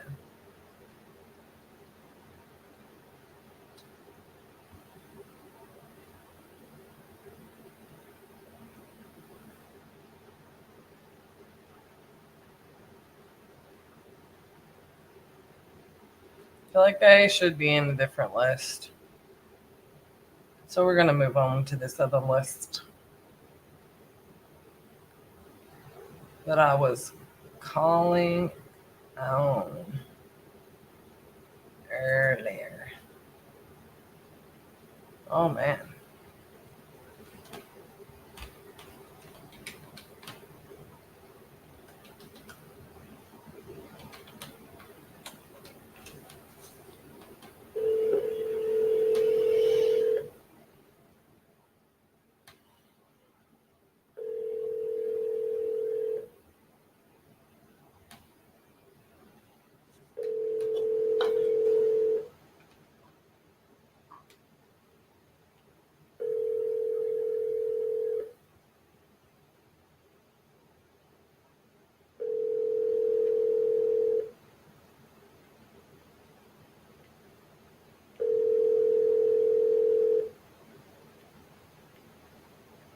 Please leave your message for 70.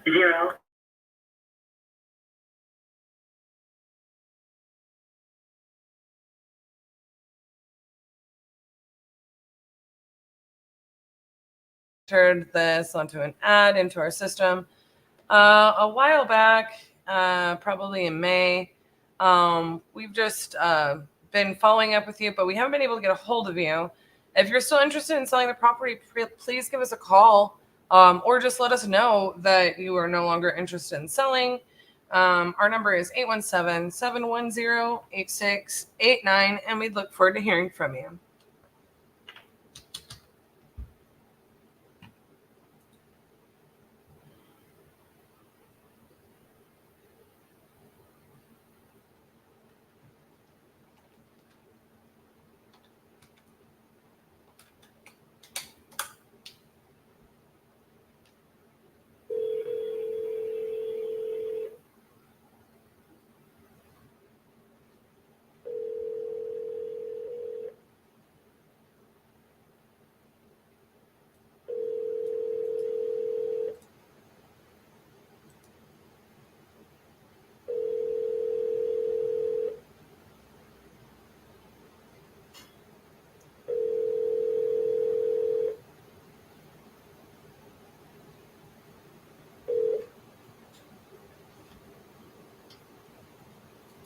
Looks like this one, she never answered.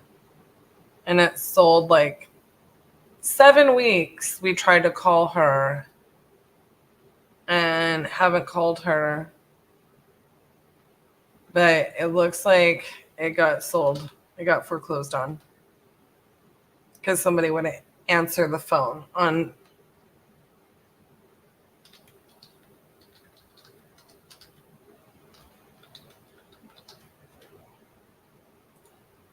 It's just bananas. Like, why? Why?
Mailbox is full. To set.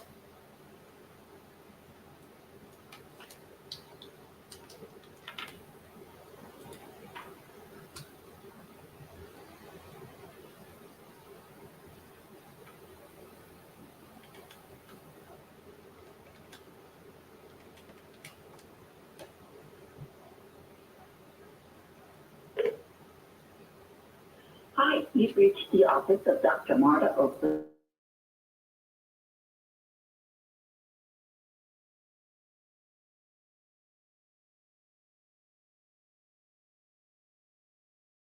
joy and blessing. At the tone, please record your message. When you've finished recording, you may hang up or press 1 for more options. Hello, Marta. I'm calling.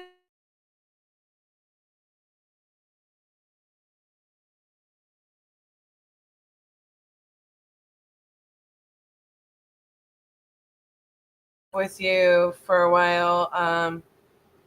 I'm assuming that we should take you out of our system as it's sold at this point, but do please keep our number if the property sale does not go through. We would definitely still be interested in the property. So I'm going to move this as sold into our system. But again, if this sale doesn't go through, feel free to reach out 817-710-8689. And thank you, ma'am. So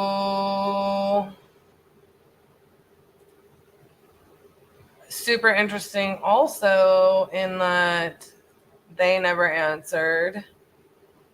And like, I will start doing this, you guys, where it's like, I'll look it up really fast when I'm calling.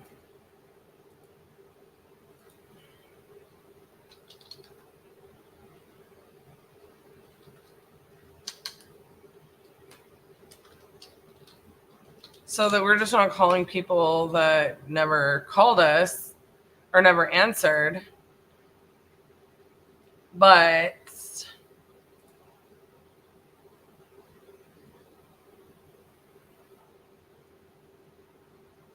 like, they moved on in a different direction, but it's like, let us know. I mean, we continue to call you because we're obviously interested. But when they haven't answered so many times, like when I go and dial them, I just right click and pull the property address up to see if it's been listed or anything.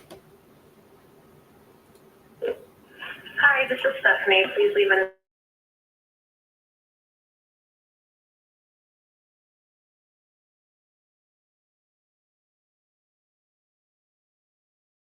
Up or press 1 for more options.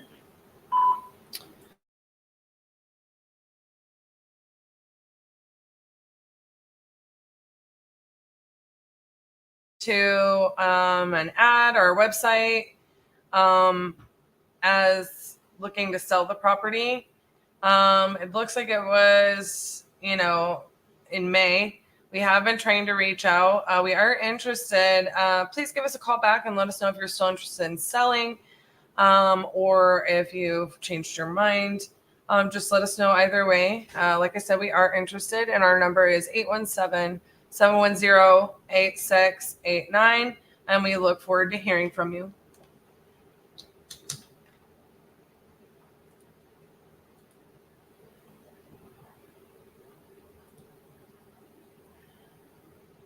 A whole apartment building in Las Vegas. I feel like this is an apartment, not an apartment. It's a unit. A unit. And it is pending. This is exactly my point.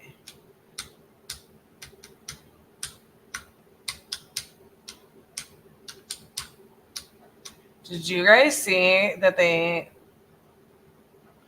outlawed Airbnb short-term rentals in Dallas in areas that are zoned single family? Look, all my friends who do short-term rentals, be on the lookout. I am full. Listen. We got a lead from somebody the other day, and they're like, oh, you could short-term rental this so we can buy it at this price. It makes so much money.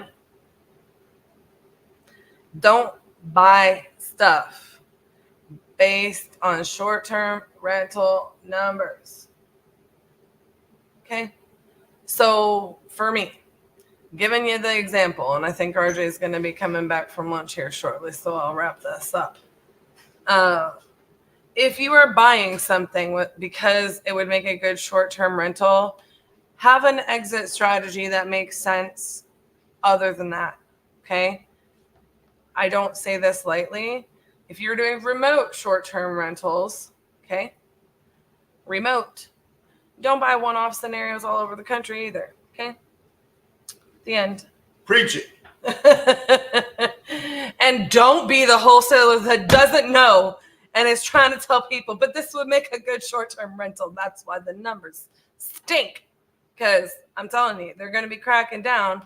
And we don't want these short-term rental buyers to be getting foreclosed on left and right because they didn't run their numbers right. Crashing the housing market and stuff.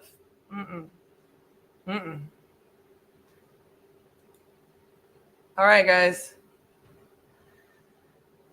Great to see you. I will see you again, probably one more time before end of day. And I'm going to leave you in the fantastic hands of the one and only RJ Bates III. This is why we've structured this way. This is why we're going to harp on you, and this is why we're going to hold you accountable. We'll hold your feet to the fire. We're going to say, hey, you need to work on this, because that's what you need to work on to go out there and be the difference. I applied the systems and the processes, and I generated a lot of revenue in my business. I'm actually back here for the second time at the Titanium Crucible. These people pour so much into you. Nothing like it whatsoever. The amount that they pour into you is priceless. Iron truly sharpens iron. Can't underestimate that stuff. This literally right here, what we're doing here at the Crucible, was literally just a manifestation of words. We said we're going to do it. Operate in the destiny that God gave you. The wealth will come. Lean not to your own understanding, but in all your ways acknowledge Him, and He'll direct your path. This thing is so powerful, it will change your life. It's such a blessing, and I recommend it to anyone and everyone looking to change their life and get on track. Get off your ass and come do it, man. Take a chance, put your faith in Titanium, and get out here, man. Much love.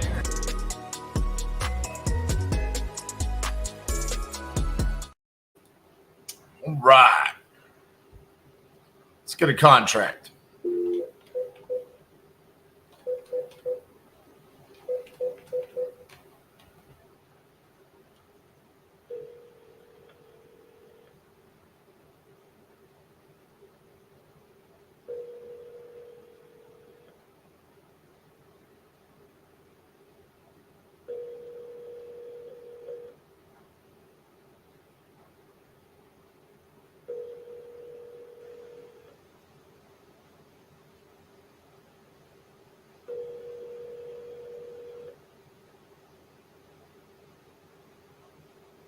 Your call has been forwarded to an automated voice messaging system.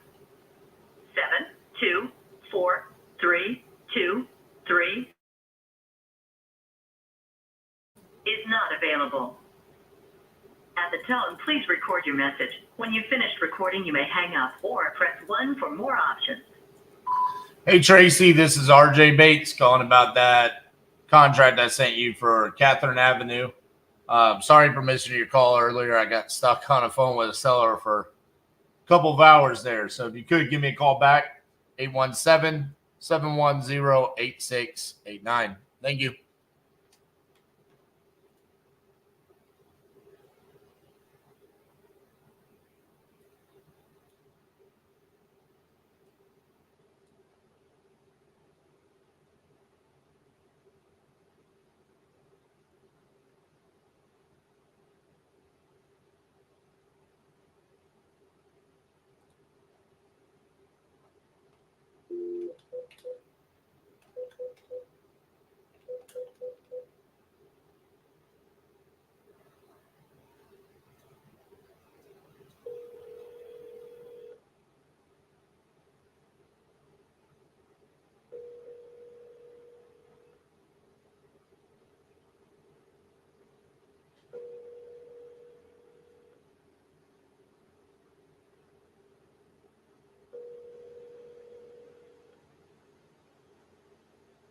Your call has been forwarded to an automatic voice message system. 77572. Not available. At the tone, please record your message. When you have finished recording, you may hang up or press 1 for more options. Hey, Karen, this is RJ Bates calling about your property on Kill Drive. You had entered this on my website a while back saying you wanted to sell that property. So if you could, give me a call back at 817-710-8689. Thank you.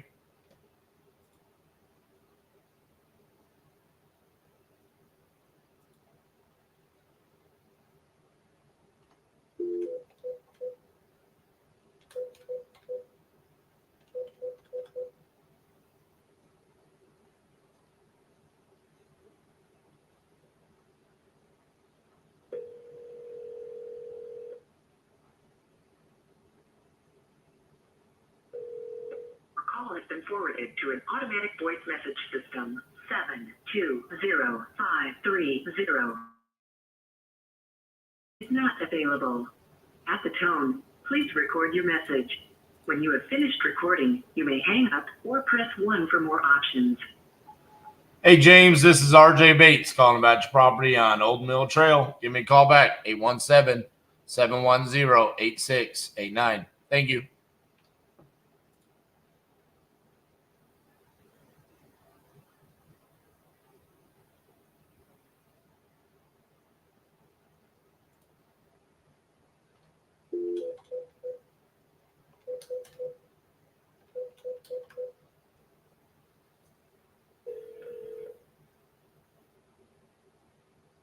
Please leave your message for 401226. Hey, Harmony, this is RJ Bates calling about your property on Victory Highway. You had entered this on my website a while back saying you wanted to sell that property. So if you could, give me a call back at 817-710-8689. Thank you.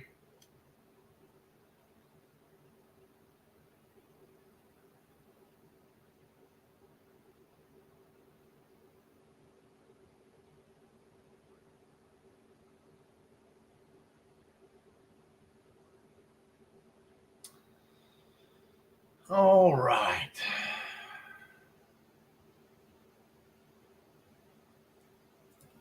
Let me go to my speed to lead leads.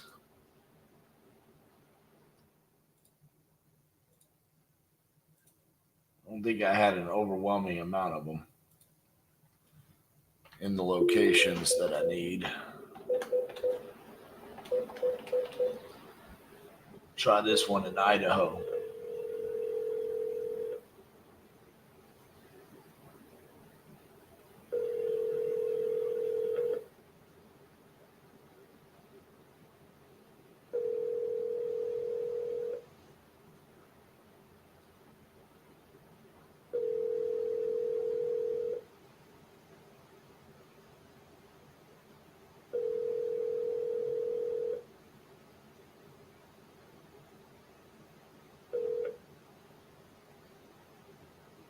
Please leave your message for Corey Binen. Hey, Corey, this is RJ Bates calling about your property on Cherry Laurel Place. You had entered this on my website saying that you're interested in selling that property. So if you could, give me a call back at 817-710-8689. Thank you.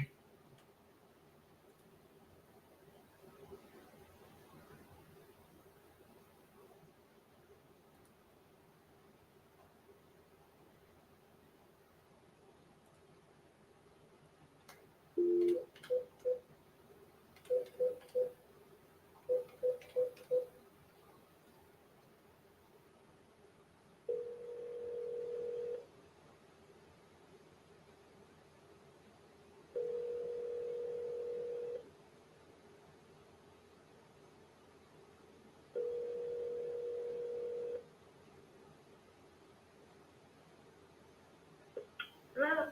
Hi, is Michelle there? Mm-hmm. This is RJ Bates calling about the property on Fox Hill Road. You got entered on my website saying that Michelle was looking to sell that property.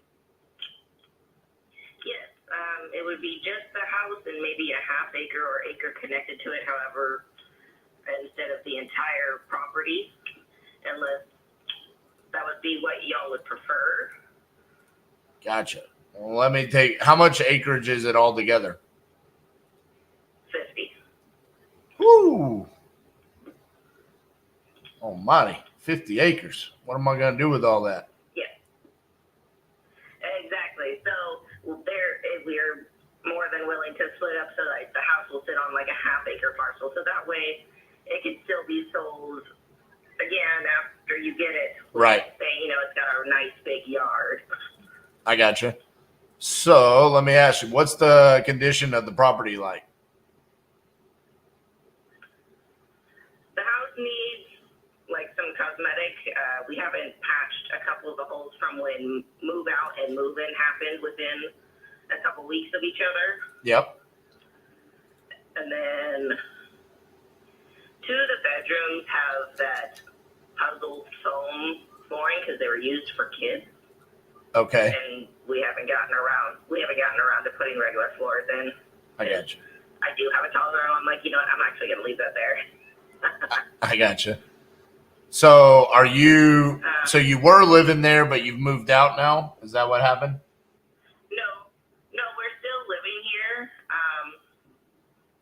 It's when we bought the property last year, the people moved out about a week before we moved in. Gotcha. And then we've been clearing all of their stuff out because they didn't clear.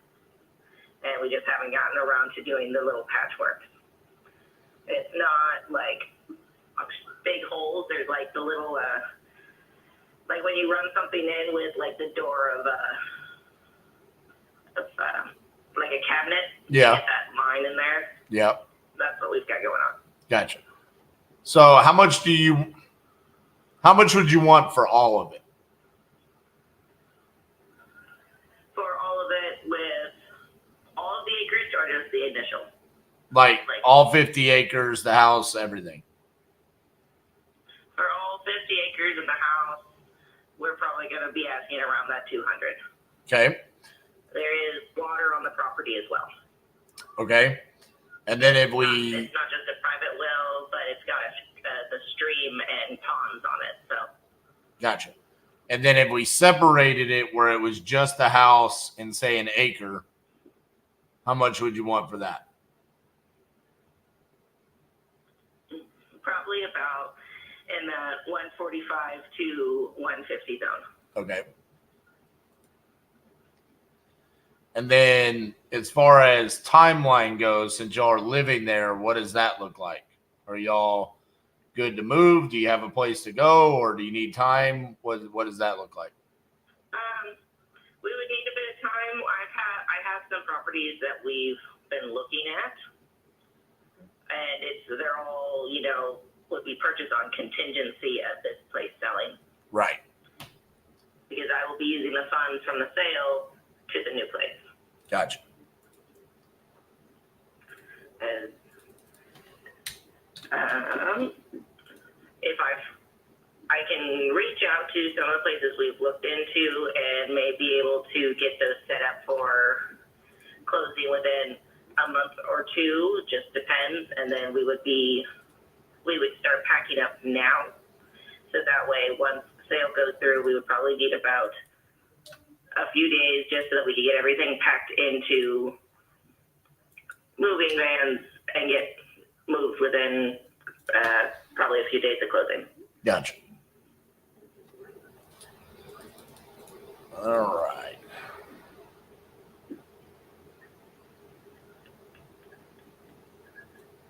Give me just a few minutes. I'm pulling up information about the property so I can see what I can do here.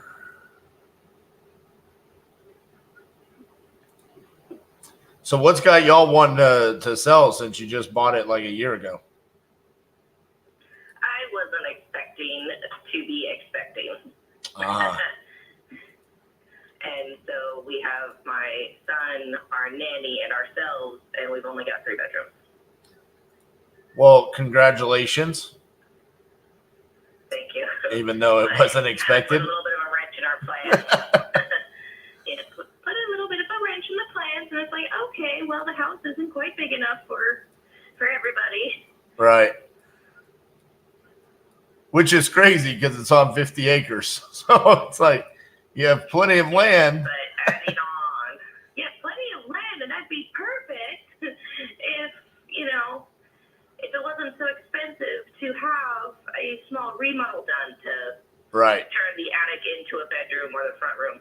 Because there's the attic and the basement. The attic is actually big enough. We were eventually planning on turning into extra bedrooms. Just not right off the bat. Right.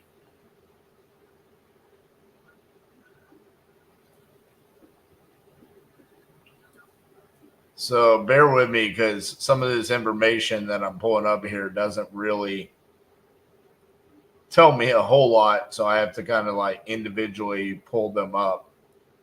Let's see, the square footage should be about, I believe, 1,300 square feet. Okay. The garage is attached through a breezeway, which was the breezeway and the base and the garage were add-ons. Gotcha. Let's see. It is a private well and private septic.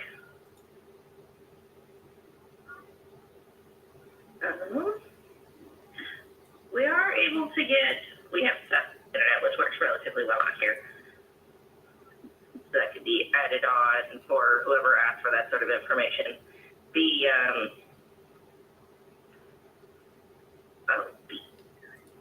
Like the oven and the washer, that stuff, fridge, all that would stay. I can't word at the moment. Blame pregnancy brain. All the appliances. Like the equipment stuff. Appliances, thank you. Yes. All of those would stay. Gotcha. So what I'm trying to figure out is how to value that extra acreage. Because what's amazing is how few houses have sold around you. And when I look up the houses around you, not many of them have land. A lot of them have a lot less. Yeah, most properties around here have far less attached to it. Our property actually extends behind our next 4 neighbors, and then all the way back to the tree line, and there's property on both sides of the creek. So we've got a nice big property, but it's not useful if we're unable to do anything with it currently, and it's more like if we sell off the house with just the half or full acres, so that way whoever's having it has a bit of property and whatnot, we'd still be keeping the rest of the property, probably to put something on it later on once the kids are a bit older. Right. So like for me, there's a couple of different plays here. I mean, I love the property. I love the amount of land that comes with it. I just have to figure out kind of the value of it. And it's a little bit strange because y'all bought it like a year ago, right? So it kind of, it's like, well, I mean, if you bought it for 145, why is it worth 200 now? And then is due to how many people have sold off their land individually. So then when they're selling their homes, it's no longer large parcels. Okay. I think the only other large parcel I've heard of right now is actually across the street from me, and they're debating selling, and they've only got 6 acres. Right, which makes the rest of the acreage enticing. Let's see, we've got at the top of the hill, because we're at one end of the hill, and at the other end of the hill, there's another 6 acre parcel that's for sale for $60,000.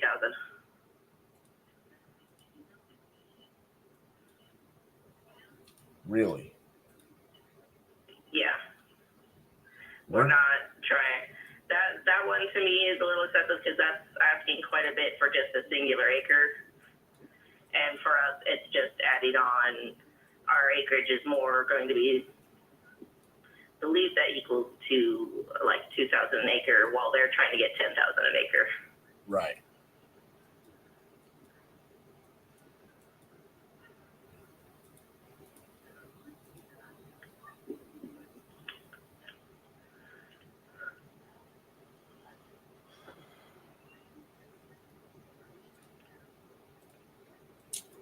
How long do you have before the baby's due?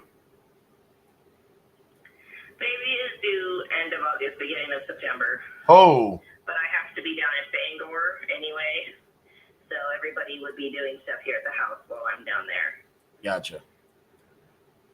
Yeah. I was about to say, oh man. For moving would be to, another reason for moving would be to keep me a little closer to where the doctors are. Right. Yeah. Since they keep sending me down there every month, and I'm so tired of the commute. I gotcha. Man, I really want to buy your property. I'm just trying to figure out how to make it work because I'm an investor. So, I mean, for me, it's like I got to have some sort of exit, right? And you're out there, you know. Well, here, where we're at, from an investing standpoint, you can actually rent out just the property, not even the house. If you were to decide to get the entire property and then sell the house on its own, the property itself, because it is over 10 acres, and you would be, if you find someone who wants to do the effort of dealing with them, you can rent that property out to hunters because they're allowed to hunt on this private property. I see. Due to the size. Do you have any idea how much that would go for? Residential.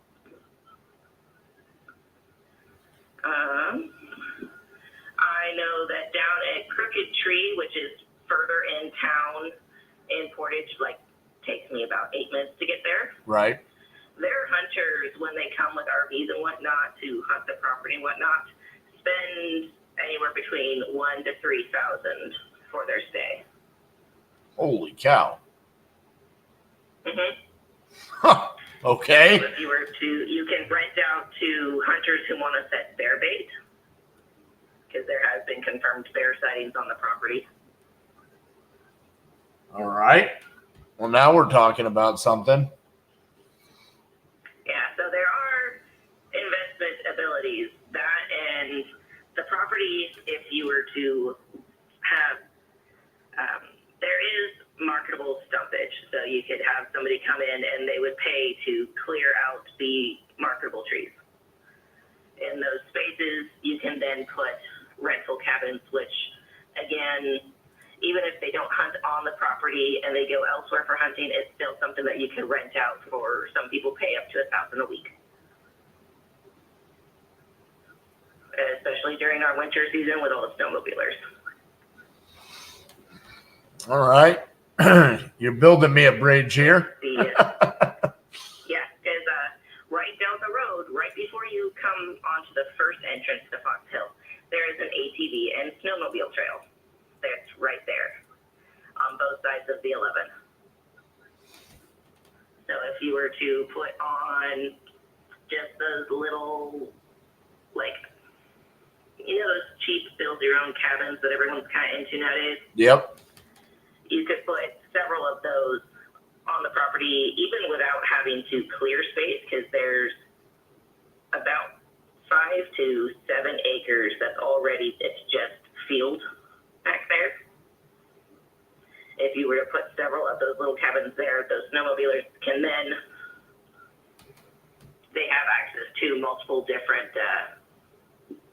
snowmobile trails, and then they're 4 minutes away from the gas station where they're able to go fill up. Gotcha. So all of those are very viable options, and I like them, and I like the creativity of it. Here's my question. If I said I can give you the 200,000, but I need to do due diligence on this to see how much this is going to cost me, if it costs me anything, verify if I can actually get these numbers that you're talking about, all this just to kind of verify it.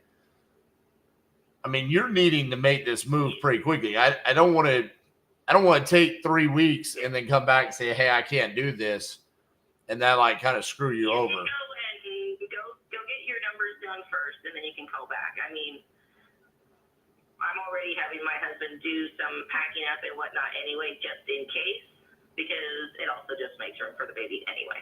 Gotcha. It's more as I would just prefer that if something can't happen before snow starts, then it's going to have to wait till spring. Gotcha. Yeah, because I'm not going to be moving with a newborn once the snow's on the ground. All right. Well, I guess let me dive into this a little bit more, and then probably give you a call back either later this week or early next week, and see if it's something that we can do. Okay. So for the rest of this week, I'm free Thursday and Friday. I'll be able to get phone calls. Okay. I work Saturday and then don't work Sunday, and then I find out Sunday what my schedule for next week will be. Okay. Well, I will try to call you back before this weekend then. Okay. All right. And then if it's easier, you could also send an email. I can't remember if there was an email on the little application I put in or not. I have a Tammy Grave. Is that your email? What? No. The system automatically skip traces it to give an email. So it was us guessing. Oh, yeah, no. Gotcha. What's your email? No. All right. VANILLEANGE@gmail.com.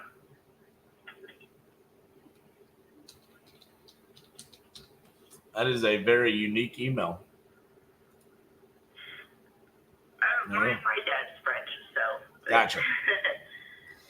All right. It was normal back then, and then I moved somewhere where there's a lot more French influence again, so. Gotcha. All right. Well, yeah, I'll do my due diligence, and then I'll reach back out to you. Okay, Michelle? Sounds good. All right. Thank you, ma'am. No problem. Bye-bye. Why does it have to be in the middle of nowhere, Maine, and 50 acres, and I don't think there's going to be any buyers is the problem. I don't know what I would do with it.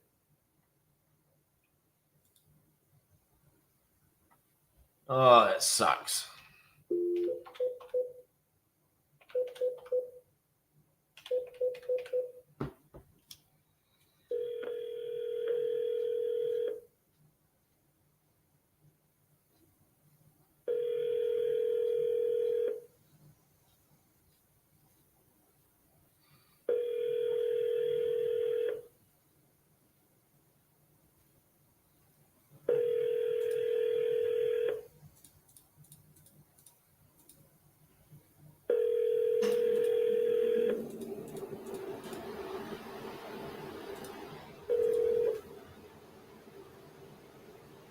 Please leave your message for 203218. Hello, this is RJ Bates calling about your property on Norland Avenue. You had entered this on my website saying that you wanted to sell that property. If you could, give me a call back at 817-710-8689. Thank you.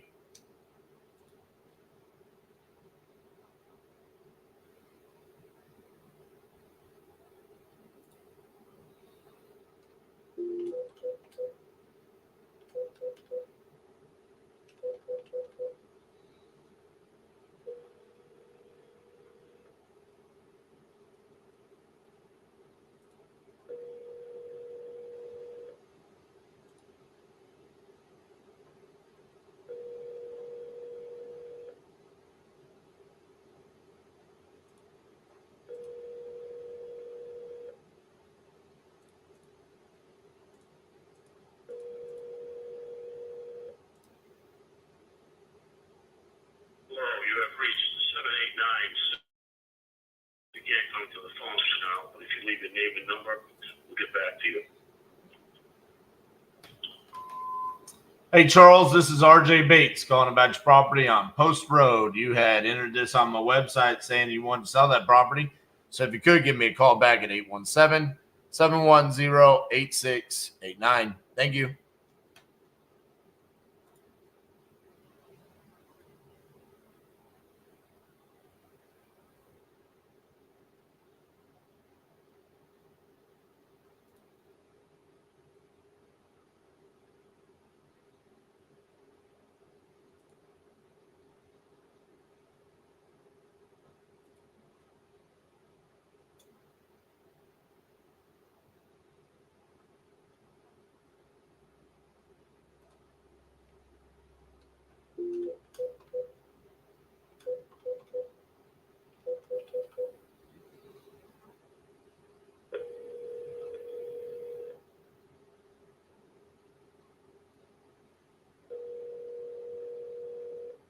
Your call has been forwarded to an automated voice messaging system. 31330 is not available. The mailbox is full and cannot accept any messages at this time. Goodbye.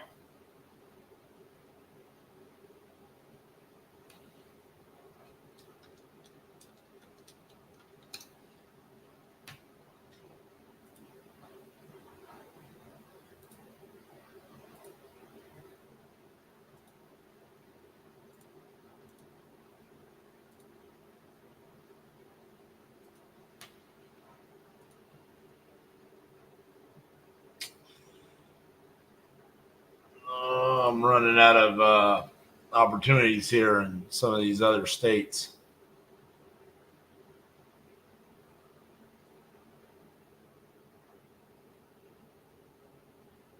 If I can't get people to answer the phone, when I do, I'm quickly reminded as to why we don't have deals there.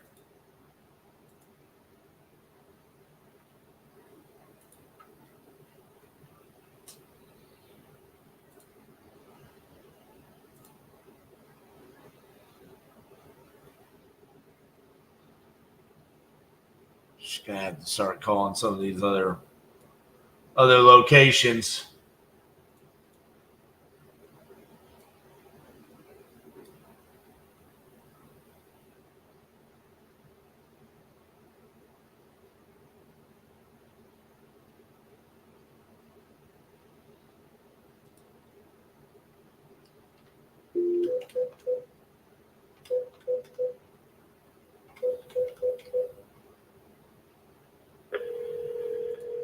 Don't do any MLS.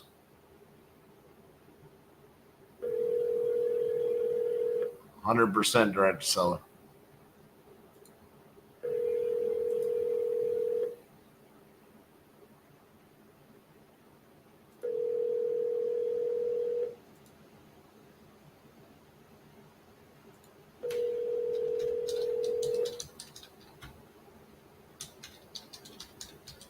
Your call has been forwarded to an automated voice messaging system.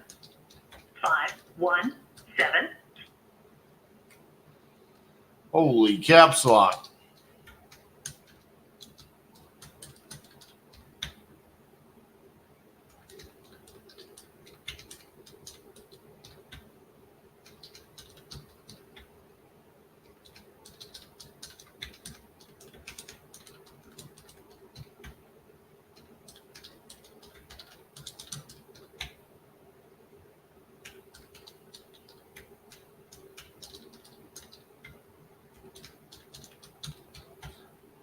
All of the ones that you would expect, plus Wisconsin.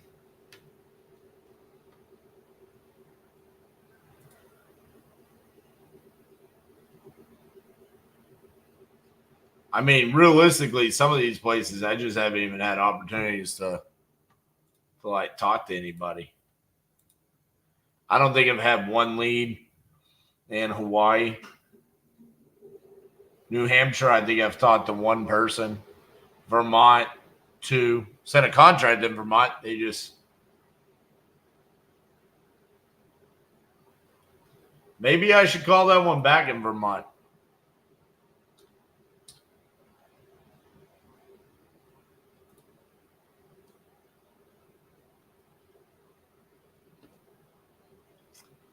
Let's do it.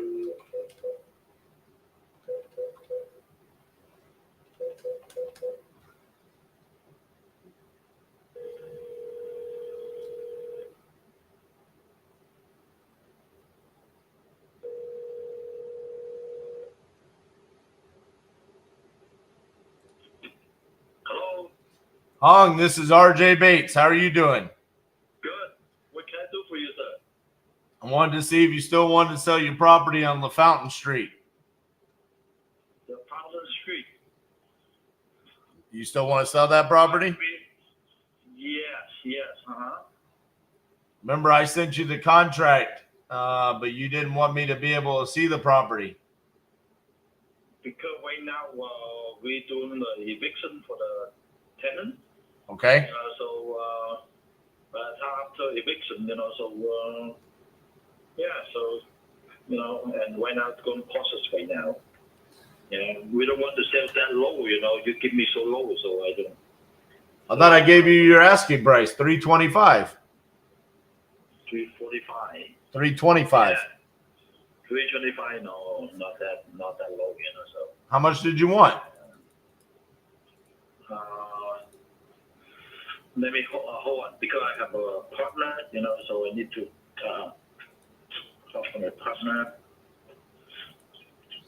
Because I'd like to buy it as soon as the tenants are evicted. No, we process right now. So very soon. So we evict. By the time we can sell higher. But that's what I'm saying. For how much? How much? Yeah. Well, you will have found it. Don't sell my get you.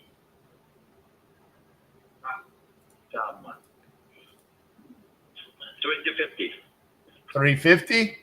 Yeah, 2050. And it's 2,100 square feet, right? 2,000 square feet. 2,000. Okay. Yeah. Is it zoned commercial or residential? See, right between the line, so you can do Both. commercial, or you can, it's just one house next to the main street. So people, they can buy for and make the big development, right now, because the main street, they build a higher building now. A lot of people right now, they buy, if someone they sell, they keep buying, and they should be bigger house. They Winooski Main Street, right? You can look at the map, see. Oh yeah, I see. Yeah, so you can see, how many new development right on the street right now. Yeah, so we can do either, so someone they just buy it, and take it out, make a building. That's the goal they want to do. How much work do you think the property will need when the tenants leave? After we remodel it, and whatever, people they buy, and then we can sell. Yeah, we try to sell more, by the time. No, I'm saying if I bought it as is, how much would I need to how much work does the property need? Like full remodel? We try to do because we do construction work also. If we spend our money, maybe 14,000. That's all, That's it. Because we do our own labor, so we remodeling, make nicely, everything good. That's our our plan for that. I see. Yeah. I don't know. I like it better at 325 than I do 350. 350 seems tight. Pardon me? I said 350 seems tight. I like it better at 325. Yeah. No, you can think about it, so we are not hurry, so just let us know if you're interested, so we can work it out, Yeah. I think I need to be at 325. I'm pretty sure of that. Yeah, so you can wait, so wait until we mix, so you can see, we put on a list, how much to be done. Yeah. All right. Well, let me know. I'm at 325. Let me know if you guys are interested, okay? I know. Yeah. Okay. Good. Thank you very much. All right. Bye-bye. Thank you for your calling. Yeah. Bye-bye. Damn it. He's stuck on that 350. It doesn't work. It needs to be 325.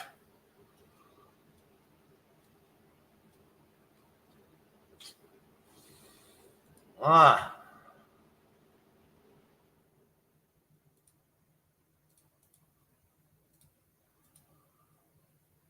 right.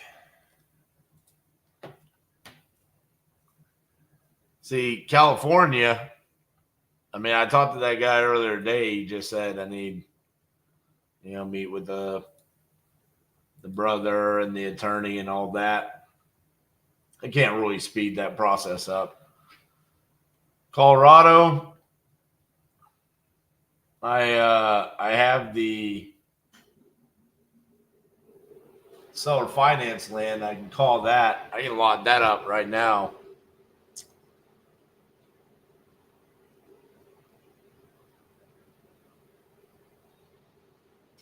Connecticut, Hawaii, Idaho, Maine, Nevada, New Hampshire, Rhode Island. I have the lead in Rhode Island, but he wants like a week to think about it. South Dakota, I have a deal there I could get if I really want. Wisconsin, same thing. I could call and get Wisconsin right now.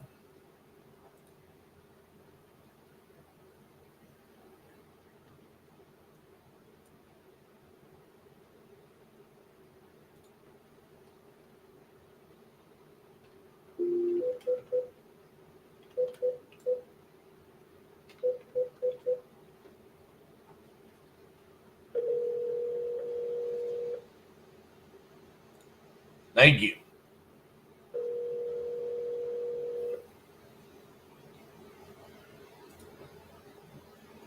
Hello. Hey, Russ, this is RJ Bates. RJ Bates, how are you? Pretty good. All right, man. So I cussed and fussed about it with my partner last night. I have a good partner, though. We've been partners for a long time. Not good you. For you. We've been partners since 2010. I want to send you over an offer for the 100,000 like we talked about, and I guess present it to both you and your partner. What's the best way for me to present that to you guys? The best way for me is over coffee with a printed offer. Okay. Well, that's impossible for me. I'm in Fort Worth, Texas. All right. Well, then why don't you be straightforward with me? And what's this offer going to look like? It's going to say 100K, and I assume it's going to say contingent on inspection and so forth. Yes. Correct. Well, then there's no point in making an offer now. Why is that? Why don't you do your walkthrough and then make an offer? Then it's real. Because I don't do it that way. Yeah. Because I could go out there and your partner could decide I don't want to sell the property for 100K. I want 200K, and now I just wasted all my time. Yeah, well, that's true. That is true. Yeah, that is true. So your proposal is making an offer. Oh, all right, that can't hurt. I mean, my thing is it's $100,000 as is, whereas, yes, it's contingent on us doing our due diligence on the property. But outside of that, I mean, it's very straightforward. I mean, there's nothing else really in the contract. So, I mean, I can email you over a contract. You and your partner can look over it. Tell me if there's something in it you don't like or whatnot. I mean, I just kind of want to make it it's investor buying a property from an investor, Yep, that's what it is. That's all it is. All right. All right. Well, I can't help you with the whole email thing. I can give you an address to send one to. Oh, you don't have an email? I got one somewhere, man. I haven't used it in years. Okay. I got a mailing address at 45th Street. Is that the right address? That's the right one, man. That's the right one. All right. Well, I guess I will mail that over to you, and let me know what James decides. Okay. All right, man. I will certainly. You know, if you want to be real slick about it, man, send two, one for me and one for James, and I'll just give it to him. You know. Yep. Sounds good. All right. I'll do that. Hey, RJ. Yep. Appreciate you, Russ. Bye-bye. Bye. Bruh, what are we doing? No email. All right. Let's phone a friend.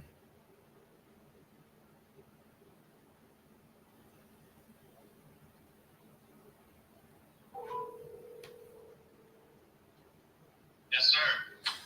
Tony Romero, welcome to day 50 of 50 deals in 50 states in 50 days. Oh, great.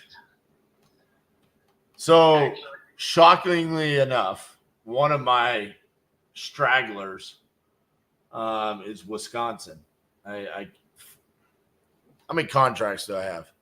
I have 116 signed contracts, but I haven't got one in Wisconsin. But I got a dude in Milwaukee. Seems like he might have something on South Oak Park Court in 53214. Is that Do you have the address? Yep. It's 513 South Oak Park Court. So the problem here is he's an investor. He bought it with his friend. His friend turned out to be an asshole. They don't have the money to finish it. They're giving me an ARV of 210. Needs about 35 to 40 to be finished. They're willing to sell it for 100. So basically 70% of ARV minus repairs. They're being pretty, Russ, the guy I'm talking to, is pretty straightforward about what needs to be done. And he's highly motivated to sell. He does not know if his partner will sell, even though they're in a position where they have to sell. So I said, well, here, why don't I just send you over a contract? Y'all look at it. And if you decide to sign it, great. If you don't, you don't. And he says, okay, well, where do you want to meet to have coffee? And I'm like, I'm in Fort Worth, Texas. And he goes, oh, okay, well, I guess mail me a contract. I'm like, mail you a contract? Do you have an email? And he's like, no, I don't have an email. So insert Tony Romero. Yes, first and foremost, is this deal, is it a property that is worth the headache of trying to meet this person in person and then convince a troublesome partner to sell the property? So being 100% realistic, this neighborhood is in a middle class, like family. It's definitely an area where you want to grow up with your family. It's around State Fair Park. As far as like flippers, what they're looking for, this is like in their gold mine area. A lot of people in this area don't want to sell because most of the people that live in this area are older, and they want to either pass that house down or just die in it. Right. So West Dallas, it's pretty much West Dallas, or West Milwaukee, West Dallas borderline. Both cities are really, really great. And both of these areas will generally sell pretty high. People will fight for them. Not a lot of stuff comes up on the market there. Every time we have properties in this area, ARVs are right around that like 180 to 230 range. So it's definitely one that I would pursue. Eyeballs, there would be a lot of eyeballs on this property from buyers. Okay. So if I called Russ back and I said, hey, I don't want to mail you a contract, where can I send someone to meet you with a contract? Can I just pass this one off to you and let you run with it from here? Yeah, absolutely. Because, I mean, realistically, at this point, it's going to be, if it's a great deal and it's a great area, I don't want to miss out on the opportunity but I also don't want to be mailing this guy a contract. You know what I'm saying? Like, that never works. Like, I'm pretty sure 100% of the time I've never gotten one mailed back to me. So, I mean, it sounds like you could probably have someone on your team or yourself, if you want to, go meet this person pretty quickly if it's that good of an area, you know? I mean, it's right off the highway too. I mean, I have my pet salon that I have is a couple 6 blocks away, so super good area, I would say, especially for, even if it's not, you know, family that wants to live in it, the rents in this area are getting pretty high for a single family. I mean, I have a buddy who rents a single family around there, and he's paying like $1,500 plus utilities in a single family. Not even a single family, it's a duplex. It just has one level, so the rents are really good in the area. Gotcha. So this does sound like it needs quite a bit of work, though. I mean, it sounds like they've got it stripped down to where it's ready to be put back. Like, as far as like the bathroom goes, he was talking about it's ready for rock and tile, you know? Yeah. Yeah. Okay. Yeah, I mean, even if he wants to like be at his property, that would be something, you know, that would be a lot easier too. Or both, you know, there's probably a coffee shop around there in West Dallas nearby within a couple blocks anyway, so we can, might as well just, you know, take a look at the property if we can too. Right. So who would you want to do it yourself or someone on your team? Let's just, yeah, I can do this one. Okay. When, because I'm going to call him back, when do you think you want me to try to make it happen? Well, tomorrow, anytime we can make it work as long as it's before 5. Okay.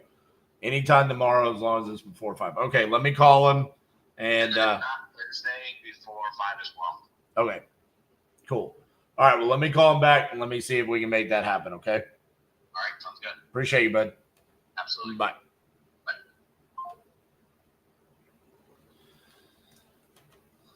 There you go.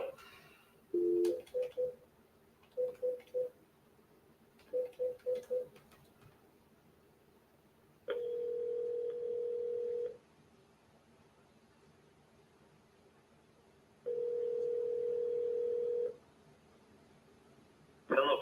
Hey, Russ, it's RJ again. Hey.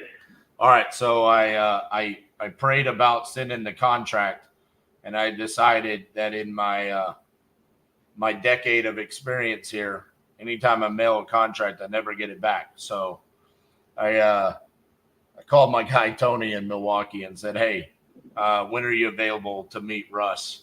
And he said he can meet you anytime tomorrow before 5, anytime on Thursday before 5. Okay. Let me think here. Tomorrow's no good, but Thursday could work. Okay. Thursday could work. 4 o'clock Thursday. Okay. Do you just want to meet at the property? We could, yeah. But if we meet at the property, I'd like to do it earlier in the day. Okay. Yeah, we could do that. Because at least then we're also doing the walkthrough that you want us to do. You know what I'm saying? If you're going to do the walkthrough, yeah. Well, that's what I'm saying. I mean, not two birds out with one stone right there. There you go. It makes sense to me. Then let's do it Thursday, 9 a.m. Okay. Sounds good.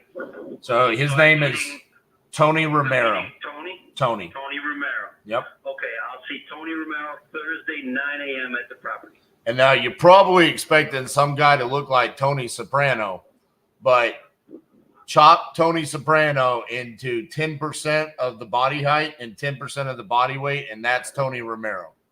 Tony Romero. I bet you Tony Romero works his ass off, though, doesn't he? He does. He's a good guy.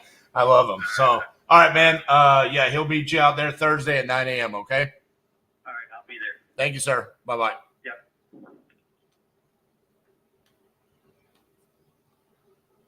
Boom, baby.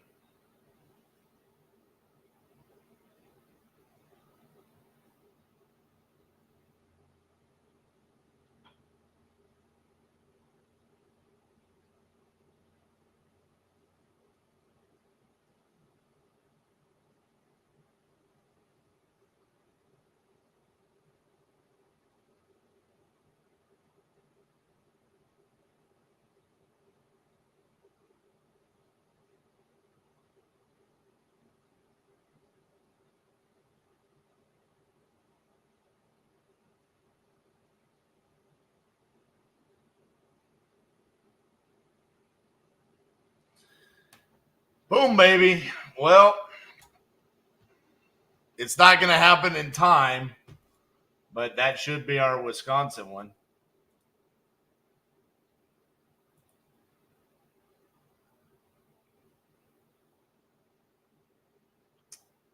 Where did you send it to, Jamie?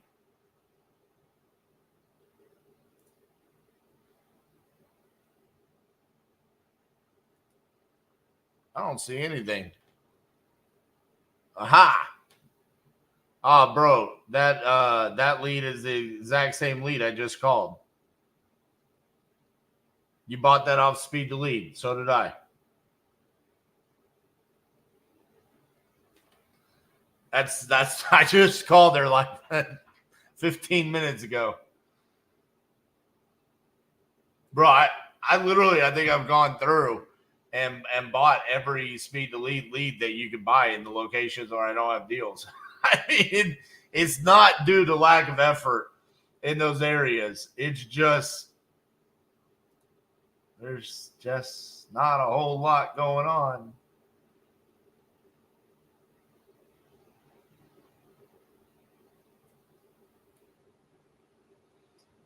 So the cool thing about that is that's a cold call lead.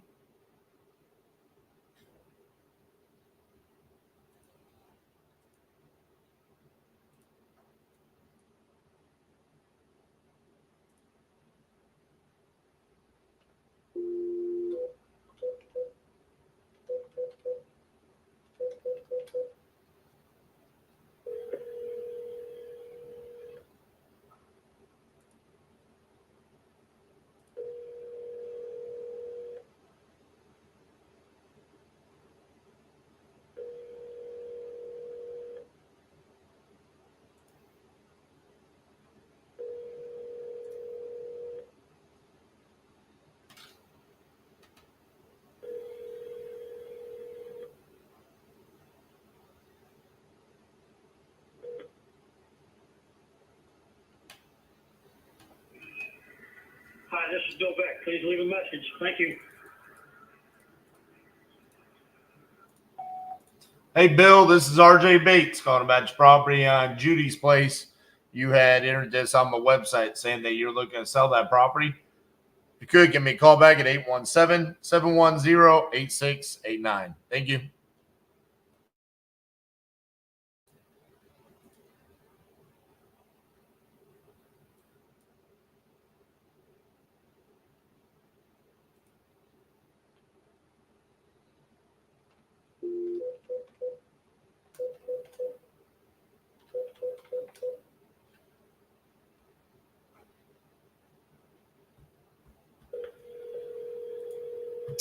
It looks like next week.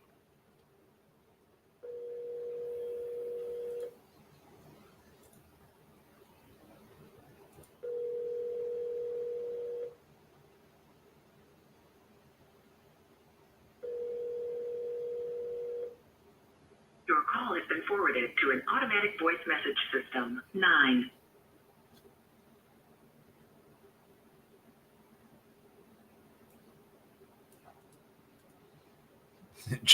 Jeremy, are you here? Every time I think about you, you disappear and you're not here.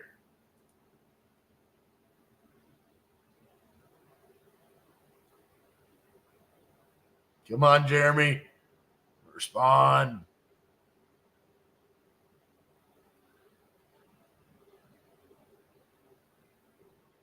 Okay.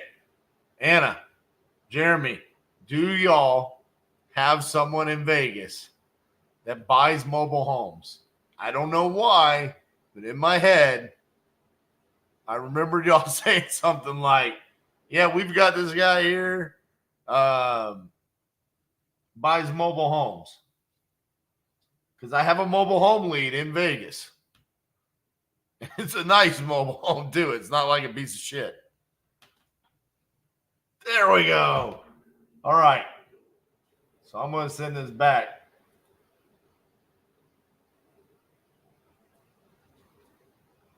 They want $30,000 for this. It's got good pictures on Zillow.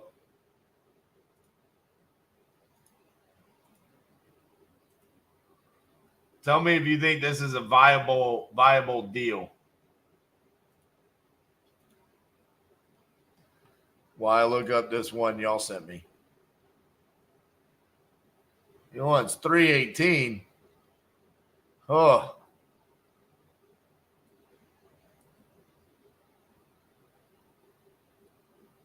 I mean, I'm all about being the king closer and stuff, but I like my mobile home deal better than this 318 one you sent me.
Your call has been forwarded to an automated voice messaging system.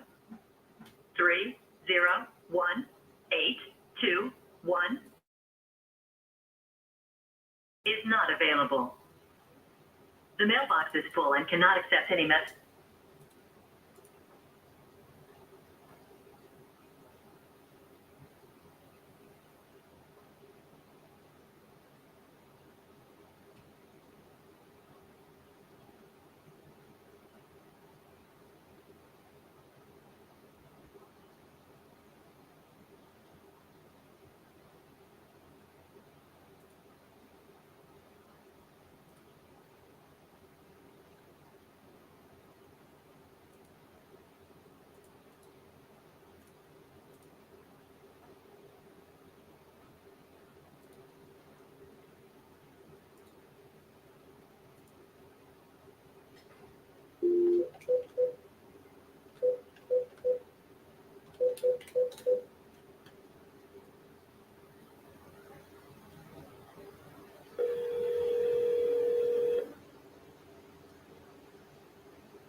Your call has been forwarded to an automatic voice message system. Jeff.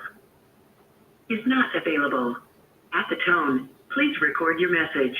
When you have finished recording, you may hang up or press 1 for more options. Hey, Jeff, this is RJ Bates calling about your property on Park Avenue. You had entered this on my website saying that you're interested in selling that property. So if you could, give me a call back at 817-710-8689. Thank you. Dang it.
the person you are trying to reach has a voicemail box that has not been.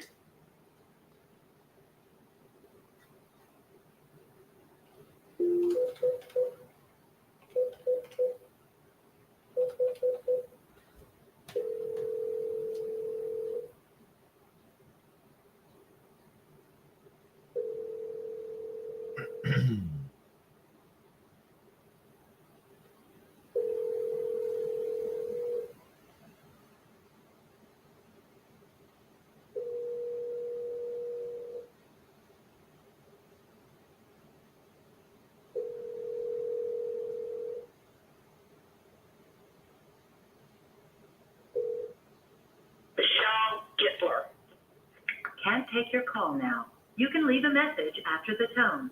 When you have finished, press the pound key or just hang up. Hey, Michelle, this is RJ Bates calling about your property there in Henderson. You had entered this on my website saying you wanted to sell that property.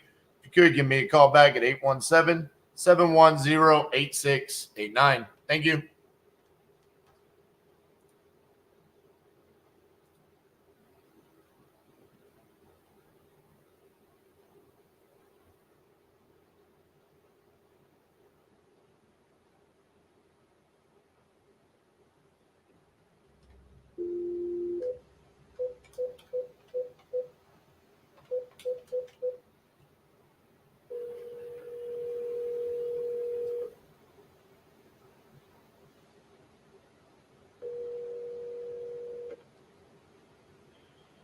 Hello?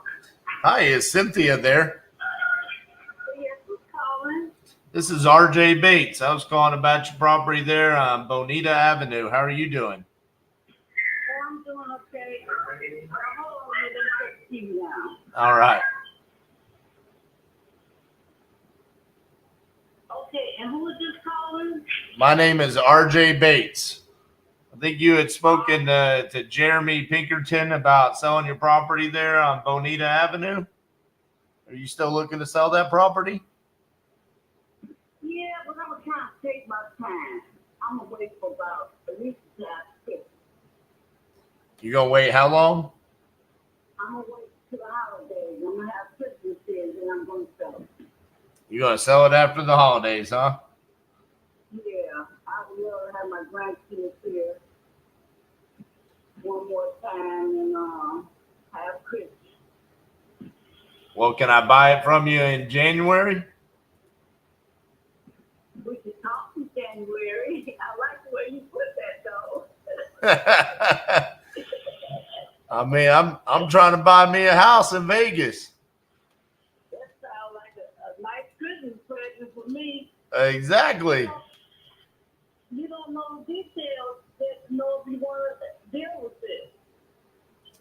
Well, what do I know the bathroom needs some work, and I know it needs some paint and some kitchen cabinets. Right? Yeah, the bathroom needs the cabinets, and the front bathroom tub needs to be refinished because I just been here since 2020. The guy that sold it to me put something on it to make me think the tub was okay. And after we've been here for a while, we started turning red looking. I got you. And we couldn't get that off. But somebody knows what they doing, can see it white again. Besides that, the backyard, I did the front yard, got it looking real nice. And the backyard, it needs grass cut. Just needs some work done back there. It's a great big backyard. And it's got the shield over your head, so if you out there barbecuing, you don't have to be in the shade. It's got a nice little storage room. It's like a bedroom, so it's nice. It just needs a little 2 holes I cleaned back there. It's small. They need to fasten up. Besides that, it's nice. You say paint. And that's just about it. Maybe the doors need to be tightened up. See, I raised eight kids in here in 2020 to the precinct. And they got their wear and tear out of my walls in my house with their fingers. I bet they did. Yes, they did. And I love them so much. I got 2. I mean, I can't imagine 8. Oh, yeah, and I got 8. 4 of them came from Chicago. My son followed me, and I had my adopted daughter. She was my granddaughter. She had 4 kids. She just had a baby, so that made 4. So what I was gonna say, do you know how much I am in the mortgage payoff and all that? I do not. How much do you owe on that?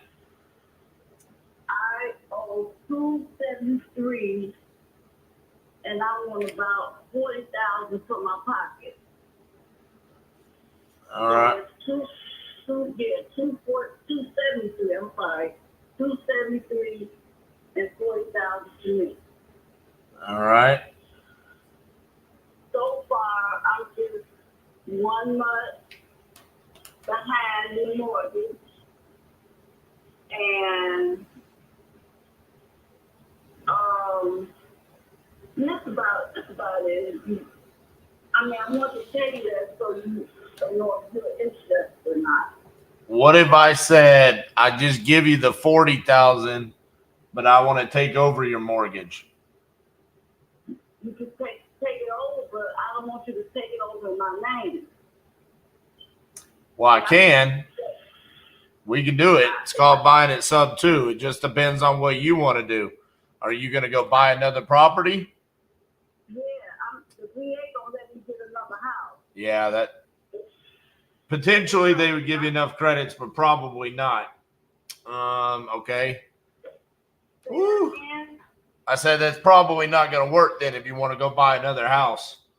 Yeah, I had talked to them, but quite a few people been trying to buy it and wanted to keep it in my name. That's not setting me free. I'm 69 years old. I'm trying to get set free from this problem. Well, I think the best option for you, just looking at the numbers, I mean, 273, 40,000. I mean, we're talking about, what is that? 313. I think in order for us to get to those numbers, the only way that would happen would be to list it on the MLS with a realtor. But we can do that for you. But I don't think I can buy it for that much because there's not enough room in there for me to do anything as an investor. And you think we can do it in what way? We could just list it for you on the MLS as a realtor. Just a real estate agent. We have that in our company. Anna would be the one that would do that for you. Oh, okay. I'm learning something from you today. Okay, so you gonna work to Christmas? I mean, if you really want to force me to wait till Christmas, I mean, I guess let me ask you this, because I don't want you to get into trouble. I mean, you said you're a month behind on your mortgage. Are you going to be able to get caught up there? I think so. What happens to me, I got sick. I have, I already had heart rate well controlled, but I had spine surgery, and I've been having a spine injury since 2010, and that's around here, and got surgery in January, and I can't feel my feet, and the doctors woke me up, and I'm still in a lot of pain. That surgery didn't do nothing. And they woke me up for a hardship letter saying I can't work a job anymore. So my mortgage company will give me a forbearance plan. So I was thinking, if I take that, I don't have to pay a mortgage for 6 months.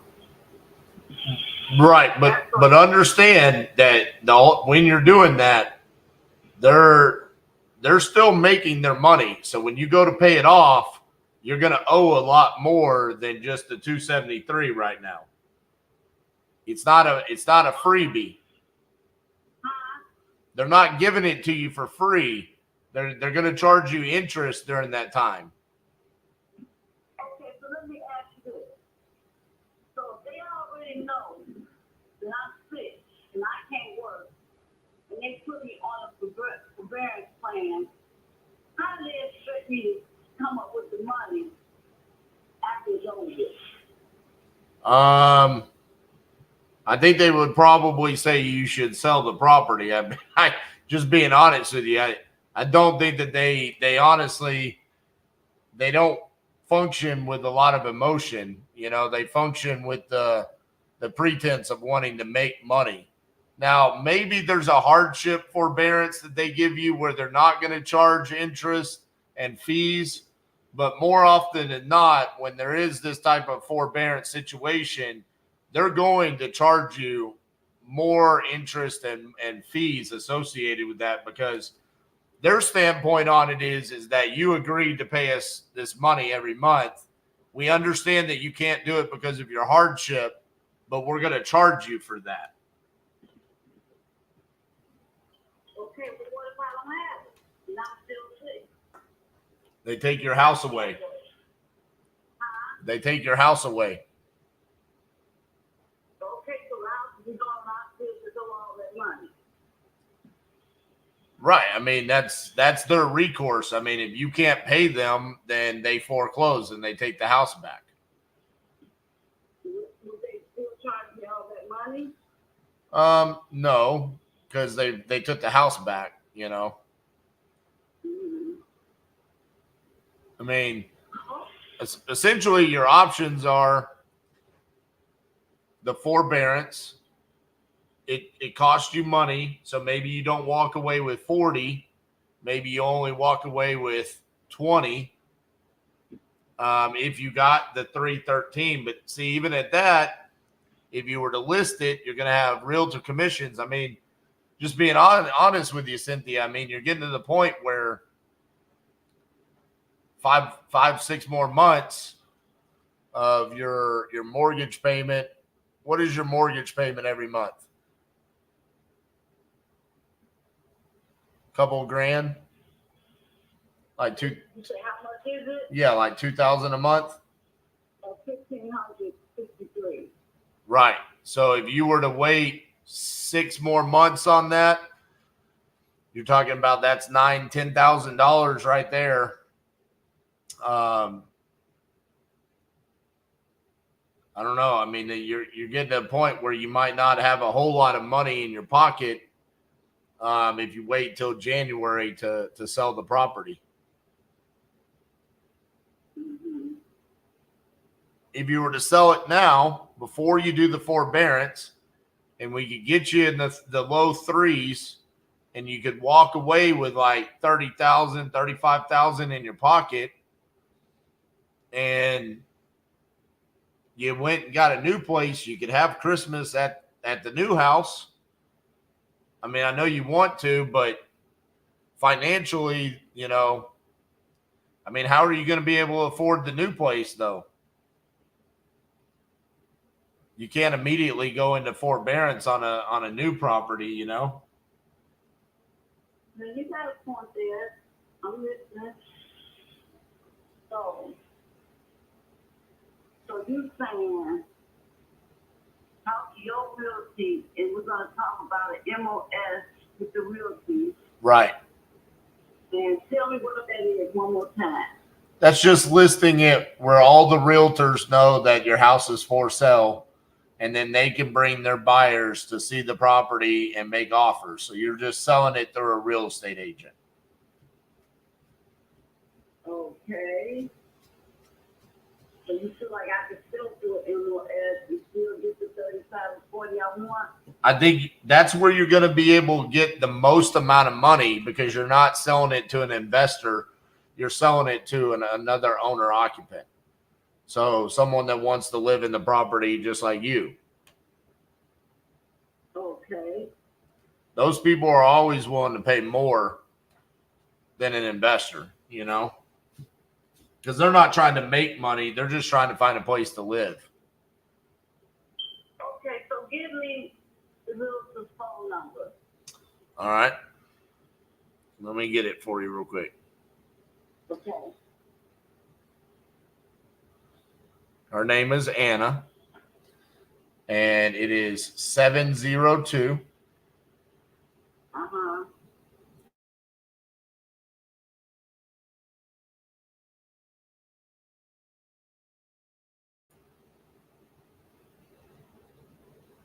Where is it located?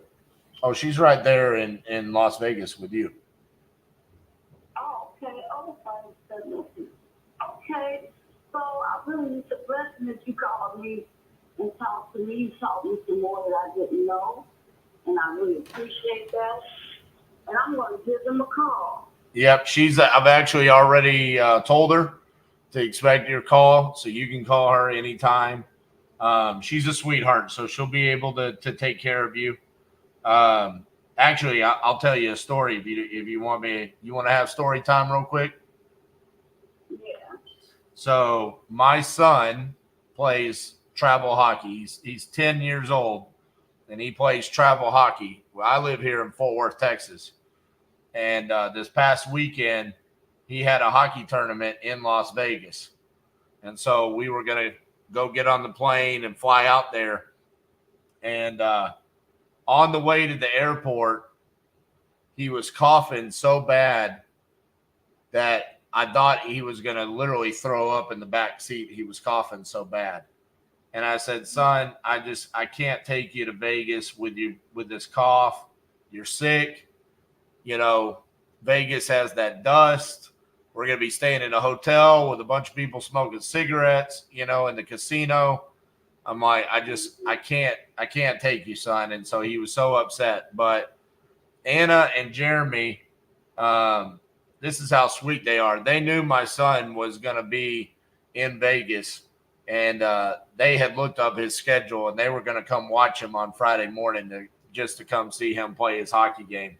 So they're really good people, Cynthia, and I think they'll be able to walk you through the process and really determine what you can do, even if they need to get on the phone with you with your mortgage company and see what the repercussions of the forbearance would be for you. Because I think you need to know, if you do the forbearance and you sell your house in January, how much more money are you going to owe the bank for that? So I think that's really the determining factor on whether or not you should sell your house now, or if you can wait until January. Because if they tell you that that's going to cost you an extra $25,000, that could put you in a really bad financial spot come January. And I don't want that to happen to you.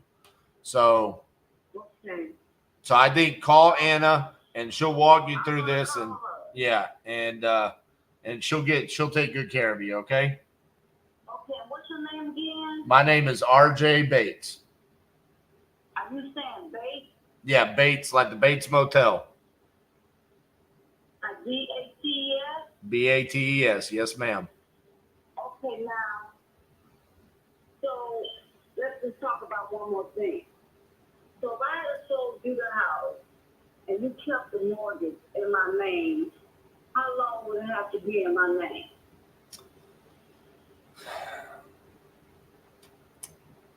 Probably at least a couple of years. 2 years. And what is that program called? That's called Subject To. So it's us buying the property subject to the existing mortgage.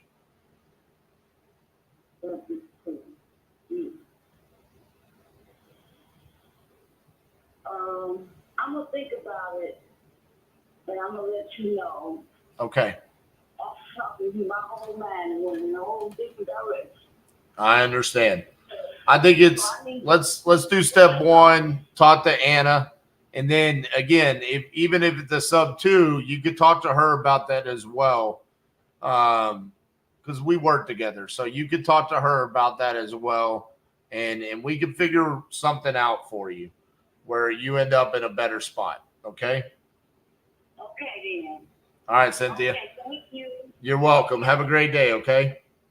Okay, thank you so much. You're welcome. Bye-bye.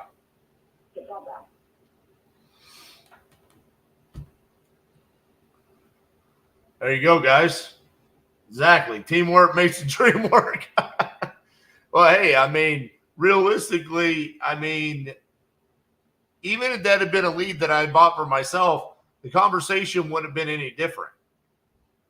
I would have handled that call the exact same. It's just funny because it's a lead that y'all bought for yourselves and you sent it to me because we're just trying to get a Nevada deal today. But that would have been handled the exact same way.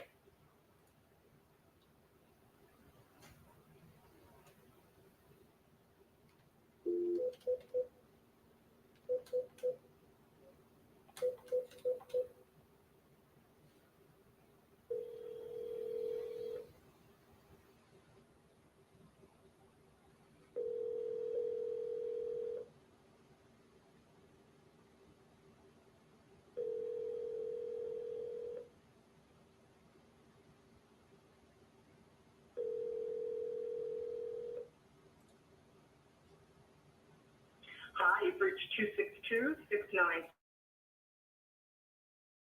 The message.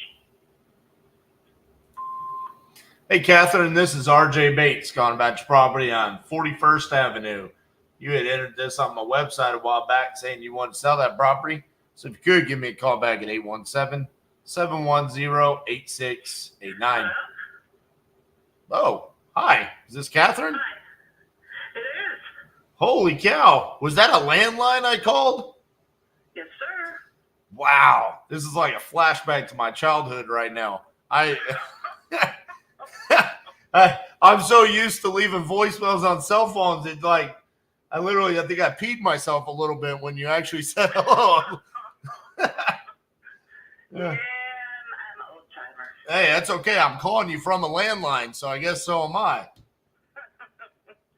Hey, that cracked me up. All right. Well, this was an interesting start to this call. Well, I'm calling about your property on 41st. Are you still looking to sell that property? Yeah, if I can talk my husband into it. Uh-oh. He doesn't want to sell it, or he does? No, he says he's, perfectly happy here, but that's BS. We're old. It's a 5-bedroom home. There's just the two of us living here.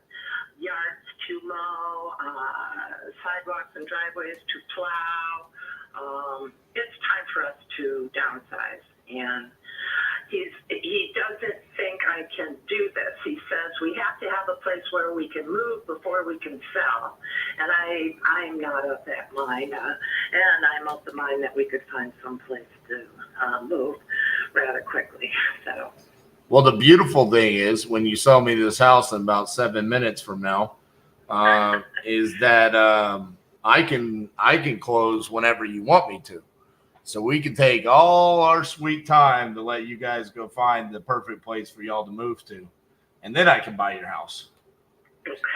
So that's a benefit for me is that if you go with us, we close on your time frame. So problem number one solved. Problem number two. How much do you think is the magic number that will get him to sell this property? I don't know that there's a magic number for him. I know there is for me. All right.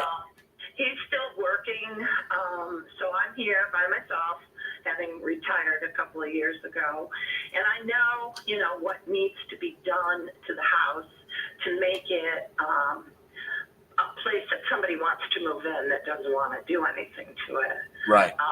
And that's sort of the generation you were talking about with the cell phones and no landlines. I am not willing, maybe even or able to go forward with changing the flooring and stuff like that for someone else to live here. It just doesn't make sense to me to try to pick things out that somebody else is going to like.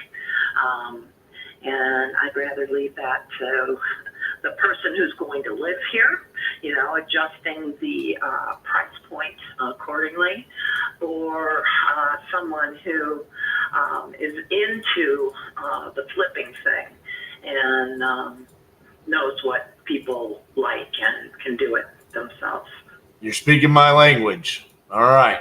What's your magic number then? I'm thinking 300. All right. I think if you look online, I don't know if you have access to things that just sold, but my fabulous next door neighbor, who's one of the top realtors in Northeast Illinois, Southeast Wisconsin, just sold her home like last weekend, and she put it on for $399, and I know she had multiple offers, and I'm sure it went for more than that. Right. All right. Let's see. I was hoping you were going to start with it too. I'm not going to lie. Okay. I was hoping. 200, I'll deal. I talked 250 or more, but yeah, not less than 250 for sure. That's actually the number I thought you were going to say was 250. That actually, I was actually doing it with my hand as you said 3, and then it kind of broke my heart a little bit, but that's okay. Well, maybe we can come to some agreement between yours and mine. Yeah.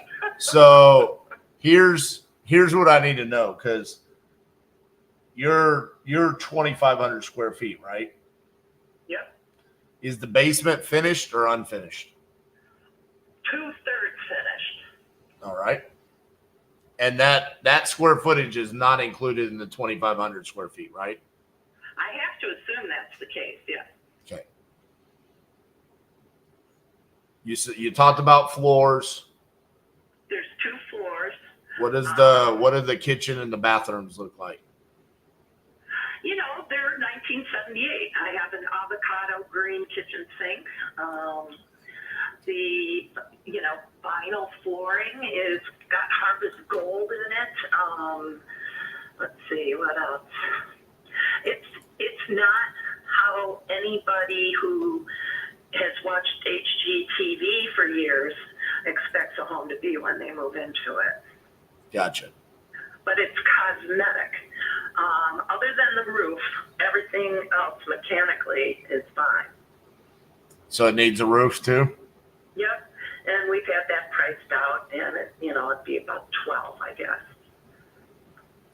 All right. We're quickly getting to that 250 number. If it could be worth 400, which I'm going to verify that, because it might be worth a little bit more. It might be, because it's 5 bedrooms, and that's like a needle in a haystack. You're right. Strangely enough, it can also be a pain in the butt to sell too. Yeah. Okay. Because some people. That's what we needed. So Right. But that's the reason why. I mean, some families are like, "What do we need 5 bedrooms for? Like, this is too much,"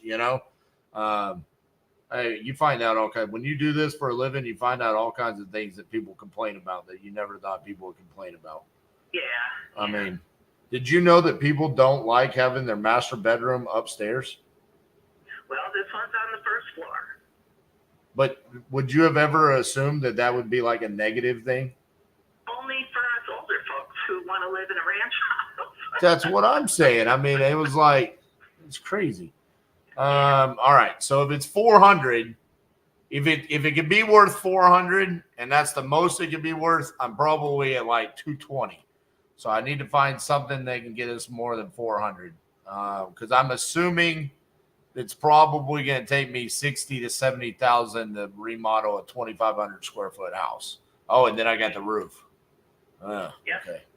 All right. Let's see what we can find here.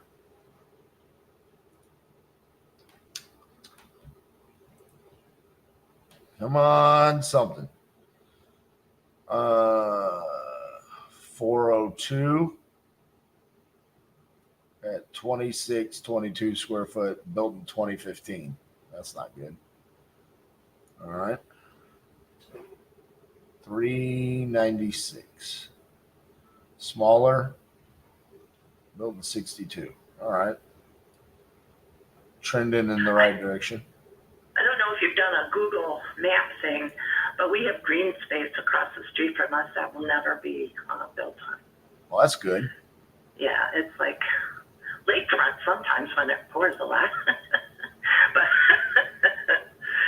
it is what do they call it, where there's a wetlands over across the way, and when it really pours, it comes down and there's like a trough of concrete that goes across the middle of the thing and to a big, I don't know what you call that thing, like a turret, and they can open the gates and send it on to Lake Michigan. So your friends, Flooding in the winter time, it's just a very, very groovy spot. so your friend Lori, Yep. that's what I got to make your house look like. I'm looking at her She's got pictures. 4 bedrooms, and I do not have a pool in the backyard. I was thinking about doing that. If she's going to make me stay here, I'm putting in a pool. So. But you do have more square footage. She was one more bedroom. Right. She was 2,000 square feet. You're 25. Man, her basement. Is completely finished, I would guess. Yeah, her kid was living down there for a while. What does your what does your basement look like? Does it feel like basement, or does it feel like, okay, I could live here? No, well, nobody can live there because there's no egress. You know what I mean? You're not supposed to.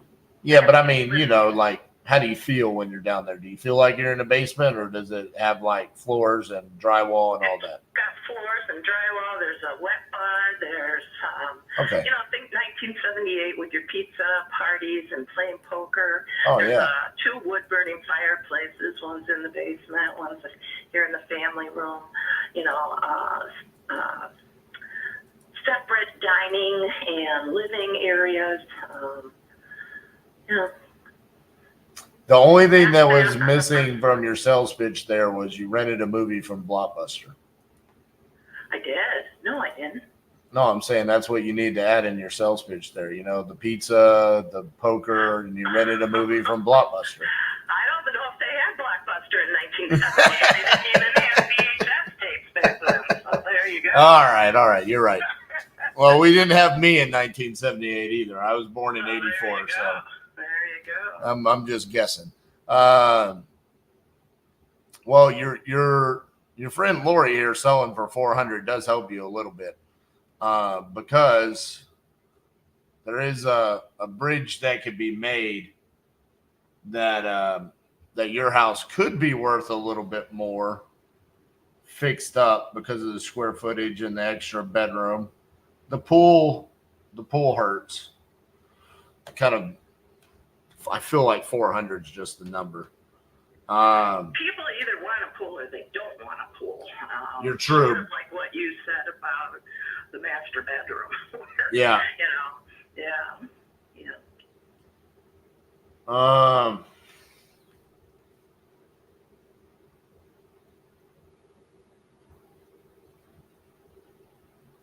I realistically, I think probably the best I could do would be about 230. Really? So you're dipping down below the 250 that we talked about originally? Yeah, because if I say 400, and then 70% thing. Yeah. Yeah. Because I mean, it's just kind of. I just don't know that I can say it's above 400 because realistically, nothing has sold higher than that. It's like the highest we've got is 402. And that was a 2015 build. With your neighbor being 400, we've got another one at 396. I'm probably, when I fix it up, I'm probably going to need to list it at 400. So if I do that with the square foot,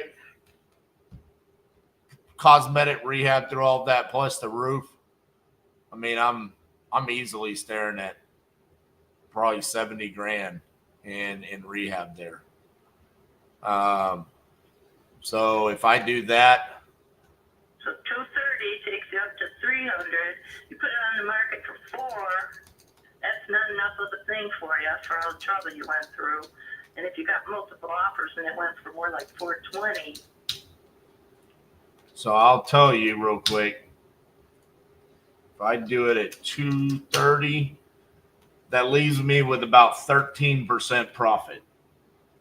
So I end up. I don't know how you usually do that stuff. The 70% rule. Somebody told me that ages ago, and I don't remember what that was. So I have about 7% in closing cost on when I sell it with the realtors and the closing cost there, and then I have about 5% in holding costs. That's when, because I cover the closing costs when I buy it from you, and then I'm going to have utilities, property taxes, and then also my cost of my money. So that leaves me about 13% profit, which is about $52,000. So like if I were to come up to 250, I mean, I'm looking at $32,000 in profit if everything goes perfect. It just becomes a little bit like, I pretty much know how this goes. You know, I mean, the buyer's going to come walk it and they're going to have things that they want me to fix. You know, typically if I say it's going to cost $70,000, there's going to be something that comes up, especially with a house that hasn't really had anything done to it since it was built in the 70s. Who knows if we need to do electrical or plumbing or something like that. So I know it feels like there's a big gap there where it's like, man, there's $100,000 just kind of evaporating, but it's not like, hey, we're going to go do this and make $100,000. It's all kind of based off of percentages. And right now it's got us making $52,000 if everything goes perfect. They just don't normally go perfect. So that's kind of where I think we need to be. All right. Well, I probably think that's not going to work for me because I've been thinking about this for a while too.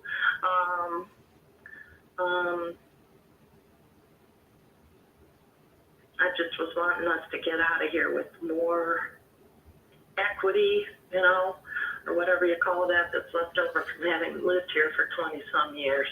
So you guys have a mortgage on it, right? Y'all refied it at some point in time? Yep. How much do you owe on the mortgage? I think it's 185. 185. So you want to walk with like minimum 65,000. Well, that would be sweet.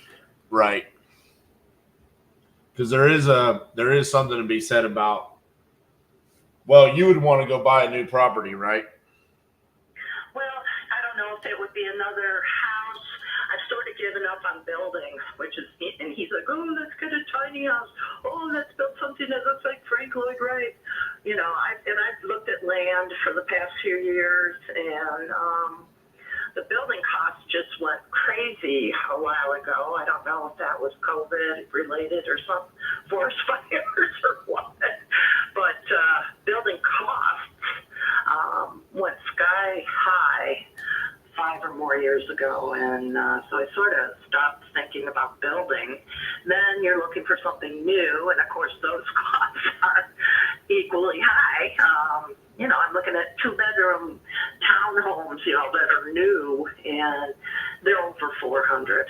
And right. Like, really? Yeah, I don't really want to move into shared living spaces. Having lived in a single family home for my whole life, really, except for brief periods of time, and so yeah, I sort of know what's out there. I know how much it costs. Right. He's got his grandkids here in the city of Kenosha, trying to talk one of them into just moving in here and assuming the mortgage, which actually can't be done that way, but we could figure something out. It can be done. That's what I was going to tell you. It's called sub 2. So they don't assume the mortgage, but they buy the property subject to. Okay. So you can look that up. That's how if you really wanted to do that and that's a better fit for you, that's the way to do it. He can swing it on his end. I got you. He's maxed out over there. Yeah.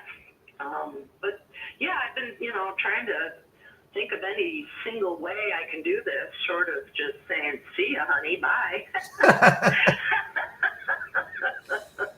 Because I don't want to live here anymore. I just don't.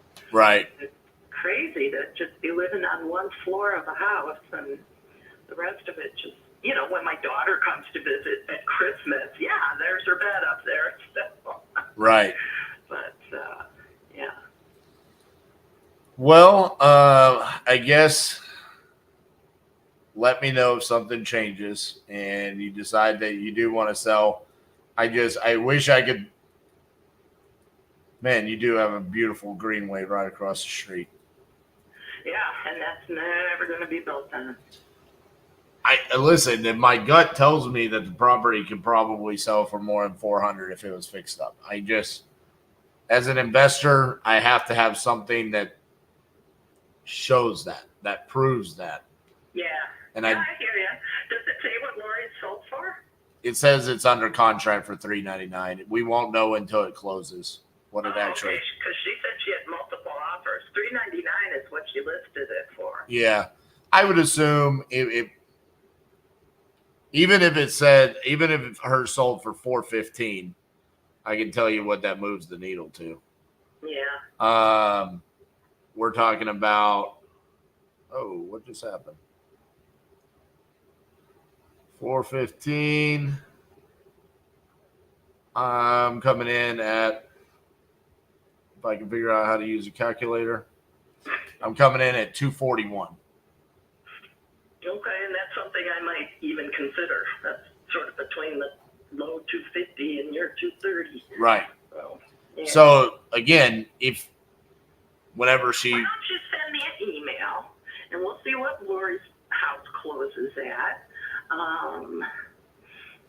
I've got a lot of young kids that have moved into the neighborhood with young families. So the neighborhood is flipping over to like the new generation, if you will. Right. And they are fixing these places up before they move into them. And so it'll be a few years before they start selling, I would imagine. But yeah, it's a beautiful neighborhood. Lots of trees. It's very desirable. The schools are the best in Kenosha. And yeah, you wouldn't want to live anywhere else. I do, but I'm the only one apparently. Right. Well, yeah, whenever Lori's house sells, you could give me a call and we can look it up and see what it sold for. Because that does move the needle. I mean, it's right there. I mean, it's your neighbor's house. So whatever that sells for, it kind of says, hey, that's what yours could sell for when it's, I mean, realistically, as like a rehabber, I would go in and literally make your house look just like hers. I mean, same tile, same countertop, same everything, because why even try to recreate the will? She just got multiple offers, which means there's multiple people out there that are wanting to buy that house, Yeah. So it's like, all right, let's give it to them. So yeah, if that feels like a more viable number, and hopefully it went for even more, because I mean, it's all the same to me, I mean, if it's over 425, fantastic. That probably gets us right to that 250 number. And then you're happy and I'm happy too. So yeah. Can you do an email thing? I'm not about to write down a phone number and remember. I can. Let me see. I must have, you got me off the internet somewhere, I suppose. I did. You did not give me your email when you fill this out. So what is your email? It's Kathy Lee B, CathyLeeb as in boy at AOL.com. Okay. It's one of the world's oldest email addresses too. Yeah, I remember when they sent out the disc for the free internet. So, all right. Well, yes, I will send that over to you, and we'll stay in contact, and hopefully we can figure something out in the future, okay? All right. Sounds like an idea. All right. Talk to you later, okay? Thank you. Bye-bye.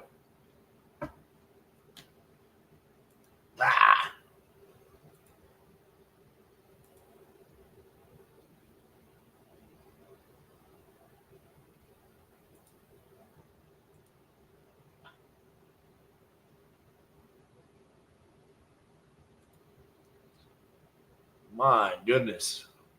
There's just so many. I feel like there's a lot going on today. Like there's just a ton of action in my email box.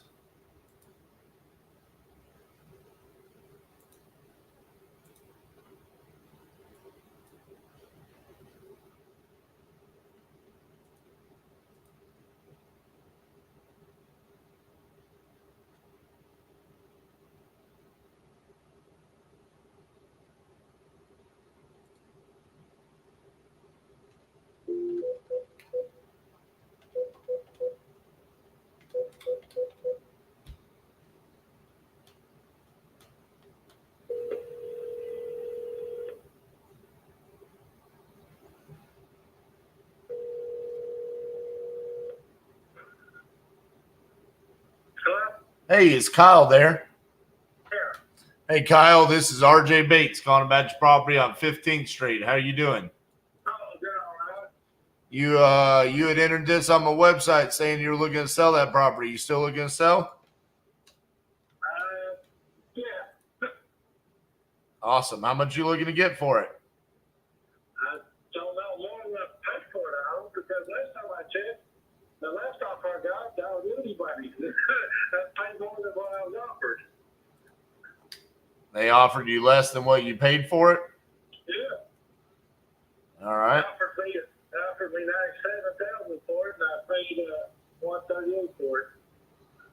Why'd they offer you so low? I don't know. I mean, that's okay with them. I figured, well, that's how far the market dropped, so that's what I thought, maybe that's reasonable. So that's what I went by. All right. Well, what's you put on my website that you got financial difficulties. What's going on? Well, I guess due to actual, basic household bills is what it is. It's just that, I mean, my weekly paycheck can pretty much cover it pretty good. It's just that I had a high electric bill and, water bill and insurance or house insurance and all that. So I got behind on everything, and I was trying to play catch up on it. The banks that tell me it's still a lot of money, but it's like they're still $2,800 behind where I am. And what it is, actually, I just want to see ballpark area, but it's what it's going for. Because what I'm looking for is trying to sell it and try to find something around the same amount of price or close to what it sells for in the same area of Navarro County. Okay. That's going to be hard to do. It really does. I haven't found anything in Navarro County that's for sale. Anything. As far as Richmond, a little town of Richmond, there, I haven't seen anything, looking at or for sale. So I guess let's go back to how much you need for this property. I mean, what would you need to walk away from it?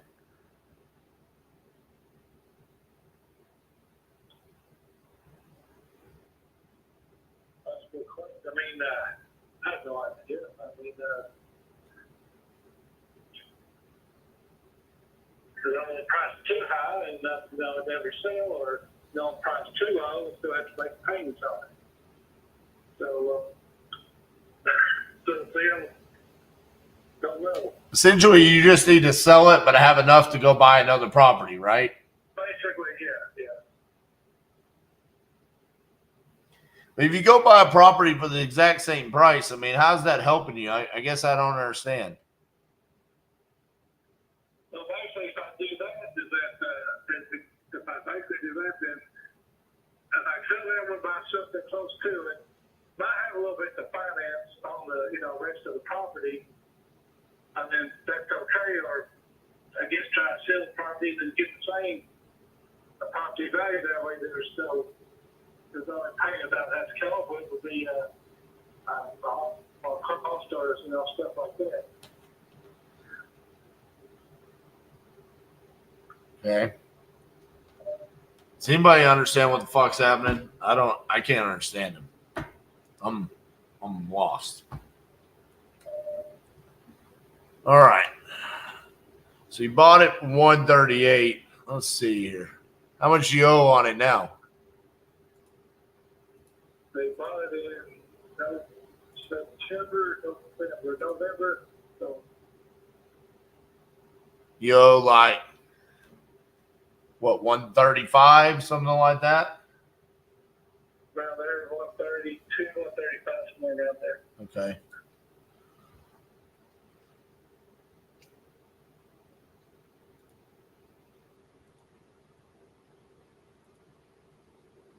Does the house need any work done to it? Yeah.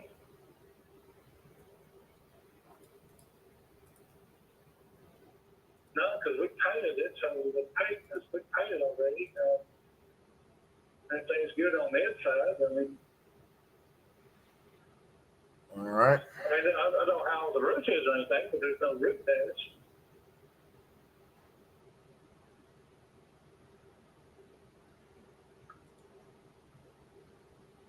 It was built in 1930, I think.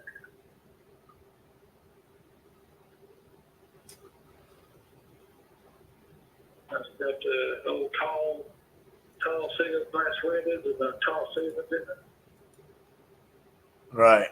It's got central, air and heat also too.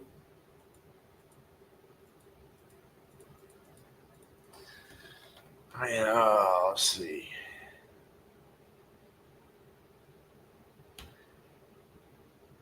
I mean, realistically, if you just want to sell it and like find another property and you want to get as much as you possibly can out of this house, the best thing for you to do would be to list it on the MLS with a realtor. I mean, is that something that you're open to?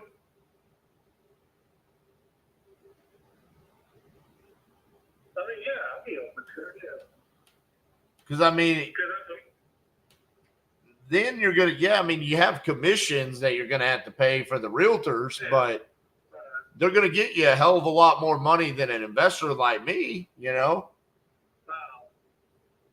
Because, I got to make money with it somehow, So it's like, and it really doesn't have anything wrong with it. And this is all just about, hey, I want to sell this, pay out this mortgage, and then go get you another property. I mean, we can help you with that. I mean, we have a brokerage here. I've got the agents. We've got lenders that can help you with lending. I mean, we could kind of be a turnkey process for you where we could list the property for sale, help you find a new property, and provide you the lending for the new property. So it can be kind of a one-stop shop across the board to get your property sold, find a new property, and get you lending on it. Because basically that's how I got the house was through Gateway Mortgage out of Houston. Right. Yeah. But they got me, the house, so now basically I'm looking for a seller or, someone like your team would do, or. Well, yeah, I mean, the mortgage gets paid off once you sell the property, Yeah. So, I mean, is that something that you would be interested in doing? Is it just you, or do you have a wife, or what's the situation there? No. Me, I have a wife and two kids, and her daughter's husband and the son, his girlfriend. They're all staying with us. So it's a 5-bedroom house, so. Right. You got room for everybody. Right. Yeah. Well, I mean, like I said, man, we could probably be a one-stop shop for you if you really want to sell the property, maximize your equity there. I think you do have equity in the property. I mean, I don't see what I'm seeing. I don't see any reason why you shouldn't be able to get more money than what you bought it for. I don't know why somebody offered you 90 something. I just think they were just trying to get a deal or something. And that was it was from one of the ads that you hear on the radio. That's who it was. I got you. Okay, so I said, okay, well, they called, said the thing, that they offered you an idea. Well, I think that was straight out cash price on finance or something like that. Right. So I don't know if there's a difference. So. Well, on this, I mean, like I said, if you're interested in it, I can get you hooked up with the agents in my office where they can talk to you about, what they think they could sell it for on the MLS, what we can get you approved for your financing on the next property, and then help you find that new property. Is that something that you'd want for us to do? Yeah, that's that'd be fine. Just like to stay, I guess in Barrow County, because that's a big area. You got quite a land there to just look through. Right. So, yeah. Well, I don't think that's a problem. I mean, we find properties everywhere. So in the entire county, I think we can find you something. So what I'm going to do, Kyle, is I'm going to pass this off to my realty team. And then I'm going to have them give you a call so they can kind of walk you through, kind of a consultation and see if this is something that they can help you with. Okay. So it'll be a call from this exact same phone number calling you back. Okay. All right, Kyle. Well, I appreciate your time, man, and hopefully we can get you helped out with the whole process. Okay. Okay. All right. We'll talk to you soon, Kyle. All right. All right. Bye-bye. Bye. Holy cow. I legitimately didn't understand the majority of things he was saying during that conversation.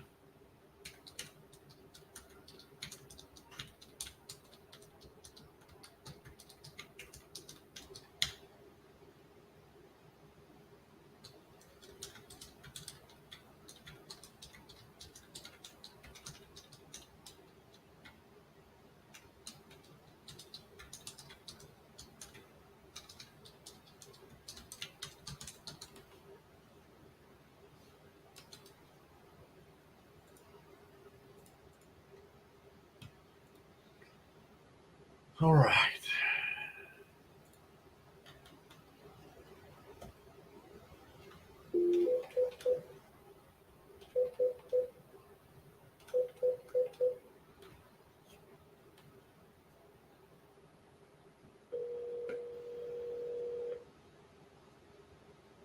Your call has been forwarded to an automatic voice message system. 6153648.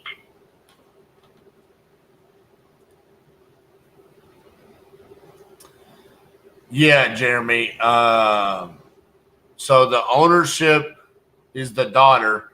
I talked to the mom, and they need to sell quickly. So they were pretty much just like, hey, make us an offer.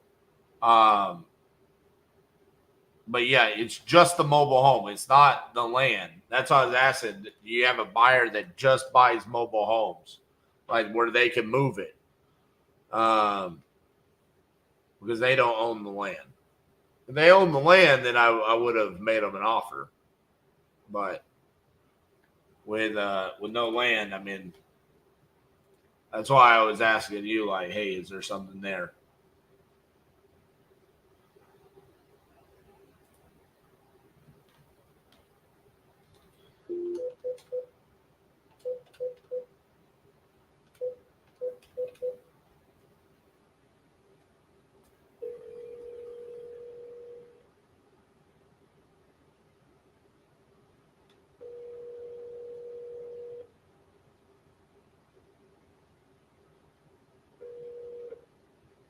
Hello?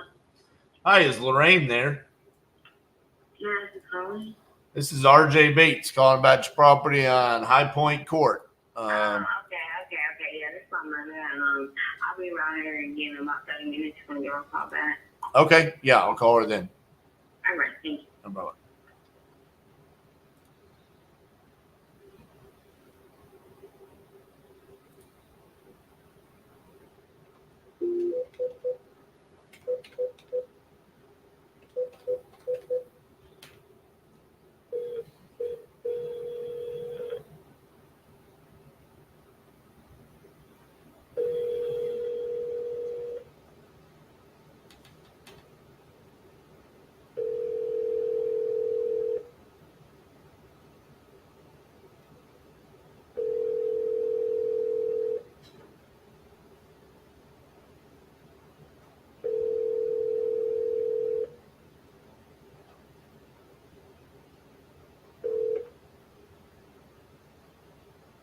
Please leave your message for 808-206.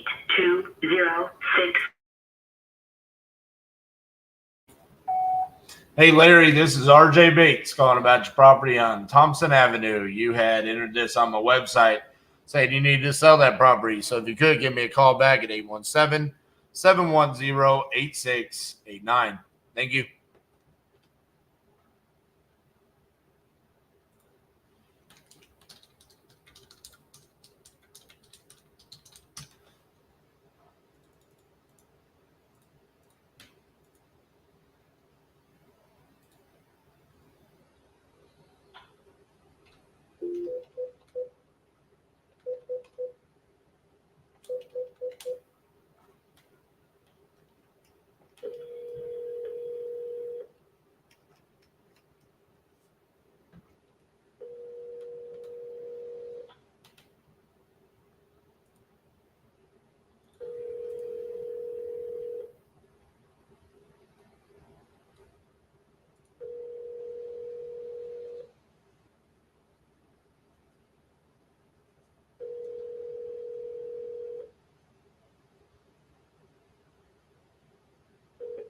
Leave a message, please.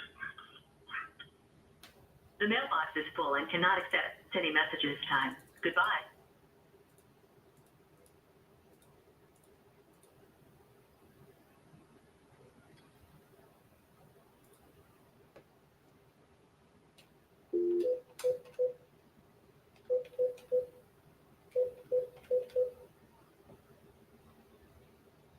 Thank you for calling. All of our representatives are with other callers at the moment.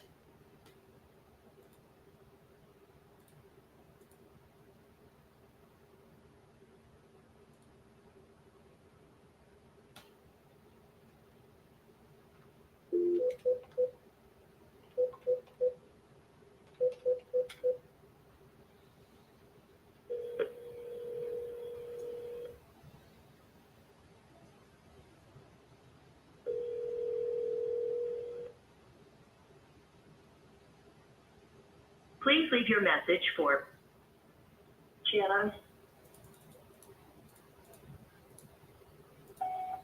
Hey, Channa, this is RJ Bates calling about your property on Clear Creek Drive.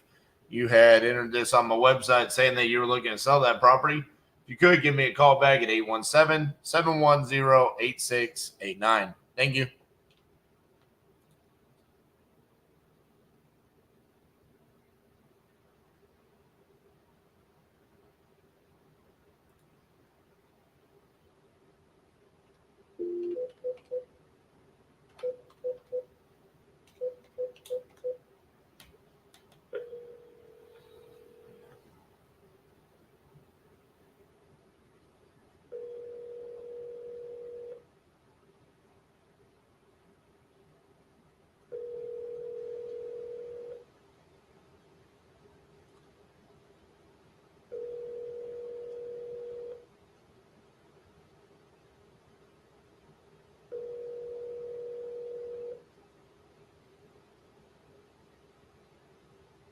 Your call has been forwarded to an automated voice messaging system. 562-833 is not available. At the tone, please record your message. When you've finished recording, you may hang up or press 1 for more options. Hi, Sue. This is RJ Bates calling about your property on Maxfield Street. You had entered this on my website saying that you're interested in selling that property. So if you could, give me a call back at 817-710-8689. Thank you.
Hi, is Linda there?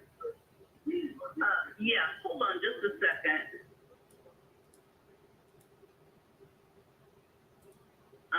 Okay, this is Linda. Hey, Linda, this is RJ Bates. Calling about your property there on 8th Street. You had entered it on my website saying that you might be interested in selling that property. Oh, on Southwest 8th?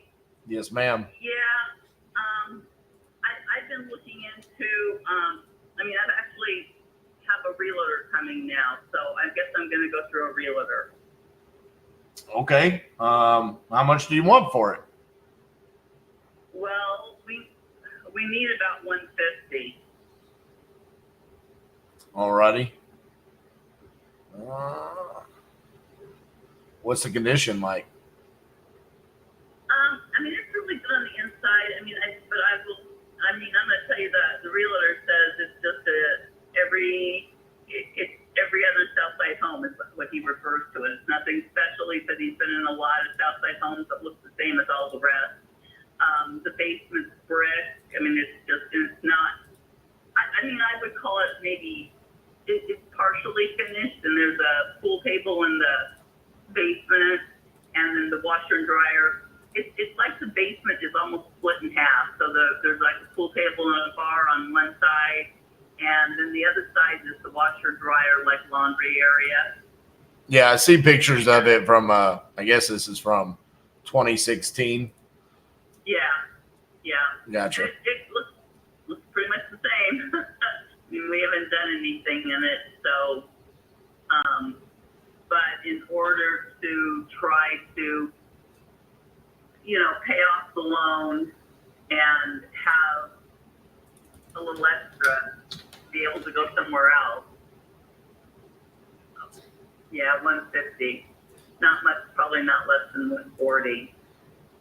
Is it a 2-bedroom, 2-bath? No, it's just a 2-bedroom, 1 bath. There, like I said, there is a toilet and a shower, but they're not. I think it shows in one of those pictures. It is not complete. I mean, it's not like enclosed or anything. It's Right. out in the open. Yeah. Gotcha. What did the realtor think that he could sell it for? Well, he was the one that kind of explained that sometimes, when we go through these, when we answer these, we buy houses, he explained to us that they would only give us, or they would only give the price of whatever was left on the loan, and that there wouldn't be any equity out of it. Well. And so that's kind of why we ended up going with the realtor, because at this point, he thought that he could get somewhere between 140 and 160. Gotcha. Well, that's not an accurate statement that he made. I mean, I don't know where he got that from. It's all based off of what the house could be worth when it's fixed up, and then we reverse the math back on what it's going to cost us to get it to that level. So whatever you owe on it, I mean, I buy houses from people that don't owe anything on their mortgage all day. So I've sent 2 contracts out today where I asked people what they wanted, and I just sent them a contract right away for their price, So now that being said, I do think you can always get more money on the market because you're not selling to an investor that wants to make money. You're selling it to somebody who wants to live in the house, and they don't care about making money. They care about where they're living. So, of course, you're always going to get more money there. But there's commissions involved with that. There's the repairs that maybe those buyers need to get qualified for a loan. And then there's also closing costs associated with that. So what I'm curious about is he said that he felt like he could get you somewhere between 140 and 160. I'm surprised at that number just because it's a 2-bed, 1-bath. And then the square footage is 978, right? Uh-huh. That's, I mean, just being completely honest with you, I'm probably not going to be your buyer for the property. I'm just trying to give you guys like a little bit of wisdom, because this is what I do for a living, and I look at a lot of properties, and I've done a lot of properties in Des Moines. I would want to see what properties he's comparing yours to.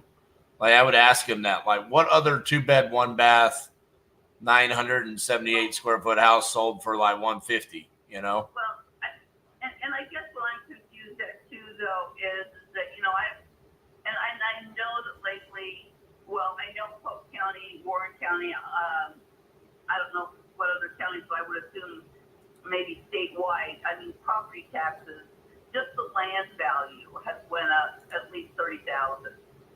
And so as far as a tax appraisal rate, the house is at 180,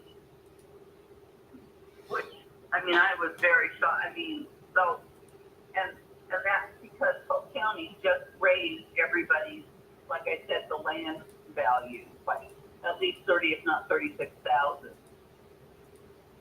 So that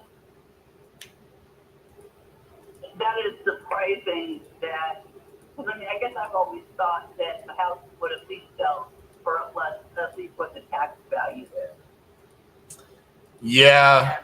Unfortunately, the tax value is not a very realistic number across the board, either good or bad, because they don't come in and look at the inside of your house and see, like, what does your kitchen look like? What does your bathroom look like? The things that really move the needle when it comes to, like, value of the property. They're just kind of doing drive-bys and basing it off of the size of the property and the location. So it's not a very accurate number to base off of. I will say you do have a property on 1015 West Street, 960 square feet. Looks like it's a 2-1 as well. Sold for 177. But it had new floorings, new paint, some new light fixtures. Maybe that's what he's basing off of, and he's saying, hey, I could get you 150 based off of this. Well, and see, and unfortunately at this point, I mean, I just, I mean, because of what is owed on the loan, and then trying to maybe put this towards a mobile home. I mean, that's the goal, is to put the rest of the money towards the mobile home, so be able to live basically free. Well, and that's, I say basically, because I understand that putting this in a mobile home court, I still have a lot rent. But so basically, it's just to be able to live somewhere with lot rent, and that's the goal to sell. Right. For the price to sell, and going much. I mean, and we've looked at mobile homes, and those are even selling. I mean, it's for the most part, those are even selling a lot more than what I even imagined. I mean, some are going for over $100,000.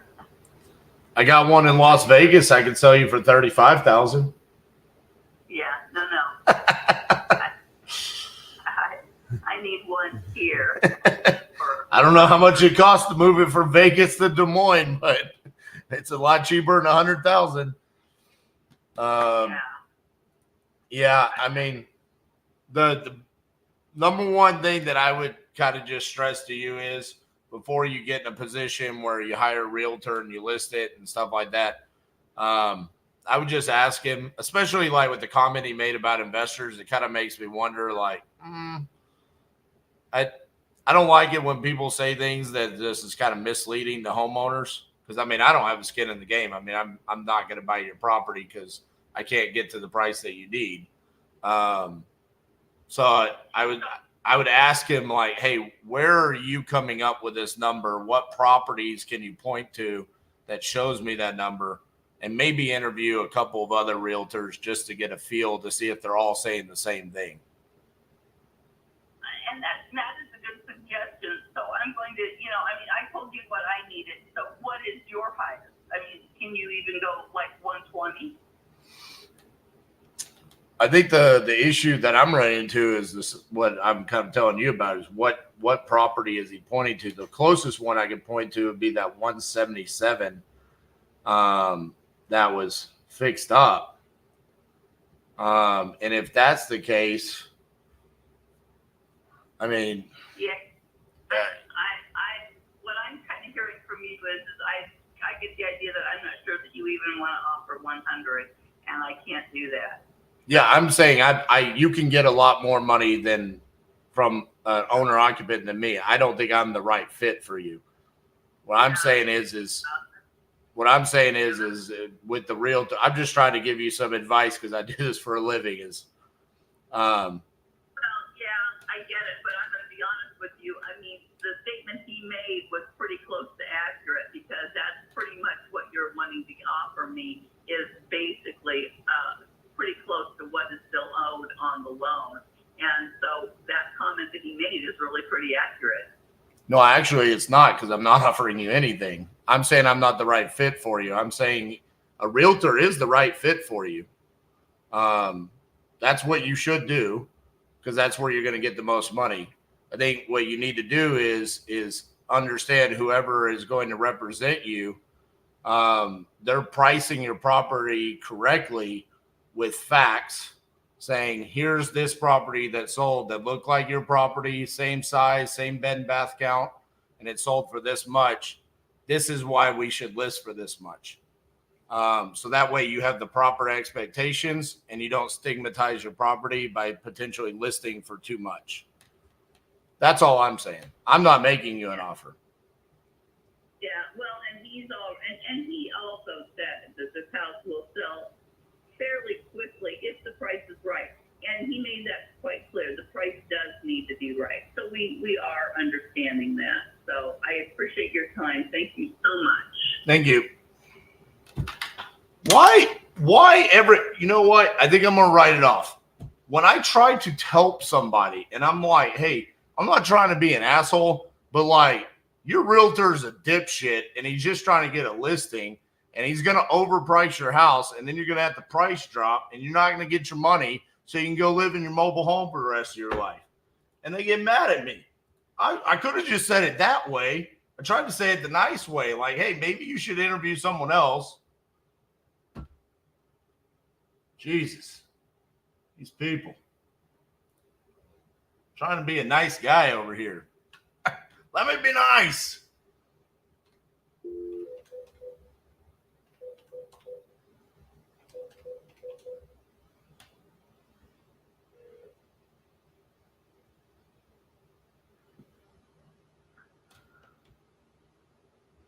Hello? Sorry, can't get to my phone. Please leave me a message.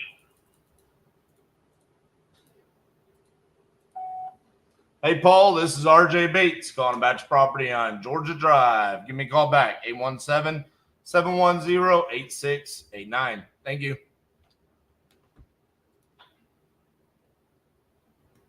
I mean, real talk for the people that were listening. Was I rude when I was trying to, did it make sense what I was saying? Since y'all can't see the comps, you didn't see the property or anything like that. Did it make sense what I was saying where it was like, hey, you should ask him why he's pricing the property where he's pricing it? And maybe you should talk to a couple of other realtors before you hire this one?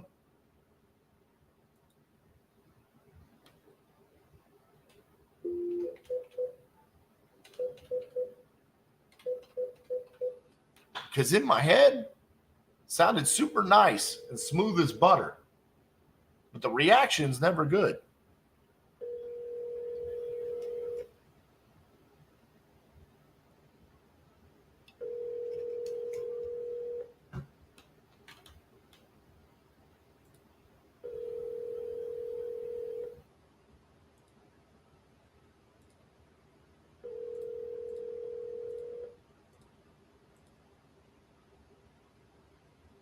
Your call has been forwarded to an automated voice messaging system. is not available. At the tone, please record your message. When you've finished recording, you may hang up or press 1 for more options. To leave a callback number, press 5. Hey, Rob, this is RJ Bates calling about your property on Buckeye Road. Give me a call back, 817-710-8689. Thank you.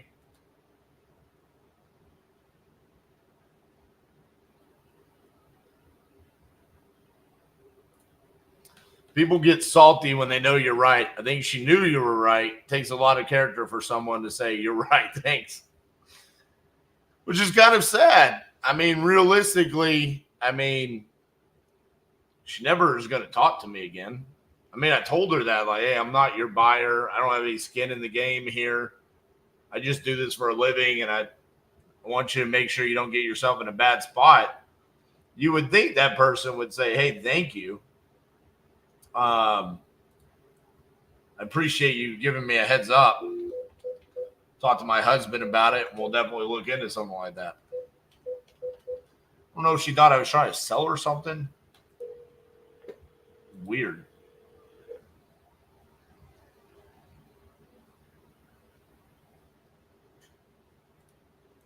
Please leave your message for 317361. Hey, George, this is RJ Bates calling about your property there in Indianapolis. You had entered this on my website saying you wanted to sell that property. You could give me a call back at 817-710-8689. Thank you.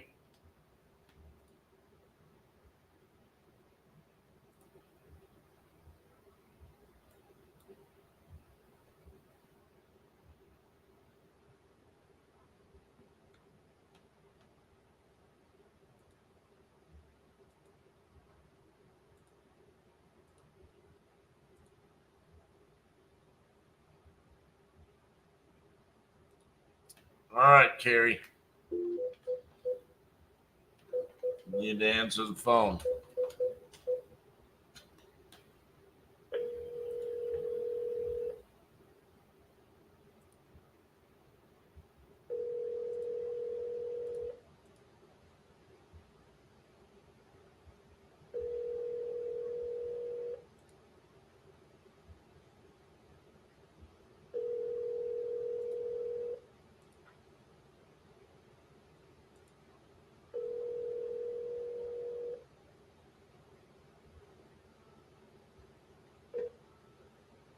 You've reached Carrie. I can't get to my phone right now. To leave a message.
Your call has been forwarded to an automated voice messaging system. 210365 is not available. At the tone, please record your message. When you've finished recording, you may hang up or press 1 for more options. Hey, Tommy, this is RJ Bates calling about your property on North St. Mary's. You had entered this on my website saying you want to sell that property. So if you could, give me a call back at 817-710-8689. Thank you.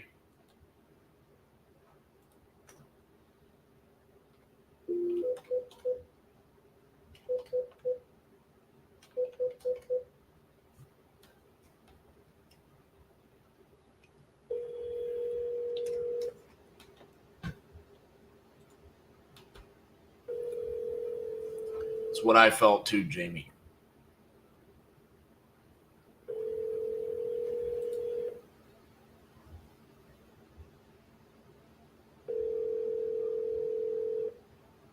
Your call has been forwarded to an automatic voice message system. 50347. At the tone, please record your message. When you have finished recording, you may hang up or press 1 for more options. Hey, Candace, this is RJ Bates calling about your property on Woodrow Lane. If you could, give me a call back at 817-710-8689. Thank you.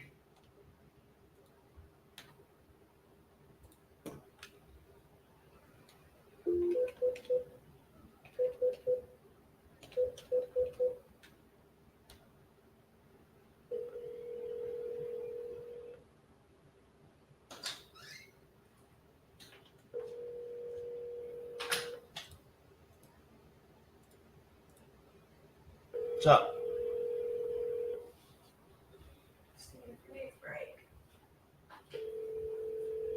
It'd be nice to stand up. Since I'm rolling right into wholesaling live. That's scheduled for today. At 6? At 6:30. So I'm gonna take a quick break so Miss Cassandra can get back to what she's doing. I'll see you guys in a second. We're getting ourselves ready for what's coming. So we're going to prepare you guys with a tool that's going to enable you to make life-altering income.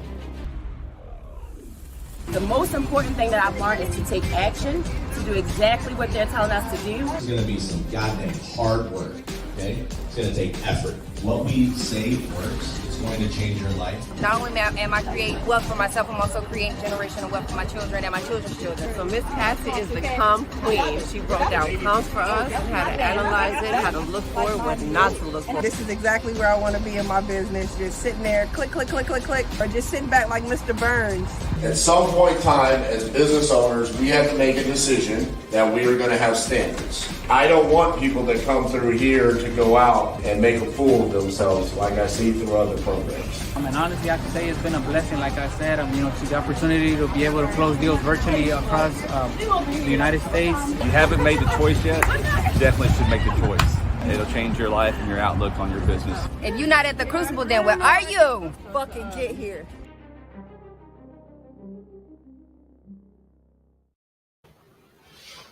Hello.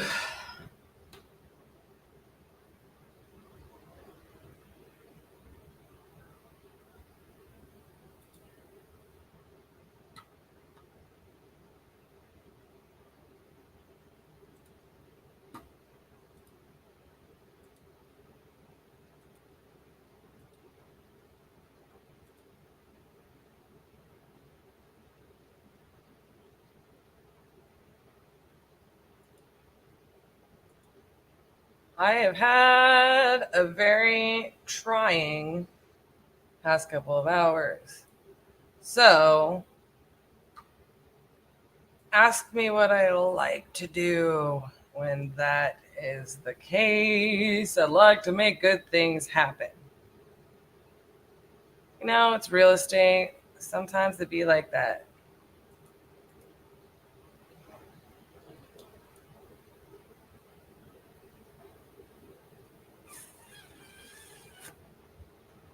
It just be like that.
Hello. Please leave a message after the tone.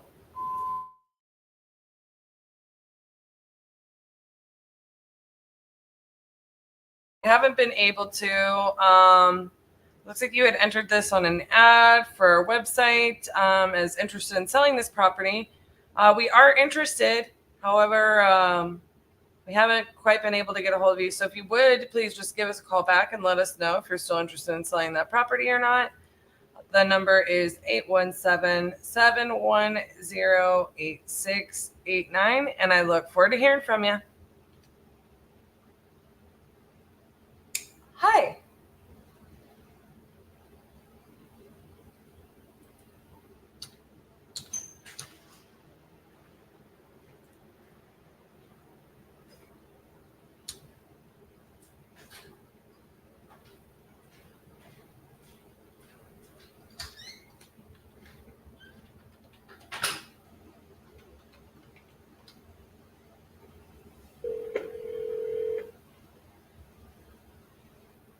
Please leave your message for 615.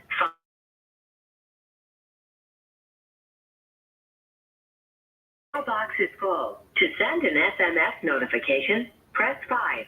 Your SMS notification will include your number, 1-817-710-8689. You may enter a different number now, or press the pound sign to send your SMS notification. Your SMS has been sent. Thank you for calling. Goodbye. Goodbye. What happened was I muted it because I don't want people to hear people's information. Or are you asking what was rough about the past 2 hours?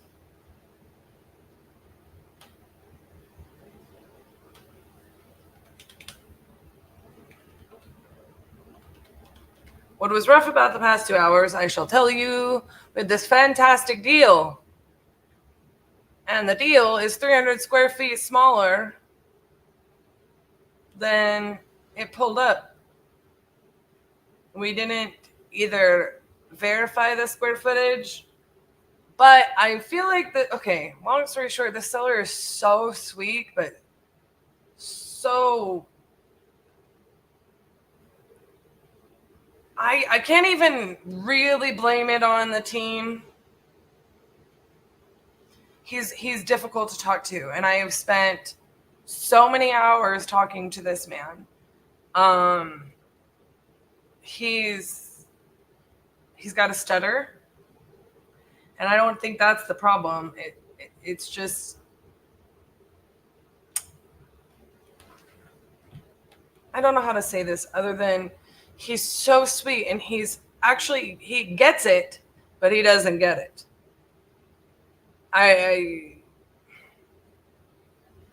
He confuses things a lot, but he also gets certain things. So there's literally half of me that thinks that he let this happen, hoping it would not make a difference. He says that he spoke to RJ and he told him, but I know RJ. I know that if he told RJ that this was 300 square feet smaller, that RJ wouldn't have pulled the numbers that he pulled. And it's on film, but regardless, the property is 300 square foot smaller. So it's just frustrating because I had to go through all of that conversation with him. And it's like, sometimes I think he's just wanting, it's like, well, he's like, well, I have to get 130 for it. And I'm like, you're not going to get 130 for it. The end. Like, you're not. It's not a $130,000 property. Not in the condition it's in. The end.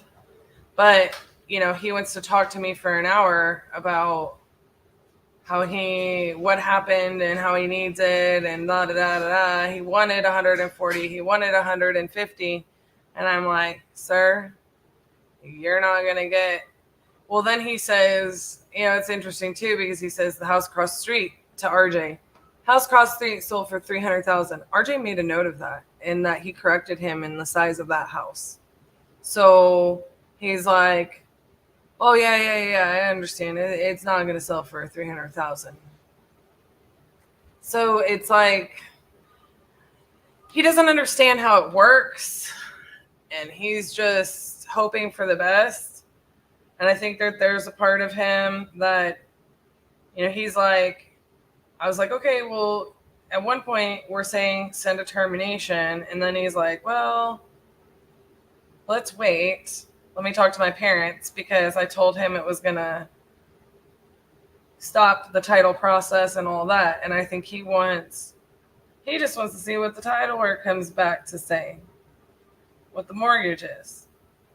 So I don't know. It's frustrating, because I just spent a bunch of time talking to this dude, and it's not likely to turn out.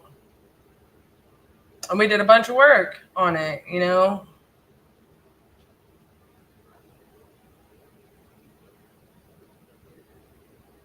I mean, the guy's literally called me almost every day for over a week at this point. So we literally had a guy go measure it.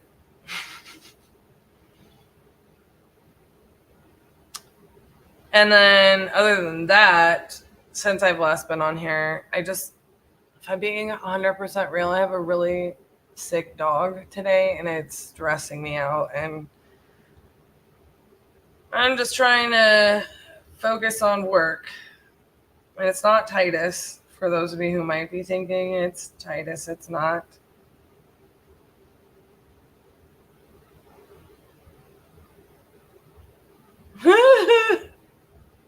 Uh-oh.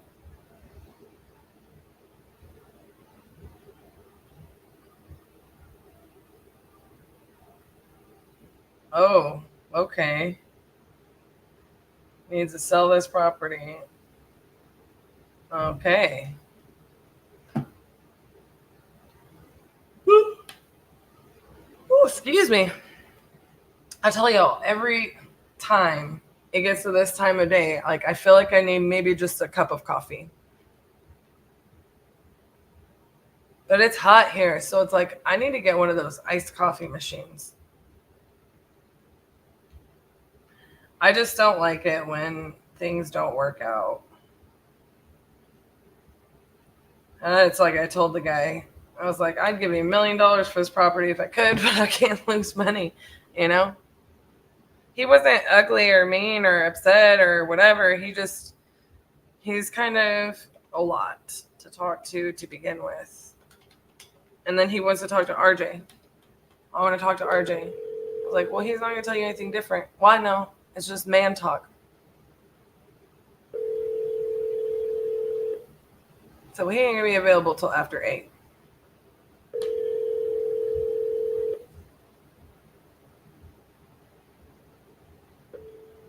And then he's like, oh, so I'm not important? I didn't say that you weren't important. He's just scheduled. He's on the phone right now, and he is stuff booked. Justin, you should definitely go get me an iced coffee. Dutch Brothers, sugar-free. Hello, I'm calling about the property there on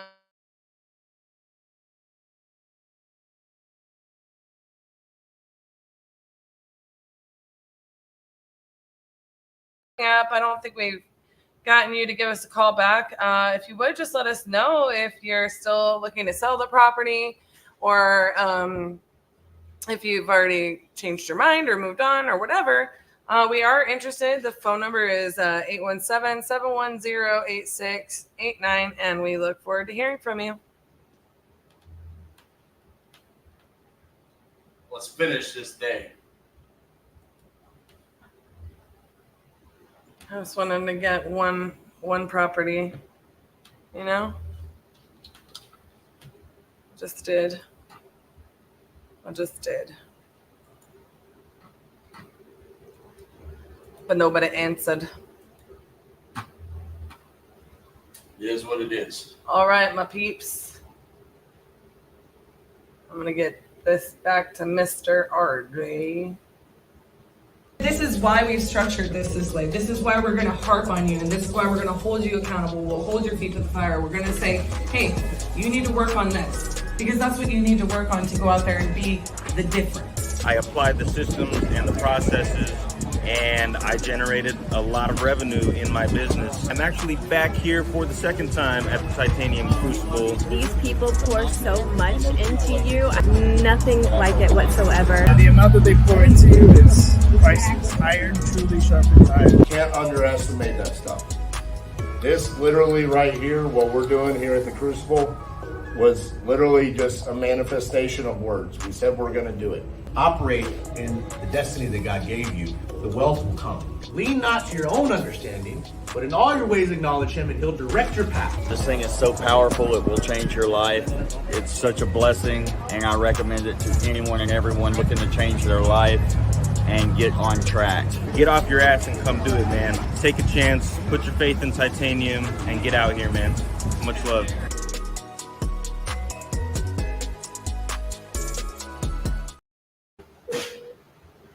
Please leave your message for 206-349.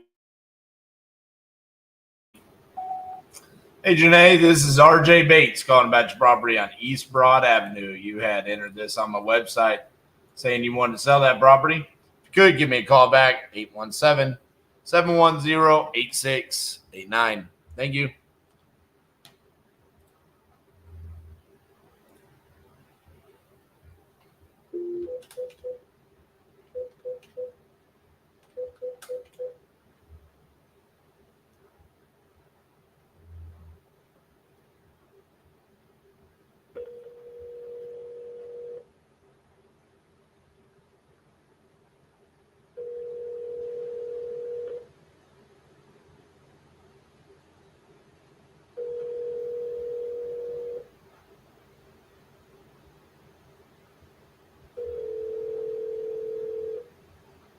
Your call has been forwarded to an automatic voice message system. 865405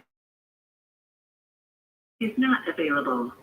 At the tone, please record your message.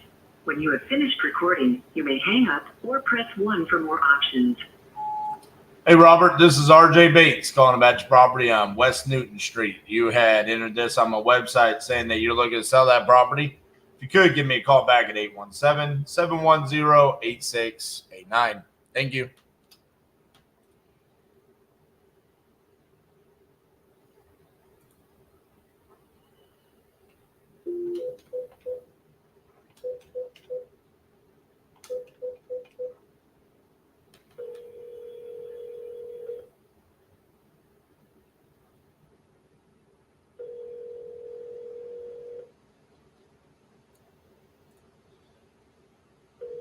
Jamie, are you going to watch the Closers Olympics?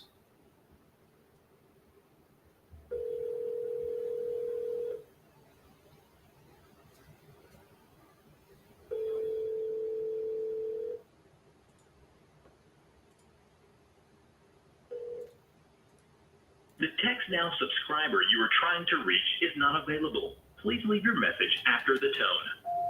Hey, James, this is RJ Bates calling about your property there in Cleveland. You had entered this on my website, said you need to sell this property ASAP. Give me a call back, 817-710-8689. Thank you.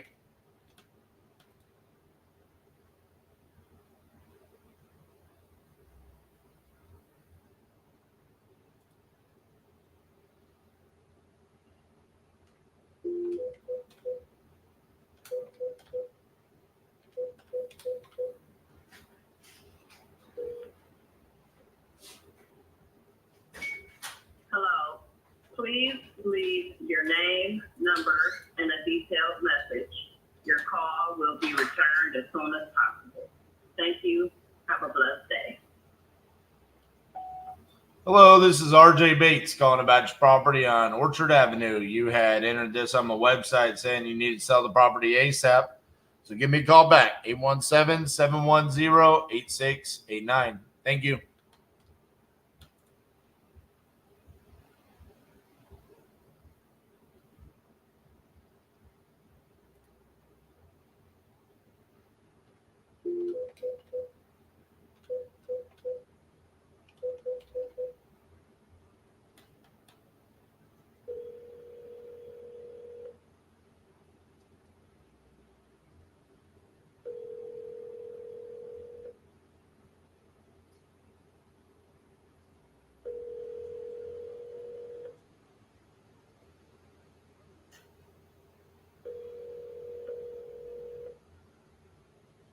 Your call has been forwarded to an automatic voice message system.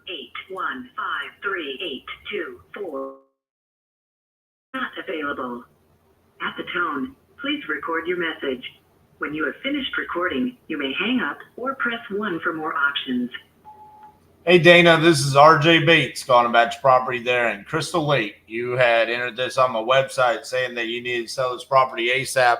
If you could, give me a call back at 817-710-8689. Thank you.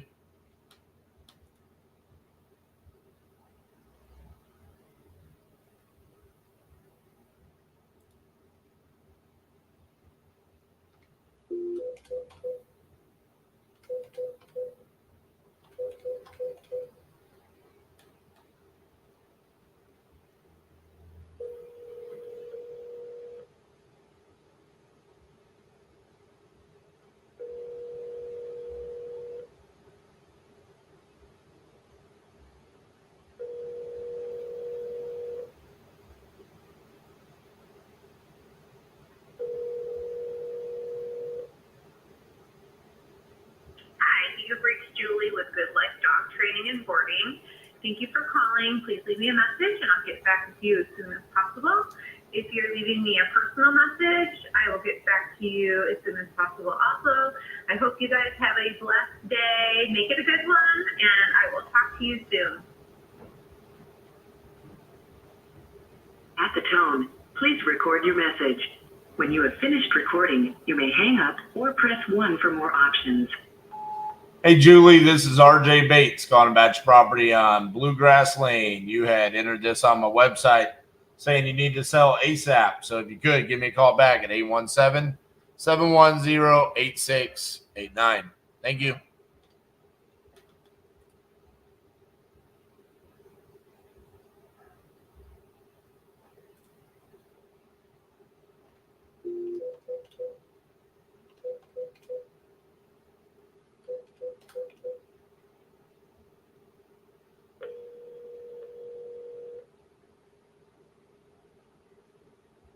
Five, 7, 5, 4, 9, 4 is not available. Hey, William, this is RJ Bates calling about your property on High Plains Drive. You had entered this on my website saying that you needed to sell ASAP. So if you could, give me a call back at 817-710-8689. Thank you.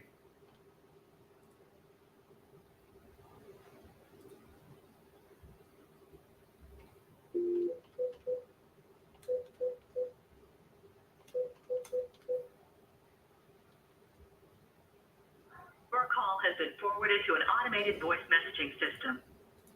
480431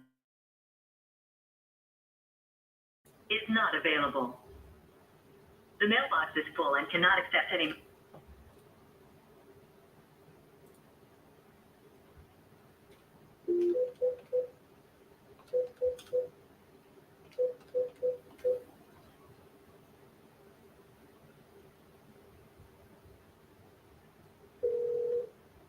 I'm sorry, the person you are trying to reach has a voicemail box that.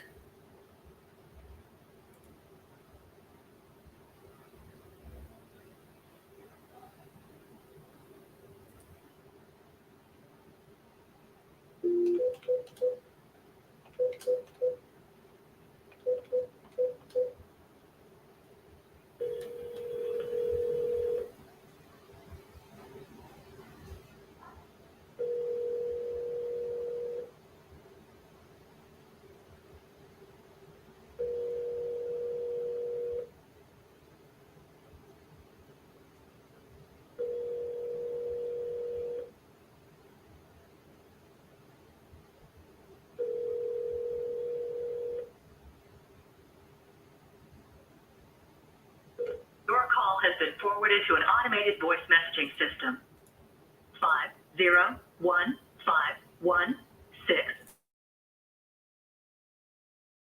is not available. At the tone, please record your message. When you've finished recording, you may hang up or press 1 for more options. To leave a callback number, press 5. Hey, Danny, this is RJ Bates calling about your property on River Acres Road. You had entered this on my website saying that you needed to sell ASAP. So if you could, give me a call back at 817-710-8689. Thank you.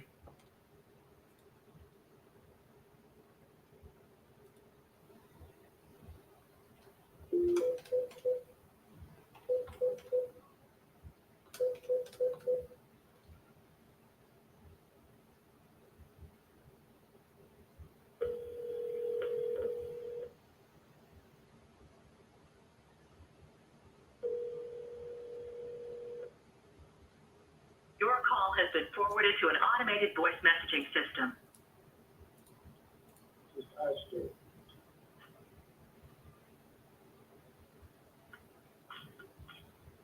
Is not available. At the tone, please record your message. When you've finished recording, you may hang up or press 1 for more options. To leave a callback number, press 5.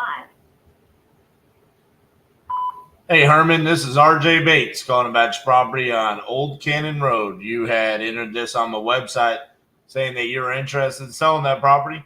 If you could, give me a call back at 817-710-8689. Thank you.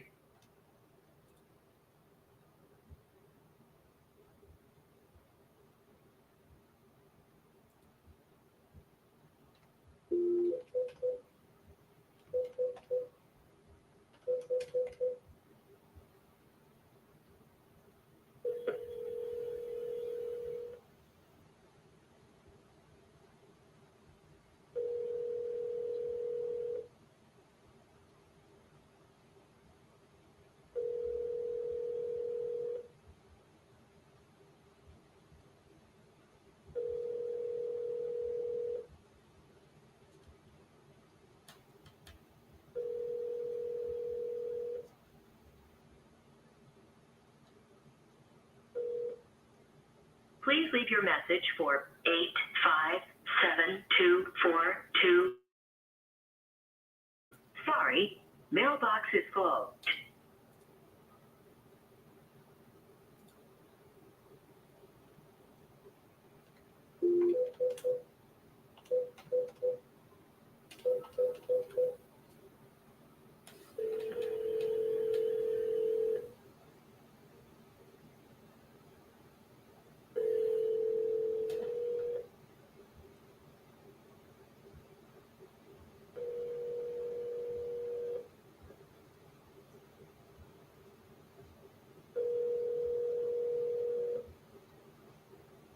What's up, Isaiah?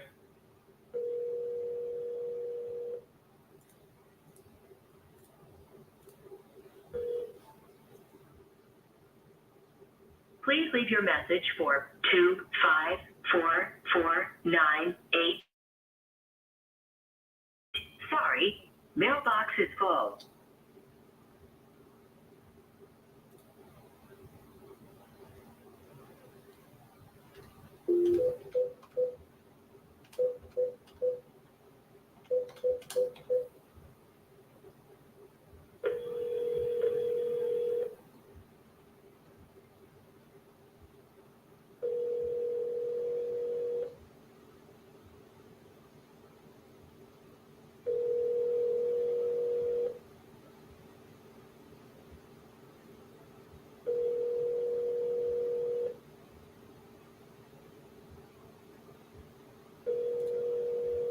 Use it for almost every property. 603438 is not available. Hey, Kenneth, this is RJ Bates calling about your property on Candlewood Park. You had entered this on my website saying that you wanted to sell that property. So if you could, give me a call back at 817-710-8689. Thank you. It essentially has our buyers list in there. So we create websites, blast it out. We can text it, and then we can go through the list of buyers. We know what they bought, when they bought it, when they sold it, what they bought it for, what they sold it for. It's got their contact information, so we can call them and essentially cold call them to dispo the properties directly to the buyers.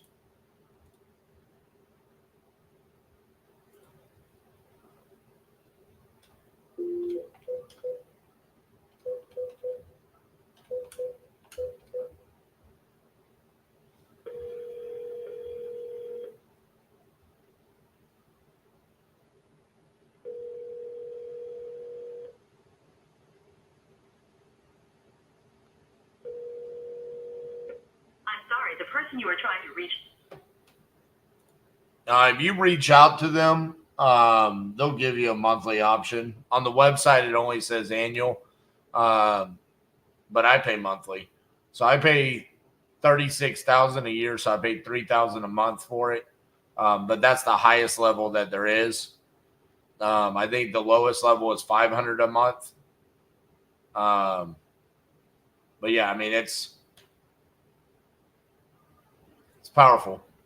It's expensive, but it's powerful.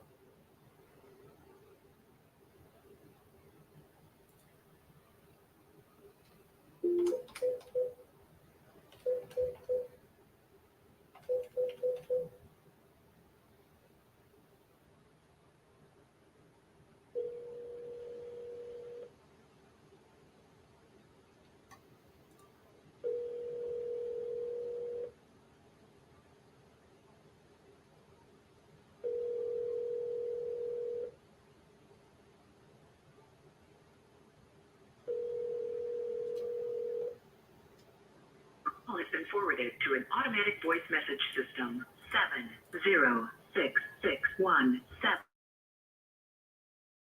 not available. At the tone, please record your message. When you have finished recording, you may hang up or press 1 for more options. Hey, John, this is RJ Bates calling about your property on Wesley Church Road. You had entered this on my website saying that you're interested in selling that property. If you could, give me a call back at 817-710-8689. Thank you.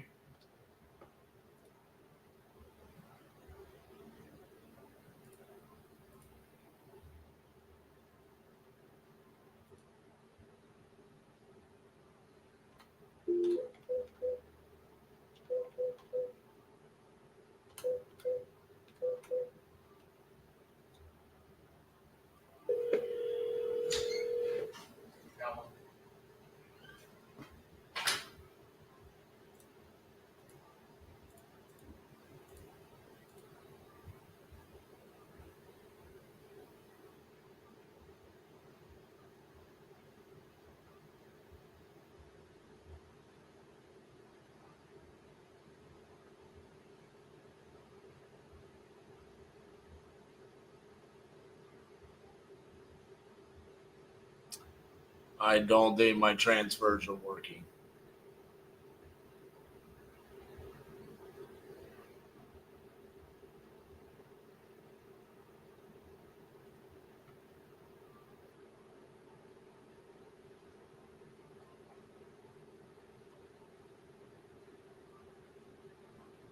Somebody called in, but they can't get it transferred to me.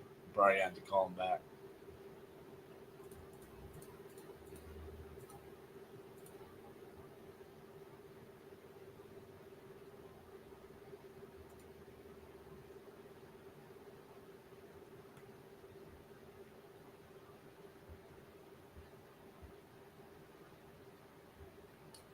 Ah, the joys of technology.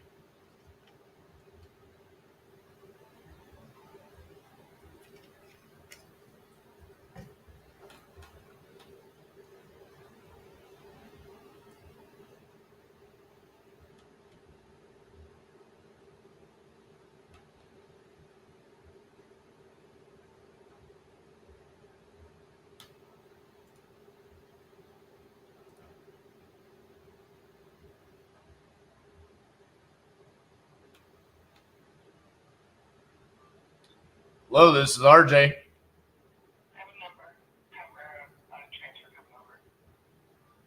Okay.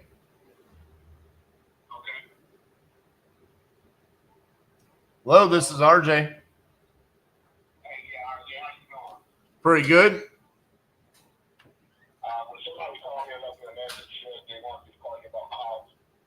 Yeah. What's your name? Stefan. Okay. Did you have a property that you were looking to sell?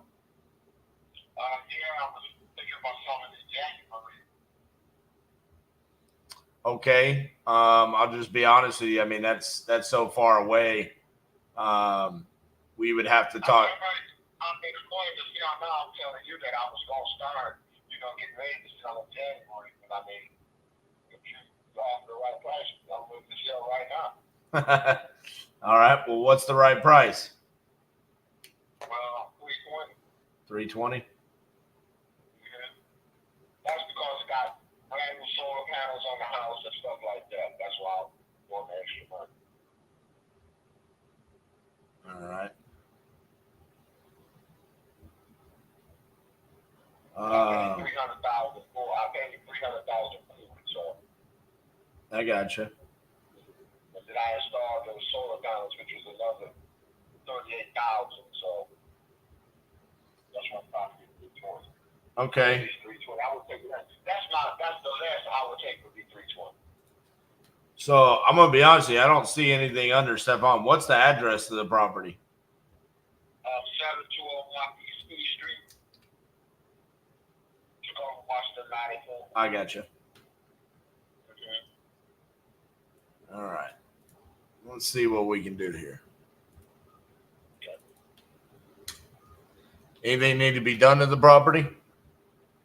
Well, not really. I was in the hospital because I had my leg amputated, so I got a wheelchair. So really just cosmetic stuff like paint, the walls, I ran into the, a couple of the doors with the wheelchair, getting in and out, because they had the wide doors, so the frame to the doors, when you close the door, I forget what you call that, but it could just be repainted really out there. I gotcha. Yeah, just really a lot, just paint, just cosmetic stuff, but everything else is fine. And the damage or anything like that.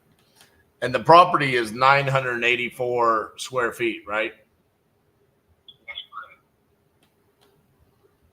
3 bedrooms, 1 bathroom.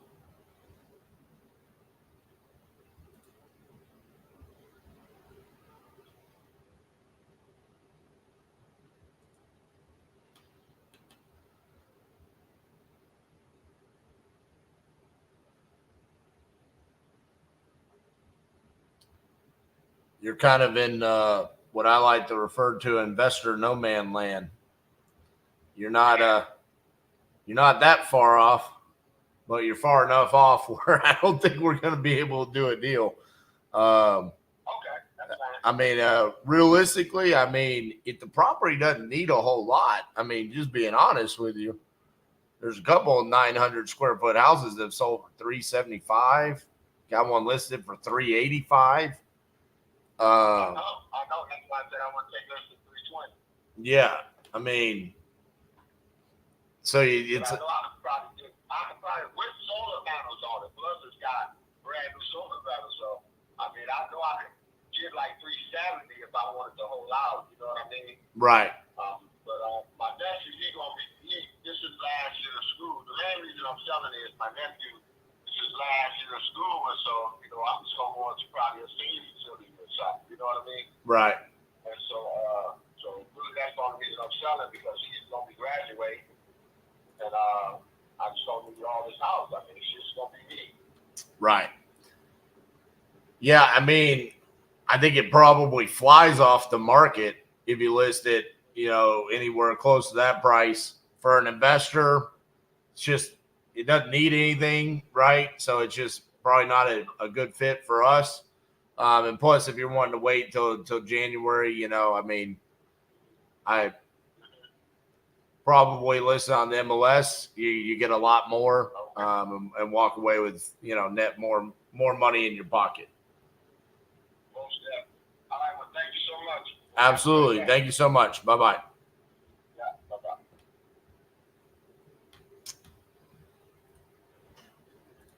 What's up, Miss Cassandra? Hello. Just one more full market price property to end day 50. What happened with the lady that critiqued the hell out of the contract earlier? What do you think happened? She signed that damn thing. Massachusetts in the bag. Massachusetts in the bag. Just saying. I mean, come on, bro. Don't you remember? You're watching. She was a lot though. Watching the King Can you close put earlier. your name next to where it says Titanium Investments? That was a first one right there. I'm not gonna lie. Thousands of contracts. I loved it when you said too, because I got to hear a lot of the second call, right? I loved it when you said too. I mean, it feels like you're just looking for stuff to be skeptical about now. Like it feels like you said it feels like you're just looking for problems that aren't problems.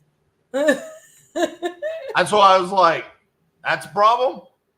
Cool. I'll just delete it. What else? So keep It's like on this whole section. I'm like, gone. What else?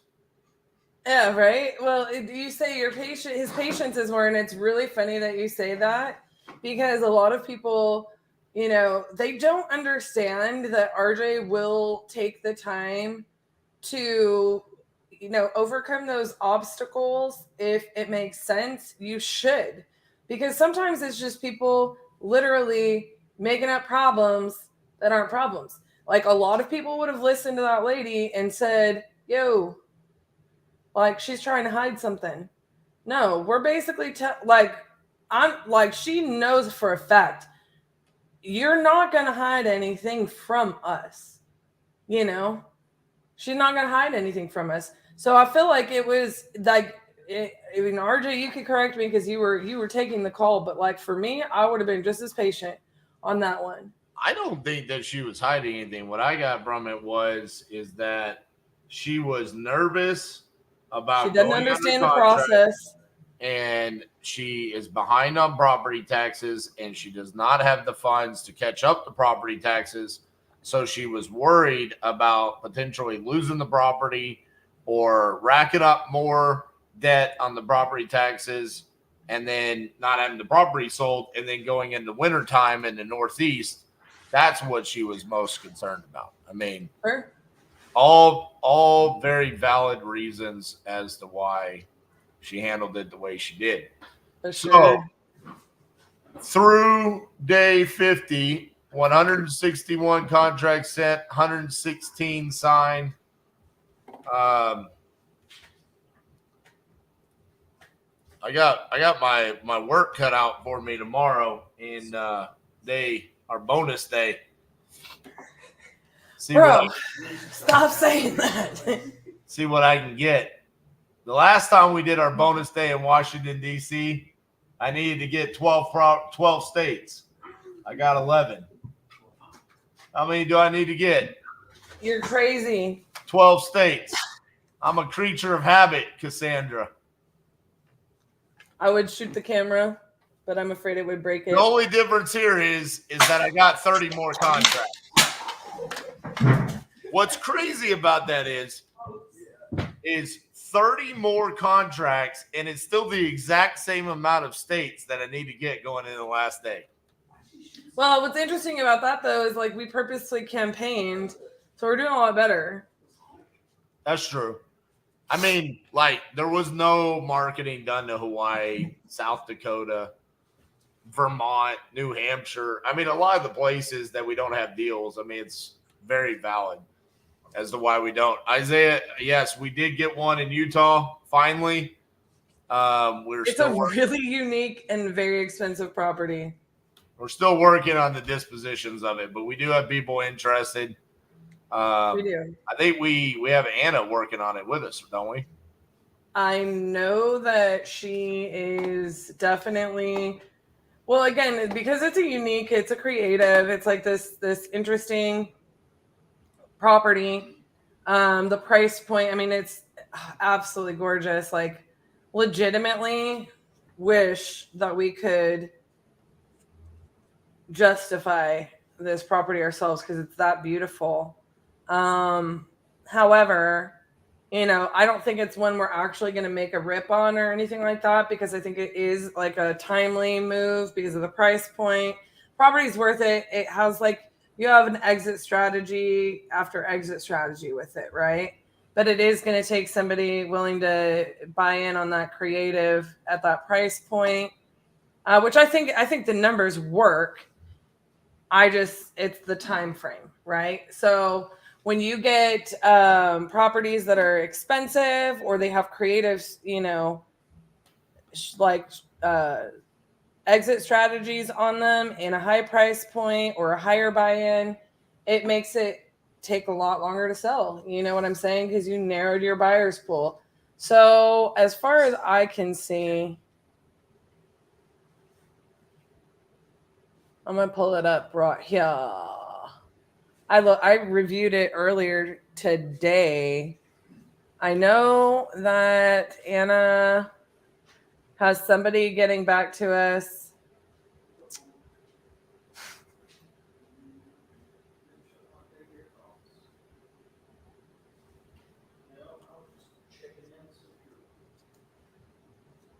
Today. Did you freeze mid sentence? Sorry, I debated reading this out loud, but I probably shouldn't. So someone's getting back to us today? Well, yeah, I'm Anna and then somebody else. Okay. Somebody else I said not to send the property to. Isaiah, I've heard of other people having success in Utah. Yeah. Oh yeah. There's people that have success in Utah for sure. There's some really successful people that I know out of Utah. I can't say why. It's kind of like California. It's like there's successful investors that do investment properties in California, but it's not a state that we're going to do a lot of volume in. Yeah. I mean, granted, if we wanted to spend our marketing dollars and our time and our effort, just fully, dedicated to those states, we could be successful there. The issue is that that's not the most effective use of our time and marketing dollars and so on and so forth. So we let them come to us as they do. Yep. All right. Well, say hi to your son. Hi, Bubba. Hope you had fun at fireman camp today. Ooh, fun. So I got to wrap up because you need to take yourself a little break before you go to that wholesaling live. I got to go promo wholesaling live.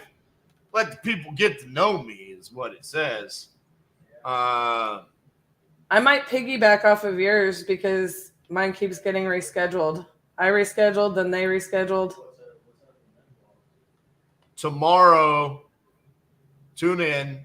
We got a bonus day, Washington, D.C., because that's how the United States functions. I mean, realistically, if we could do Puerto Rico, we would do that too. Angel says, I know you're hard on yourself because you're such a competitor, but I'd like to put your stats against anyone's stats. If they even tried 50-50-50 in the real estate game, nobody comes close. Thank you, Angel. I appreciate that.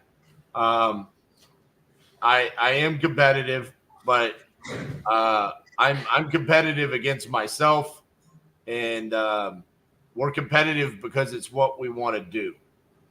It's also raising the bar for ourselves and the expectations that we set for ourselves. And look, part of it is we expect to do better each day. We're putting a lot of time and energy and effort, and we're making sacrifices to do this, and we expect it to hone us, as a team and as individuals. We expect to be refined through this process. So we're going to be really hard on ourselves. And that is not to say I'm not proud of my partner and everybody on our team. I am incredibly proud, and I'm not going to cry or get emotional about it, but I'm also excited for what this brings, what 3.0 is going to bring. I'm going to give RJ a hard time because he's going to literally try to go get all the rest of those states because he's a little weirdo. He has to like collect them all like Pokemon or Beanie Babies or something like that. But yeah, I mean, I am incredibly proud of what we've done here, and I'm incredibly proud. I mean, listen, for me, what I do is I look back at this. It is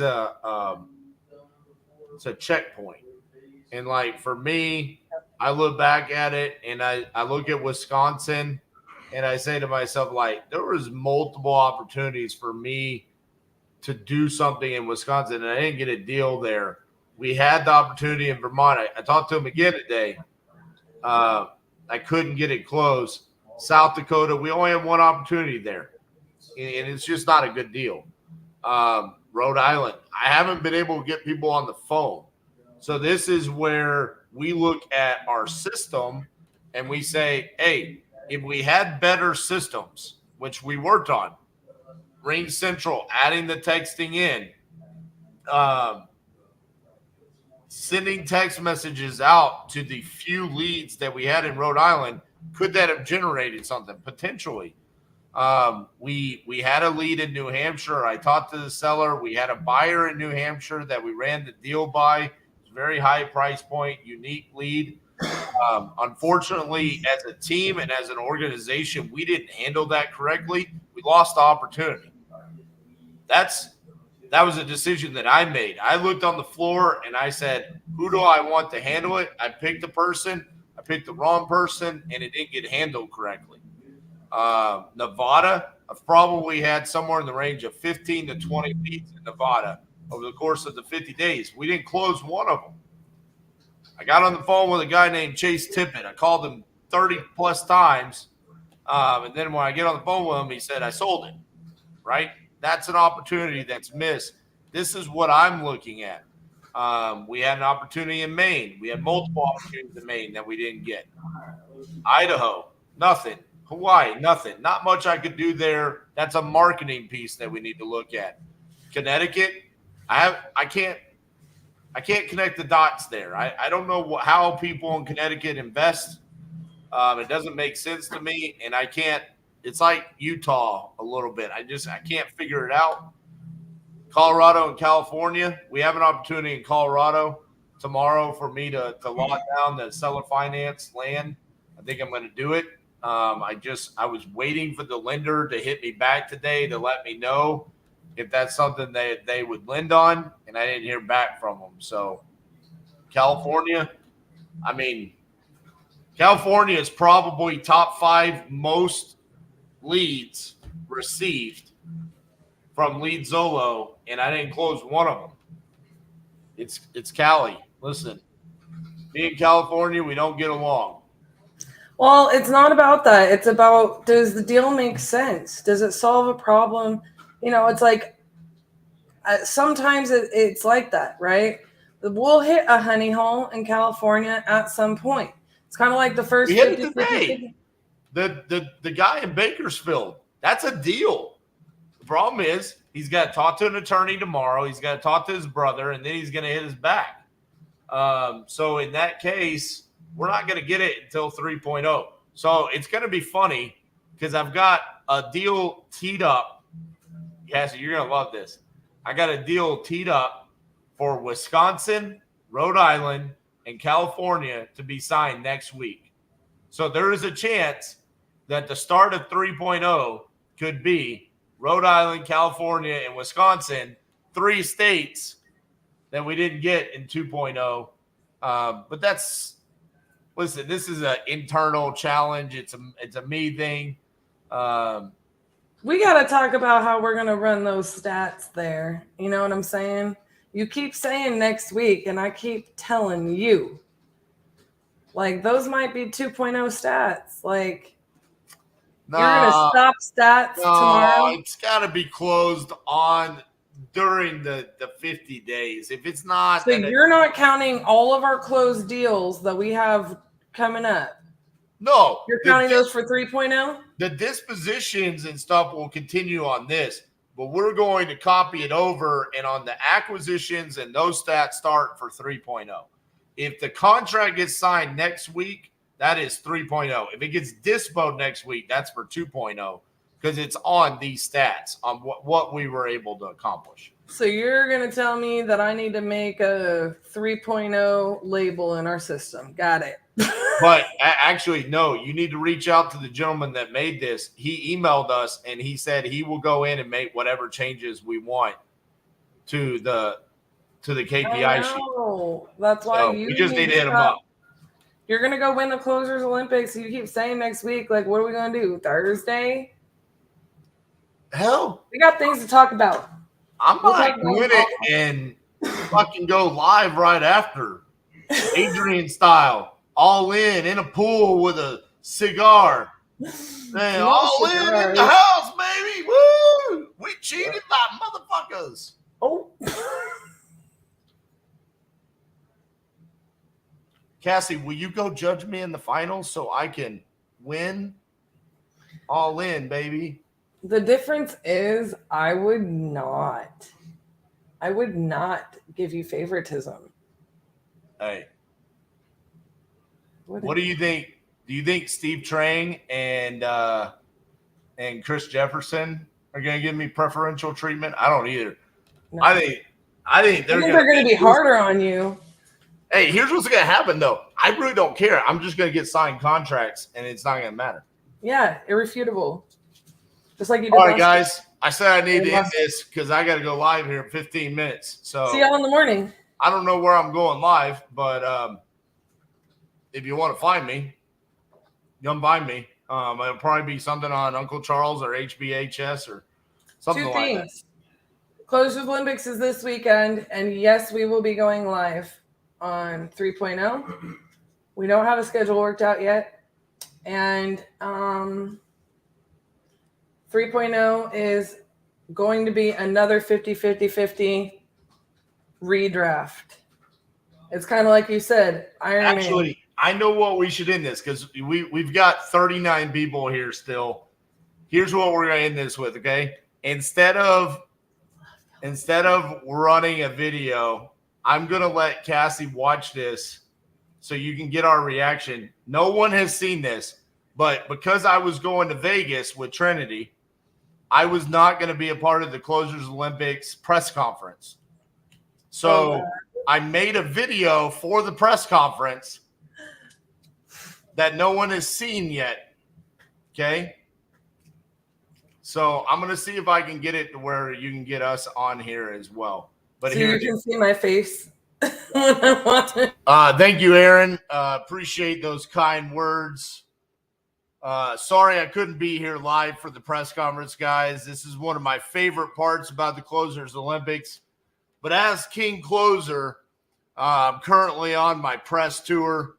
Got to stop by Jimmy Kimmel and do my interview before the Closers Olympics coming up here next week. But I'm thoroughly excited about defending my crown. I'm excited about the group of closers that we have. More than anything, I'm most excited about our 6 qualifiers. We've got to see them go through these live challenges where they've already won. They've earned a spot in this competition. And I'm super excited to see these guys come in and compete on Friday to make the main show on Saturday. I'm going to tell you right now, guys, it's going to be a hell of a show. I'm going to be fully prepared. I've been going live every single day. It's going to be 51 days straight of going live, doing nothing but acquisitions for 8 hours. We're already at 112 signed contracts through 48 days. So I'm going to be bringing my A game to defend this belt. I love collecting these fake wrestling belts, and I don't anticipate losing. I anticipate adding to my collection. Being King Closer and winning a couple of years ago has been such a great experience. I've had so many people talk about how they use the Closers Olympics videos to train their acquisitions team and how much it meant to them to be able to see the different styles, the different personalities. That's what's going to be on display here this coming weekend. And I'm just going to show how much better of a closer I am today, 3 years later since 2020. I'm excited about Lead Zolo being our lead generation, our lead source. We're going to have great inbound leads from PPC. So we all will have an opportunity to close deals. And I'm going to promise you this, I will be getting ink on paper. I will be closing deals. So join me there. I'm going to defend my crown. And just like Brent Daniels says in the video when he gave me that perfect score, that's the bottom line because RJ Bates said so. I'm going to defend my oh, yeah, baby. I'm ready. Y'all, on that note, I am going to make sure this year that someone on our team is filming our reactions up in this office when you win that belt because it goes wild. That first year crashing those beer cans, doing that whole thing, that ain't nothing, dude. I was running around screaming, yelling. RJ's like, woo! But last year we couldn't do that because I was in Corpus and he was at a hockey tournament. So he was like Mr. Cool as a cucumber. But I wanna make sure we capture it this year when you win. It'll be a good day. It'll be lots of fun. Yes, it will. And on that note, it's tradition, so we've got to end it this way. We drank some milkshakes today. We're going to drink some milkshakes this weekend. See you guys tomorrow. I stuck my straw in your milkshake, and I drank your milkshake. You can get chewed up and spit out if you don't understand these things. Go drink your milkshake. Are you prepared to do what it takes to get what you want? There's money in this room. There's millions of dollars in this room. Networking. It's about consistent, intentional, tactical action. I'm on a mission to make something change in my environment that's going to give me what I want, and I'm obsessed about it. It's the crucible! Oh, this is what we do.